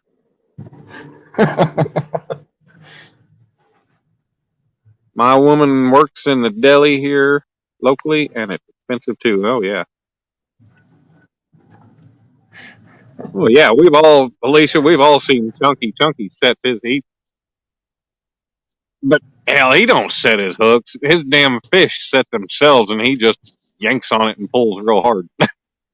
And he don't need to set the hook. Those things are already there. Those guys out there, they catch those fish that freaking, the way I see it, they could have a damn fish. And not even just the Potomac, but I mean, a lot of those fish out east, it seems like those fish, they latch on, they grab the bait, they latch on, they hook themselves, and you could wait 10 minutes before ever walking to that rod, and you've got a damn fish on it still. That's the only way I do it too. The fish we catch, hell, it's like you better be paying attention, because if you're not, well, they'll be gone in a matter of no time. No, not necessarily. I mean, not always. I have had the fish that, yeah, they hit and they're there. I'll watch it. When me and really Mac. Tell if you got a channel cat, you get the taps, and then they're playing around and whatnot, and then I'll sit there and I'll watch them, and I'll have my hand on the reel, and when they give me a good enough pull, I reel down on them. Yeah. But what's going on, Jeremy? A good hard pull, like a good blue cat bite. I just let them bend the rod over. Yeah. Hey, I pay attention. You don't generally have, not this time of year anyway. Blue cat don't normally tap. Usually they just hit and they're gone. You're doubled over. That's what I've encountered with blue cat. I've figured out I've only ever caught 2 flatheads, so I can't really speak of how they hit. I don't really remember. Flatheads to tap, and then they'll pull your rod tip down and you just hold it there. You just sit. But yeah, the blues will hit hard and they'll just pull and stay there. And channels, they'll tap and tug, and and then channels, it seems like you got to be more attentive to them and be there and you basically have to you almost just have to be right there at the right moment to just freaking grab the rod and pull. I know, something new to put in. A lot of times your flatheads, they'll kind of tap, tap, tap, and they'll pull tension on the line, and they'll just sit there. Yeah. Not always. I mean, sometimes they'll run, but a lot of times they'll just pull tight and sit there. Right. But they're also a lot of times will kind of like bite like a channel cat, and then you think a channel cat's biting, and then all of a sudden it'll pull tight and it'll just sit there, and you're like, what the hell is going on over here? But they're also a fish that you want to let them have it for a minute. Let them have it for a second, because they got such a wide mouth, you don't know where they got it in their mouth. And with a circle hook, often with a circle hook, will not catch unless it hits the one side of the mouth or the other. Yeah. A circle hook will hook in the top or bottom lip, but I've had them come up through the top, I think, and through the bottom. It's not a good hookup ratio when you're doing that. Usually, when you're hooking through the top and bottom lip, you might want to look at the way you're tied, because you might have your snell a little crooked or something. You know what I'm saying? My snell only goes in one way, through the backside, through the front side, back side of the hook. Yeah, and that's what you would think, but like when you snell a hook, if you don't, you can snell a hook crooked, even though that it comes through the front and the back. When you snell that hook, if you hold it, I don't know, if you snell the way that I do, then if you have that hook twisted in your hand, but you still run the loops around it crooked, the hook will want to sit off to the side of the line, and that happens a lot. Like when you make your leaders, if you got twist, like your leader straight off the spool, it'll want to kind of have like not necessarily a loop, but it'll have bends in it. Yeah. And it'll make that hook lay to the side. And you'll notice it whenever you hook fish, that hook will want to hook in the top of the mouth or the bottom of the lip more often than in the corner of the mouth.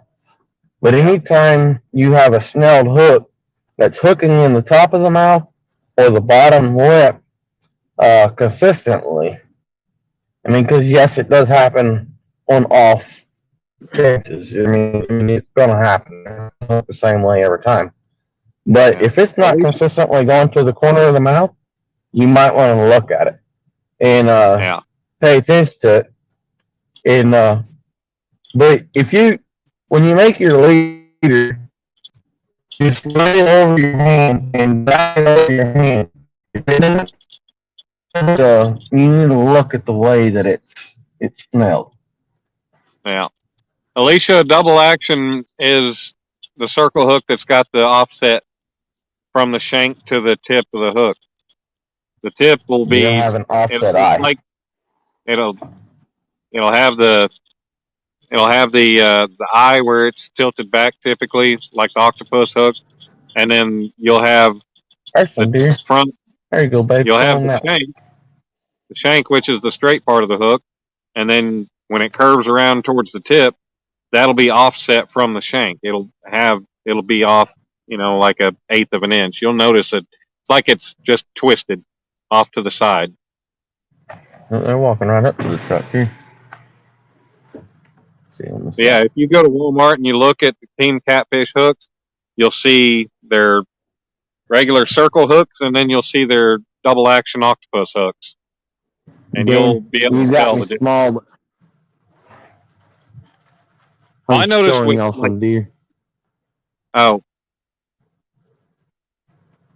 I noticed. Oh, there we go. There's some deer. Yeah. They're over there now in the dark, but all right. They went wild. We'll try to find some more. Nice. Yeah, I forget what I was talking about. Which is what I was saying is my opinion. Other people may have different ideas. You know what I mean? I mean, everybody's fish is different. So, but in my opinion, my experiences, that's what I come up with. James Allball, what's going on, sir? How are you, buddy? You at the bar, working hard?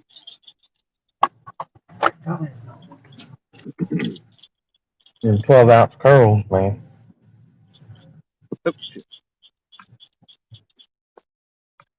You say 12-ounce pearls? Studies at the bar. I was like them 12-ounce curls.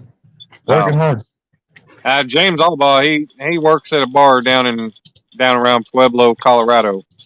Neat bar. I'd love to get down there. It's a big old bar, and he can play the hell out of a piano. He's a pretty cool guy. He's an old timer. He's one of them old timers. They tell you stories for days, and they never get old. Yeah. Yeah, he'll play the hell out of the piano. I remember sitting out in the shop during when the damn temperature was negative degrees, being on some lives, and he'd be hanging out in the bar playing piano. That was back when Catfish Fever, when Lynn was doing his. Lynn was kind of pretty much the originator of our catfishing community late night talk shows or late night bullshit shows. And then he backed off of YouTube for a while, and then Mike's Fishing Home and the others popped up and got going. Oh. Come on, fish. We've had 2 bites on 2 rods. We need another bite, but we need a hookup this time.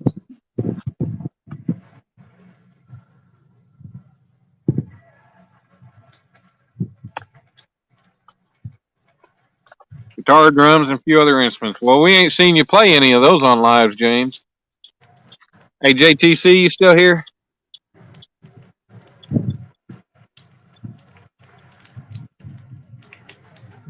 You're headed down to fish with Chris Flores tomorrow evening. That's going to be awesome, James. I wish I'd have been able to meet up with Chris when he went to CatCon, or when he came home from CatCon. I know when he went to CatCon, I guess he went down into Texas, down around Dallas or so, to meet up with people before he headed up, and I guess he went up through Texarkana, I think. So he totally went around me. I think he came through my way on his way home, maybe, but I'm not sure. I wasn't able to meet up with him. Alicia got to say hi. Everybody else that got to see him got to say hi. I feel pretty honored that the piece that Tim Molina had me make that I didn't even know about, it being a gift for Chris.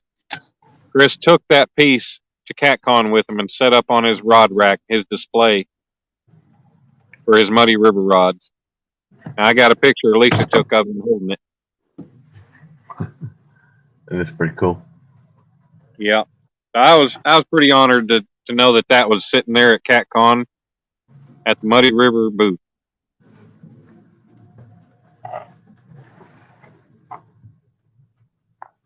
Don't know how much attention it got from people, but I hope it got some good attention. And I don't know if my name got shared out or spread out or not, because I hadn't ever heard anything from anybody about it. But that's all right. It was just as cool knowing it was there.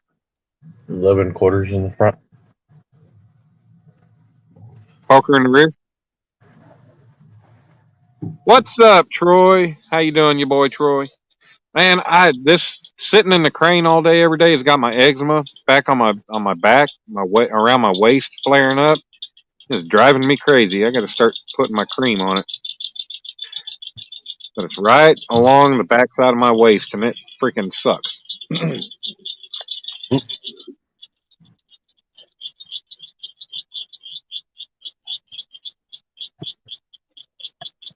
Well, could be worse. It could be like when I was on the pipeline. The last major flare up I had was when I was on the pipeline in 2019, working down there in the creeks, driving sheep piling.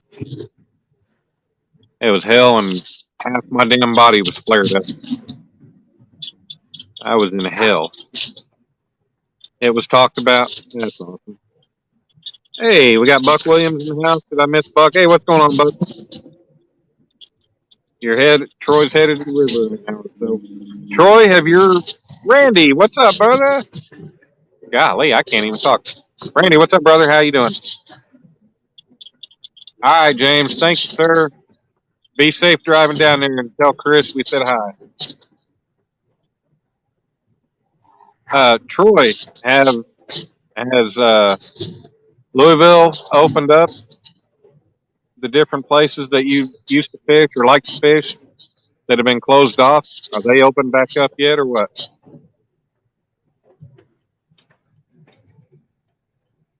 Dang, we're back up to 15 people. That's awesome.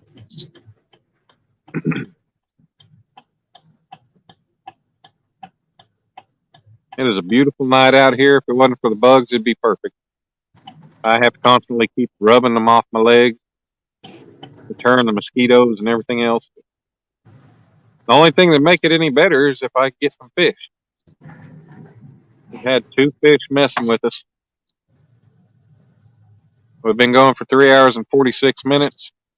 Changed the baits up a couple times. We got cut carp on the hook. Don R's in the house. What's going on, Mr. Don? How are you?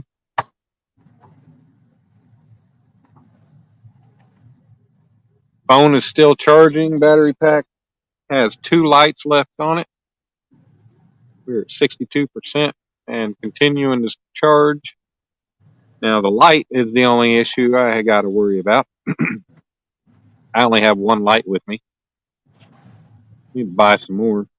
And, like Tom and Aaron talk about, Tom LG Bass and Aaron Catfish Regulators, they talk about how they got, 7 or 8 of the rechargeable Hyper Tough lights, which those Hyper Tough lights are great. I had one until I lost it in the lake one night. The night of that big storm that I did that live on, that short live, I lost my light in the lake. The wind blew it off the dock. But they're good lights for a cheap price. I liked it because I knew exactly how long that light lasted. It lasted exactly 4 hours on low. I never run it on high. I did run it on high sometimes if I had another light back up. But low was bright enough to light my rods up to where I could see. But now I do understand their whole thing. Yeah, you get that many lights and it adds up to quite a bit of money. But it's nice if you've got them charged, you can just rotate them out, because I'm just using a small light right here. Just a Amazon, just rechargeable light. Super bright. Good. Well, a lot of people talk about them Compex lights. Yeah, I do plan on getting one. I bought a lawnmower battery before I went to Texoma, and I will use that. But I like the Compex light because it packs up into a case, and it's easy storage, easy put together, easy. It's got a telescopic pole on it and everything. You can put it up above you, and it is super bright. Their prices have gone up since they came out. They've gone up tremendously. They used to be like $60, $70. Now they're like $110, $120, something like that, depending on which model you get. Yeah. But they are great lights, and they come with a remote control and everything. Well, I hear good things about them lithium batteries. Yeah, if you got money to spend on them, freaking things are outrageous. Yeah, but as far as, even bank fishing and whatnot, they're light, easy to carry. But then on the boat aspect of it, the more weight we're carrying, the more fuel we're going to burn. So,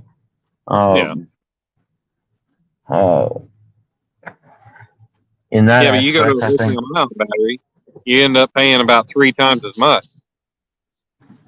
For a battery you get. Yeah, well, it costs you $300 to get a lithium. Well, like in my boat, I've got 3 batteries in my boat, and my boat's wired for everything to sit in the back, and with 3 back there, it's too much weight in the back end of the boat. Yeah. Well, I mean, I thought about putting a lithium-ion battery in my motorcycle, but anti-gravity makes batteries of all different types. They are pricey, but like I was looking at one of their batteries for my motorcycle that they sell batteries that they have their normal, running battery, but it's also got a cell that's separate that stays charged, and it's specifically for jumping the bike. That way it'll, it's just a separate cell in the case that just stores power just for that occurrence in case the battery itself dies. It holds enough charge to jump. But I mean, they're $200 to $300 or more. But I looked at their website, and if you look into stuff that, and you look into stuff for like solar power for those people that run RVs and the overlanders and stuff, those batteries, they're paying $800, $900, $1,000 for a freaking battery. Some of them lithium batteries, even just them, like for tow motor batteries, they're going upwards of like $1,200, $1,300. But yeah, I don't mind paying a little money for a good product. Kicking it with Harold. What's going on, Harold? If it's a good product, and like Max runs his kayak off them lithium batteries, and he can run his trolling motor all day long on that kayak. Of course, it's 12, but the two 24-volt style should run for quite a while. I know on regular car batteries, on my 12-volt, with the 12-volt and then cut a power drive, it's good for about 4.5 hours. Is about what you got. But that's awesome. Let's see, you got 7,000 views. Yeah. Well, that's one thing I don't like about lithium-ion batteries is, unlike a normal lead-acid battery, they don't let you know they're dying. Yeah. They go from working to dead. Yeah. They will slow down right there at the very end. But other than that, they don't give you any warning. They go from usable to dead in a matter of no time.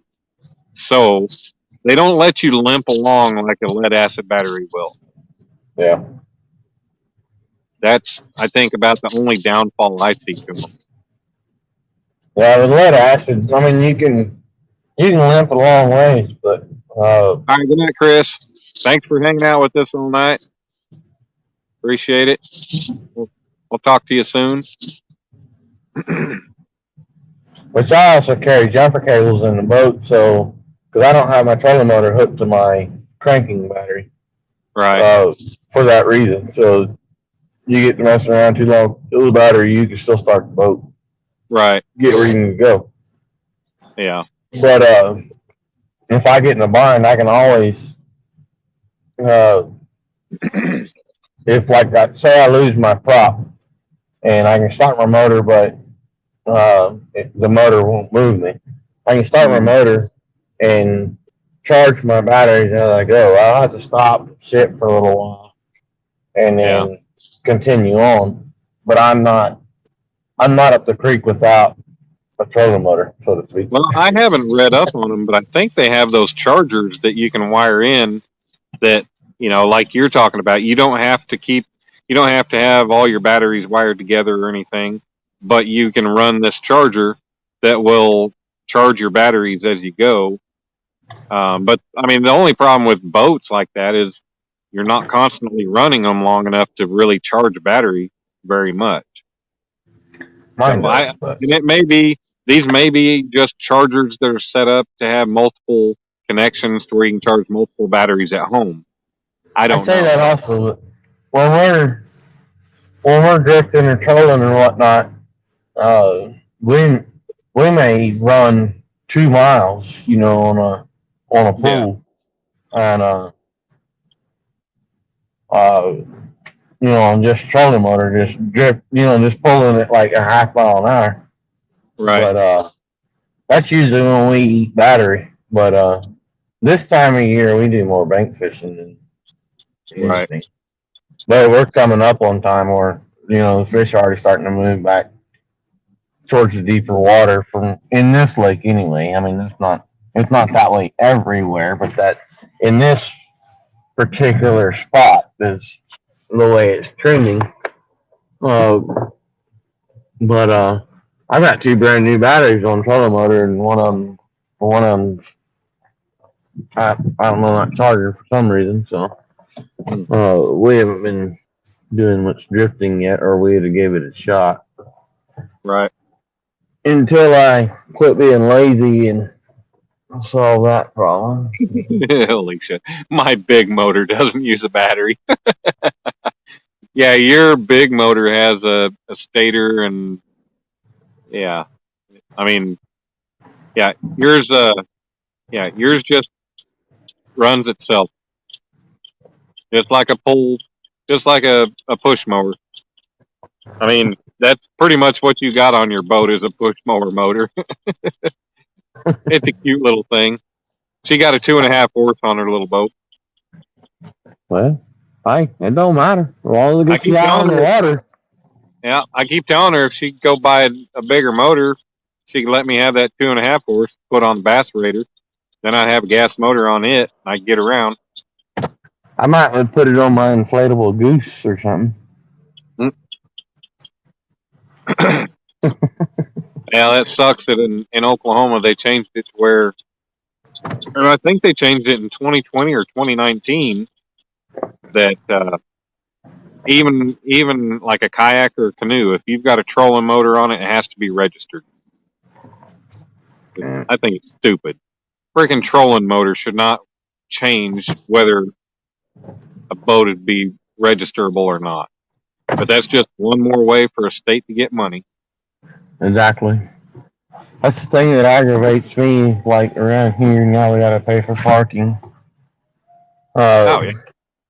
I mean, it's a way to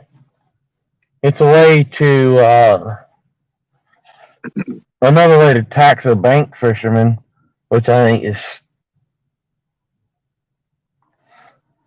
Yeah. I mean, I don't want to say it's stupid. No. The problem I see is that we've already been paying this crap, and I haven't seen much improvement. Yeah, that's what I was about to say. Yeah, they talk about they're charging all this money at all the state parks in Oklahoma now for parking, but where they said that they're going to use that money for improvements and upkeep and yada yada yada, but where? Yeah. Well, like the thing that irritates me, like out here at Thunderbird, big chunk the water got a little high, and the big chunk of Little Axe boat ramp had broke off basically, and so that it wasn't usable for the most part. There was a little sliver you could back in on. Well, no big deal.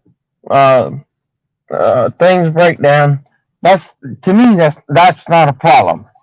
But then I talked to the lake manager and asked her, "Do y'all have any plans to fix this?" And she's like, right. She straight out told me, she's like, "Well, if you got 80 grand, I'll go ahead and fix this."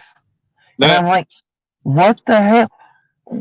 Okay, well, why the hell am I paying taxes? And why the hell am I paying for parking? And why the hell am I paying for a fishing license? That's what all this stuff is supposed to go to, that you tell me that this goes to. But now, I tell you the boat ramp is failing, and you're like, oh, well, if you got 80 grand, I'll fix it. No. Well, whoever you I'll talk stop right there, because whoever you talked to didn't even have the power to even say that. So no, that was the lake manager. Oh, well, herself. The lake manager don't have any. She ain't even got any. She or he, they don't even have any pull on how that money gets spent. That goes through other. If it's a state park, yeah, that lake manager has no pull on where the money gets spent. It all goes from higher up above that person. Yeah, But, well, I mean, hell, look at the boat ramp at the South Dam. The boat ramp was non-existent because it freaking broke loose and the whole boat ramp sank. yeah, well, yeah, and it's still non-existent. They haven't fixed it yet? Yeah. I haven't been back there in, I think it was October when I went there. I just drove through there 20 minutes ago. Yeah, I think it was October when I last fished there. And yeah, that boat ramp, like the whole boat ramp broke at the damn joint or the relief cut that they made in the concrete, and it just broke off and it was gone. Yeah. They had the whole damn thing shut down and, safety fenced off and everything. It's crazy. And Buck's talking about putting an exercise bike with a generator hooked up to a battery, and you can charge your batteries that way. Well, Buck, you go ahead and do that and tell me how it works out, because I like to ride a bike, but not that much. Not stationary. Stephen WB? Where's Stephen WB? Oh, Stephen Corley's back. What's going on, Stephen? We are 4 hours in. We've only gotten 2 bites, but we've been having some good conversations. So, we got a good crowd hanging out. Dink over stink. What's going on, Gene? How are you, buddy? Thanks for popping in, sir. How you been? Fishing? Boat coming along? Boat done? Fish catching? What's going on with you, buddy? Going on, Dink? I ended up on this job, and I'll be coming home on certain weekends. We're gonna have to get together sometime. I'll let you know in advance when I'm coming home. We're gonna have to get together sometime, do some fishing. It's a bunch of bullshit. You don't even live 10 minutes from me. We ain't even met yet. I know it. Me, you, and Dink need to get together one day and go do some fishing. Look at how many people on YouTube got Dink over stink stickers, but yet a guy that lives about 10 minutes from him ain't got a Dink over stink sticker yet. I know it. I'm gonna have to send him my address so he can mail me one.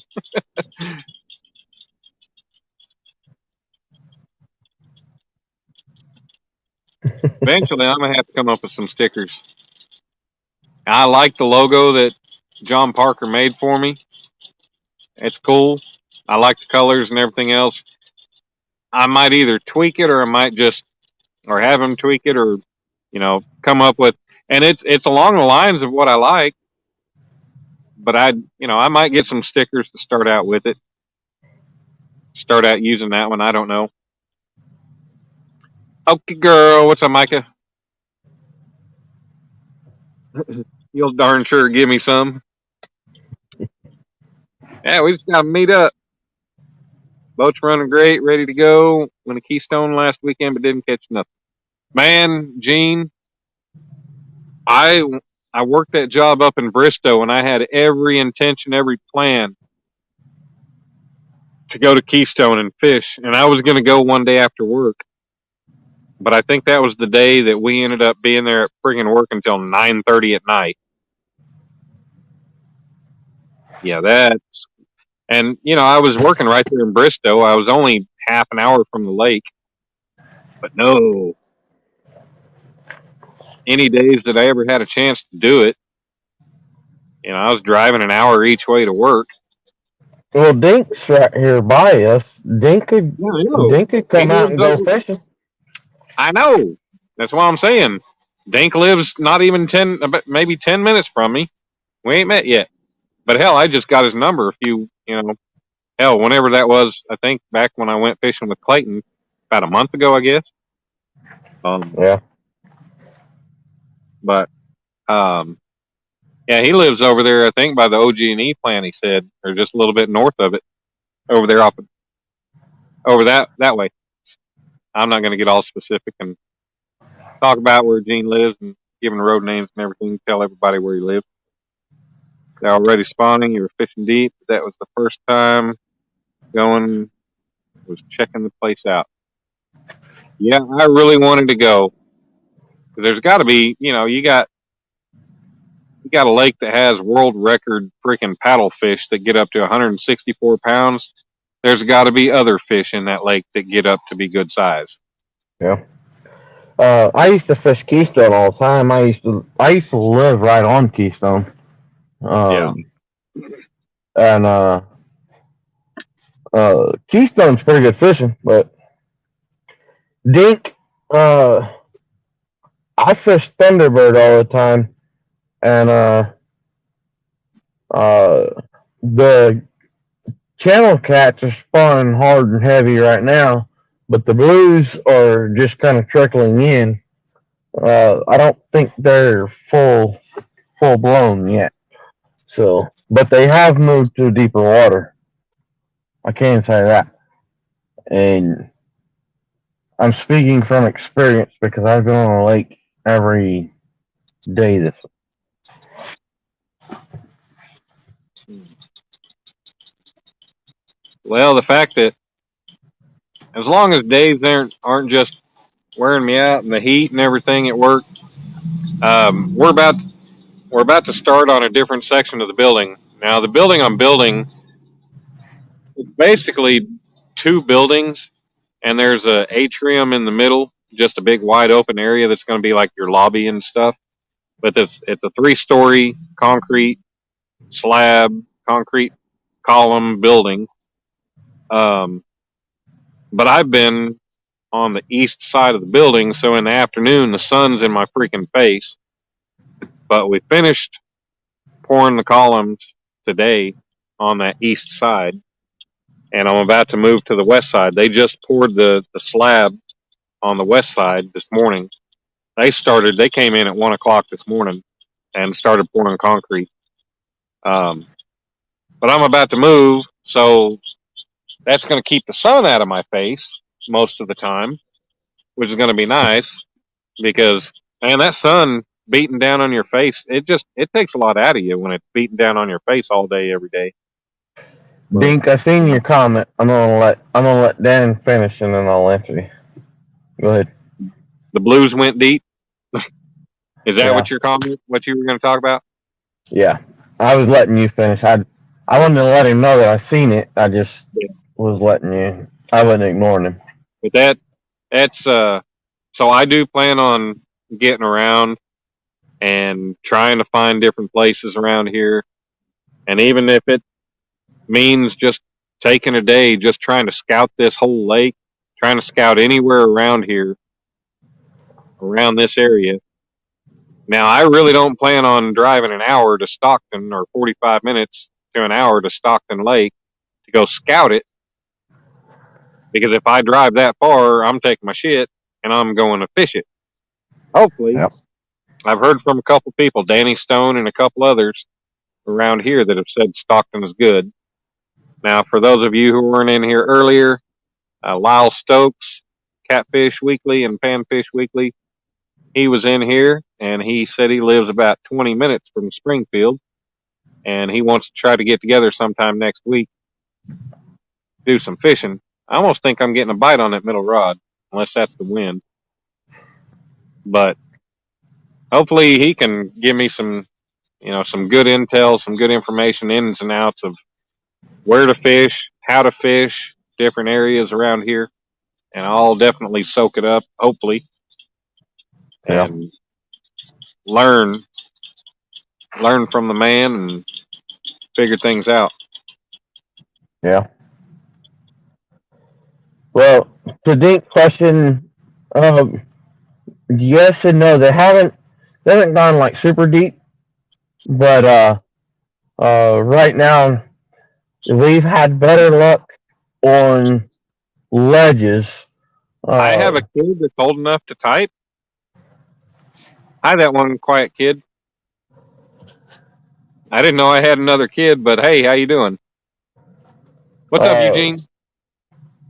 I know that one quiet kid's got to be y'all's. Daniel. You what? Is that one quiet kid? Is that yours? Yeah. Because somebody just come in and said, "Hey, Dad."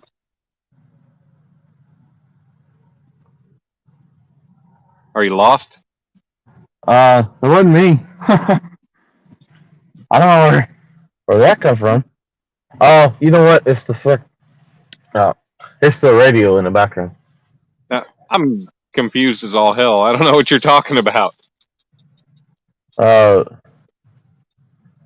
I was replying to Dink, but my stereo from the truck was playing in the background.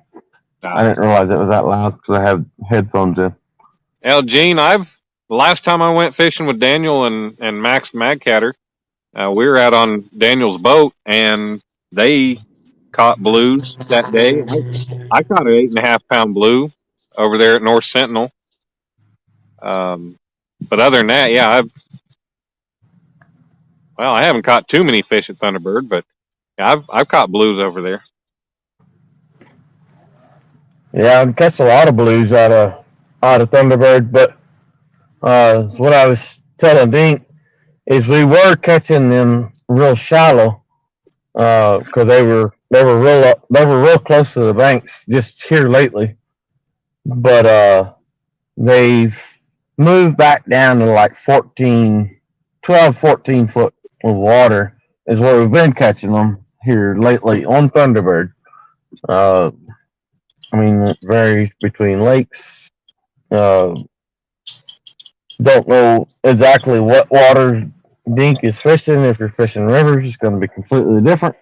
But as far as lake fishing, yeah, back to about 12, 14 foot. And then late in the evenings, upwards to like 10, 12 o'clock, close to, 5, 6 foot of water again. But the morning bite has been hot. So I think Gene fishes the North Canadian a lot. Now, me and Max were talking about going and fishing. What's that other river down south, down by like Paoli and Paul's Valley? Washita? Yeah, the Washita. We were talking about going down there sometime. Set up. There's a couple good areas. There's some good fish in that river. I'd like to fish it. There's good fish in there. They noodle it a lot. So. Do what? They noodle it a lot. So. Yeah. Man, after that rain came in back around, when I went fishing when I went down to Texoma, man, when I was coming back, I crossed the Canadian River down there south of Shawnee, and I can't remember what other river. There's another river I crossed, but I'm telling you, those things, after all that rain and everything, those things were up, and they look like good areas to be fishing. And that's just coming up Highway 177.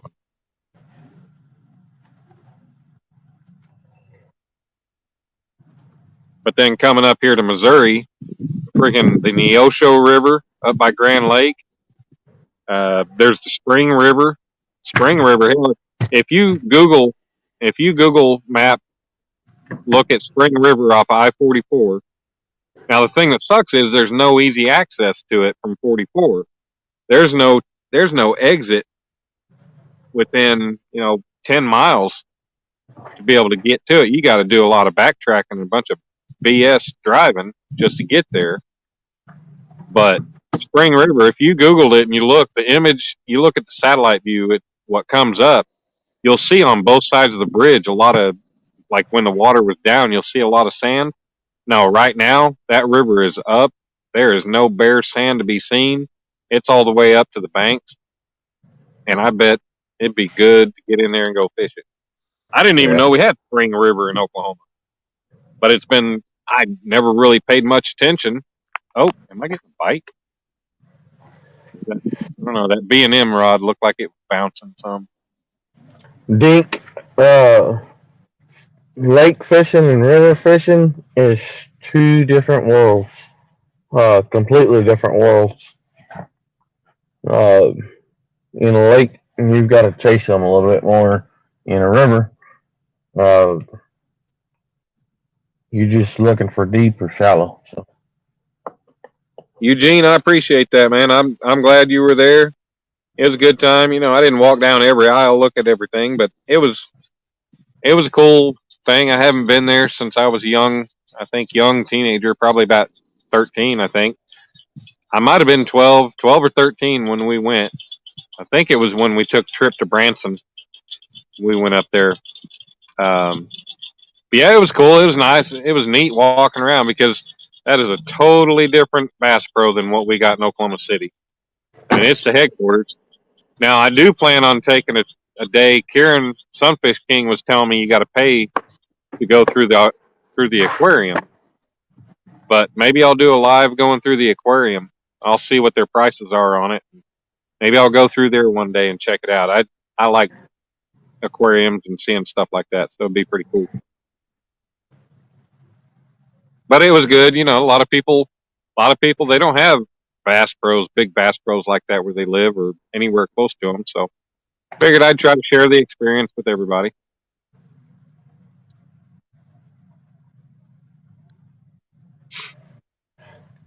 And I'll do that. That kind of, you can just kind of chalk that up as one of my adventures, just going along, seeing and doing different things. Might not be a real exciting adventure, but hey, it's an adventure all in its own. Hey, Dan, I'll point out Buck Williams right here. He's talking about the same thing what I'm saying. Dink, check the depth maps for spots to bank fish, points close to deep holes, and flats close to deep holes. Is exactly right. This time of the year, you want to fish.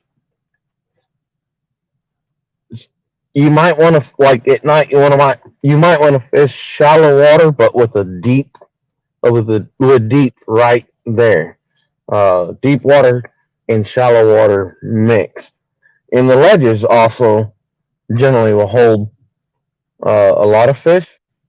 But you remember earlier when I was showing you off the fish finder, we were on a shallow flat, but right next to like the main channel that runs through. And the main channel was holding a lot of fish, but there was some up in the shallow, but a lot were sitting in the deep channel. Usually what's sitting in the deep channel is fish that are resting, but whenever they get active and want to feed, they'll come up on that ledge in that shallow to feed because that's where the bait's at.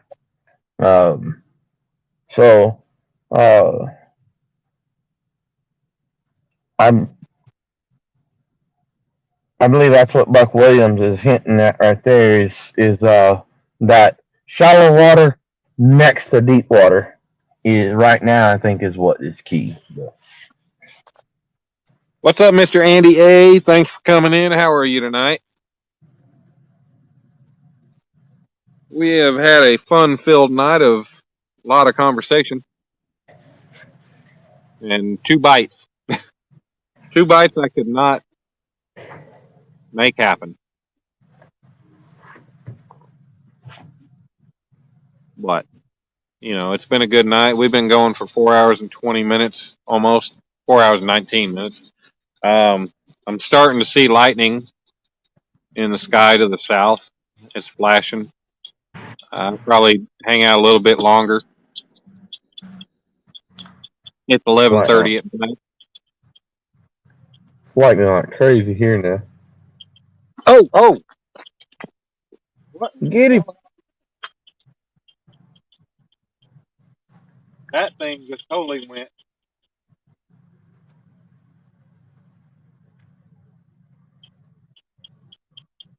Did y'all see that rod just jump up? That thing had a bow in it, and all of a sudden it jumped up.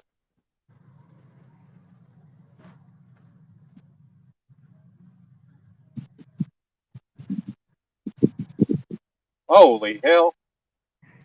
That lightning, like there's no thunder to it. Weird lightning.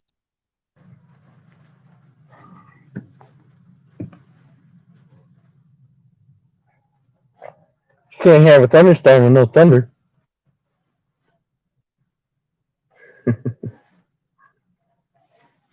Yeah, I know. God, had some excitement. There's some people posted up on the side of the road over here. You can't see them, but they've got some lights. They got a green light out and everything. I can see that they're there. And I think they heard me hollering. I heard them saying something about "get it" or something. But yeah, That was me. Yeah, it was you. Yeah. You're 200 yards from me. Well, no, not 200 yards from me, but that's exactly what I said too. So. Well, that black rod, man, that thing, for the longest time, it's been kind of pulled over from being stuck down in the dirt. And maybe all it was the sinker just kind of, the soil gave way to the sinker and let it relax. But, man, that thing jumped up, and I was like, oh. You don't have your normal rod holders with you either, do you? You're not on your normal. No, I got the normal rod holders. I just don't have the stand. I've got some stakes that I made for them. Yeah, that's what I was saying. You didn't have your one you normally have. No, the green stand that holds all four of them. No. Yeah. No, I've got stakes that I made to use those rod holders on. I don't know if you've seen them yet. No, Max, I haven't seen them. Well, I had them the day you, me, and Max went out on the boat, and I'm glad I did because me and Max ended up fishing over there at North Sentinel, and I had them in the truck because I took them just in case because we talked about fishing on the bank because he hadn't heard from you yet or anything. But I had them. Yeah, they're great. I made some stakes to drive into the ground. That's what I got here.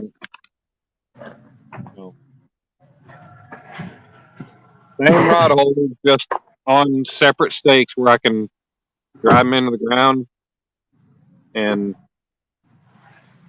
I can put them at whatever distance apart from each other or whatever I want.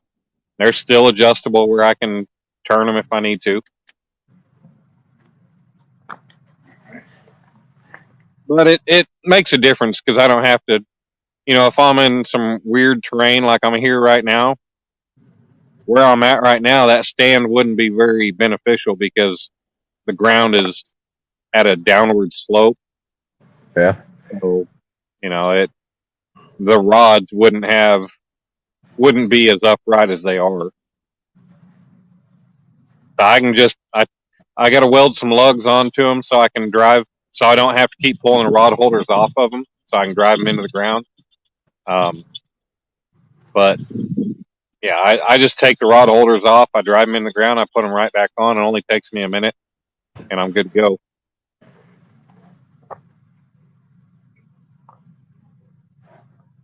Eventually, I think while I'm up here, I'm just going to go to Walmart.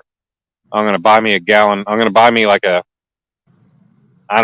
gallon-sized jug or two, or some kind of tub or something. And I'm going to take all these rod holders and I'm going to soak them in vinegar. I'm going to buy a gallon jug of vinegar, soak them in there. That way I can get all the rust cleaned off of them. And then I'm going to paint them finally. I keep saying that. I've been saying that. I've just been lazy. I was like, screw it. Yeah, hell with it. I'll paint them eventually. They're serving their purpose. But I do need to paint them so they just quit getting all rusty. Every time they rust up real good, I just get the grinder out with a wire wheel and I buff them off. clean them up, and then they rust again because I just leave them outside. Yep. We're, But yeah, I only brought 3 of them up here with me. we're flying to Dink. I can't speak for Keystone. All I can tell you, Dink, is that's the experience we're having on Thunderbird. So I don't know what Keystone water temps are like, but that's what it's like on Thunderbird. And so if you were fishing Thunderbird, that's what I would recommend, but I don't know about Keystone. Keystone's a lot deeper, so the water temps may be a lot cooler. So they may still be up shallow on Keystone. Thunderbird is pretty shallow lake anyway. Yeah, Deepest spot on Thunderbird is like 55, 60 foot deep, and that's right at the dam. So most of it runs 35 to 25 foot deep. Other than a few 40 foot spots. So what I found totally crazy was I was looking on the Wildlife Department's website, and if you go to the different lakes on the website, they've got a thing on there where you can click and you can look at their depth lines. It's crazy to know that Draper gets over 90 feet deep. Draper gets over 100 foot deep. I haven't seen, as far as the depth lines, I haven't seen anything showing. I don't care what it says online. I can tell you that it up by the dam, it gets like well over like 105 foot deep, 110 foot deep. Yeah. Well, either way, 90, 100 foot, that's pretty damn deep for just a city lake. Yes. Draper is deep. And Draper runs fairly deep through the center, through most of it. Oh, yeah. But, I mean, like, online, okay, so what was the lake level whenever you come up with this depth? You know what I mean? Yeah, I don't know what when they set that, when they show when they post that on there, I don't know what the water depth was or the elevation was when they put that on there. So I don't know. I mean, hell, if they put it on there right now, the depth could be 75 foot because the lake's so far down. I don't know. Yeah. I can tell you from going across or fishing out there with electronics that I've marked spots 115 foot on Draper. Right there around the dam. The further away you move from the dam, generally the shallower it gets, but it's got some deep channels in it. Draper is a real funky lake. Oh, yeah, it is.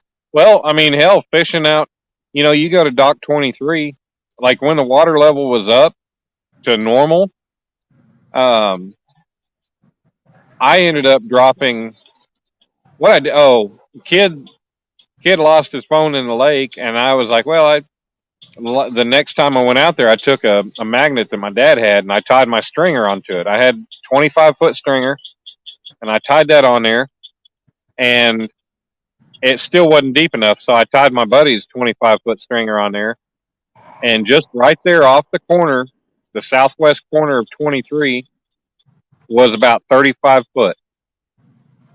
You get out there, you cast, where I cast out, it's 30, 40 foot easy out there.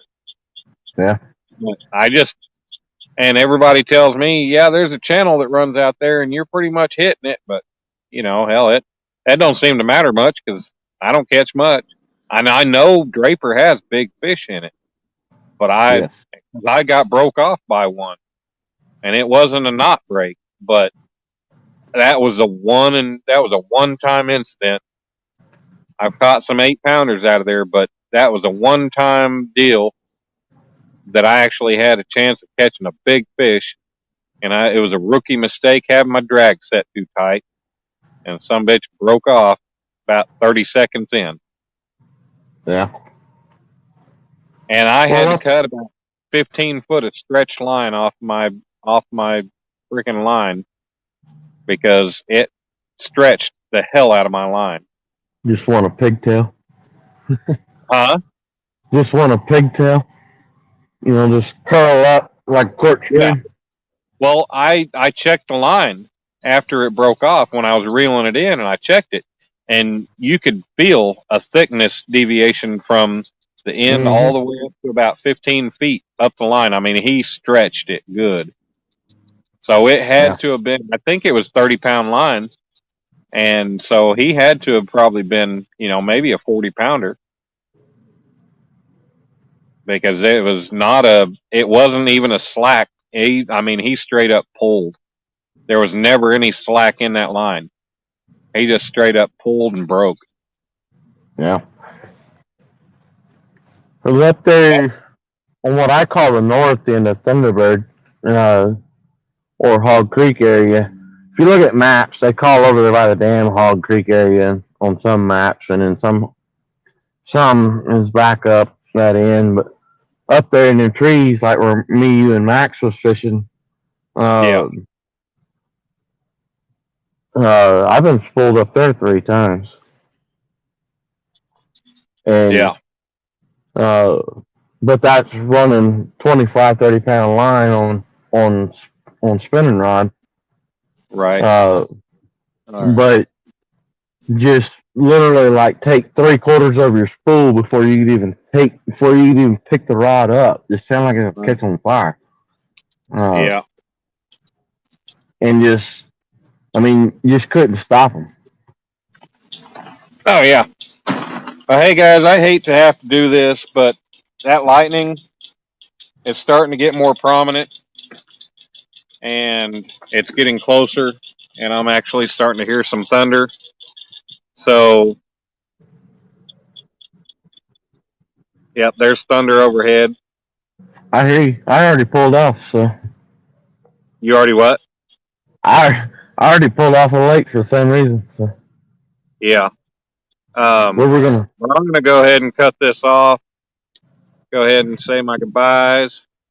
Kick me out and say your goodbyes. That way you can pack up. All right, Daniel. I appreciate you coming up and hanging out with me and everybody.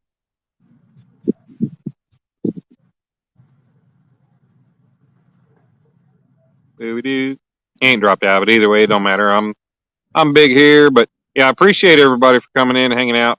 Look at I got like big old bags under my eyes. Lack of sleep, whatever. But thank you, beautiful. Appreciate you being here. Thanks everybody for being here. We had a great night. Didn't have any fish. Didn't have any luck on the couple bites we had, but that's fishing. This is just the first night of many that I'm going to be out fishing in this state of Missouri. So we're going to do it again, and then we're going to do it again and again and again. Hopefully I'm going to find the fish, and definitely if I get to hook up with Lyle Stokes next week, we're going to go live at some point. Probably not, maybe not first night, first time we get out, I don't know, but we'll see. We may just pop up and say hi, but everybody, thanks. I'm going to get packed up, make my drive back to the motel room. Actually, I got to get something to eat. I don't feel like a state of misery, yeah, but I got to get something to eat, and I'm going to go lay down and relax. So everybody have a good night. Thanks for hanging out with me. Love y'all, and I'll talk to you soon. See ya. Hold on. There we go. Woo. All right. Good night, everybody.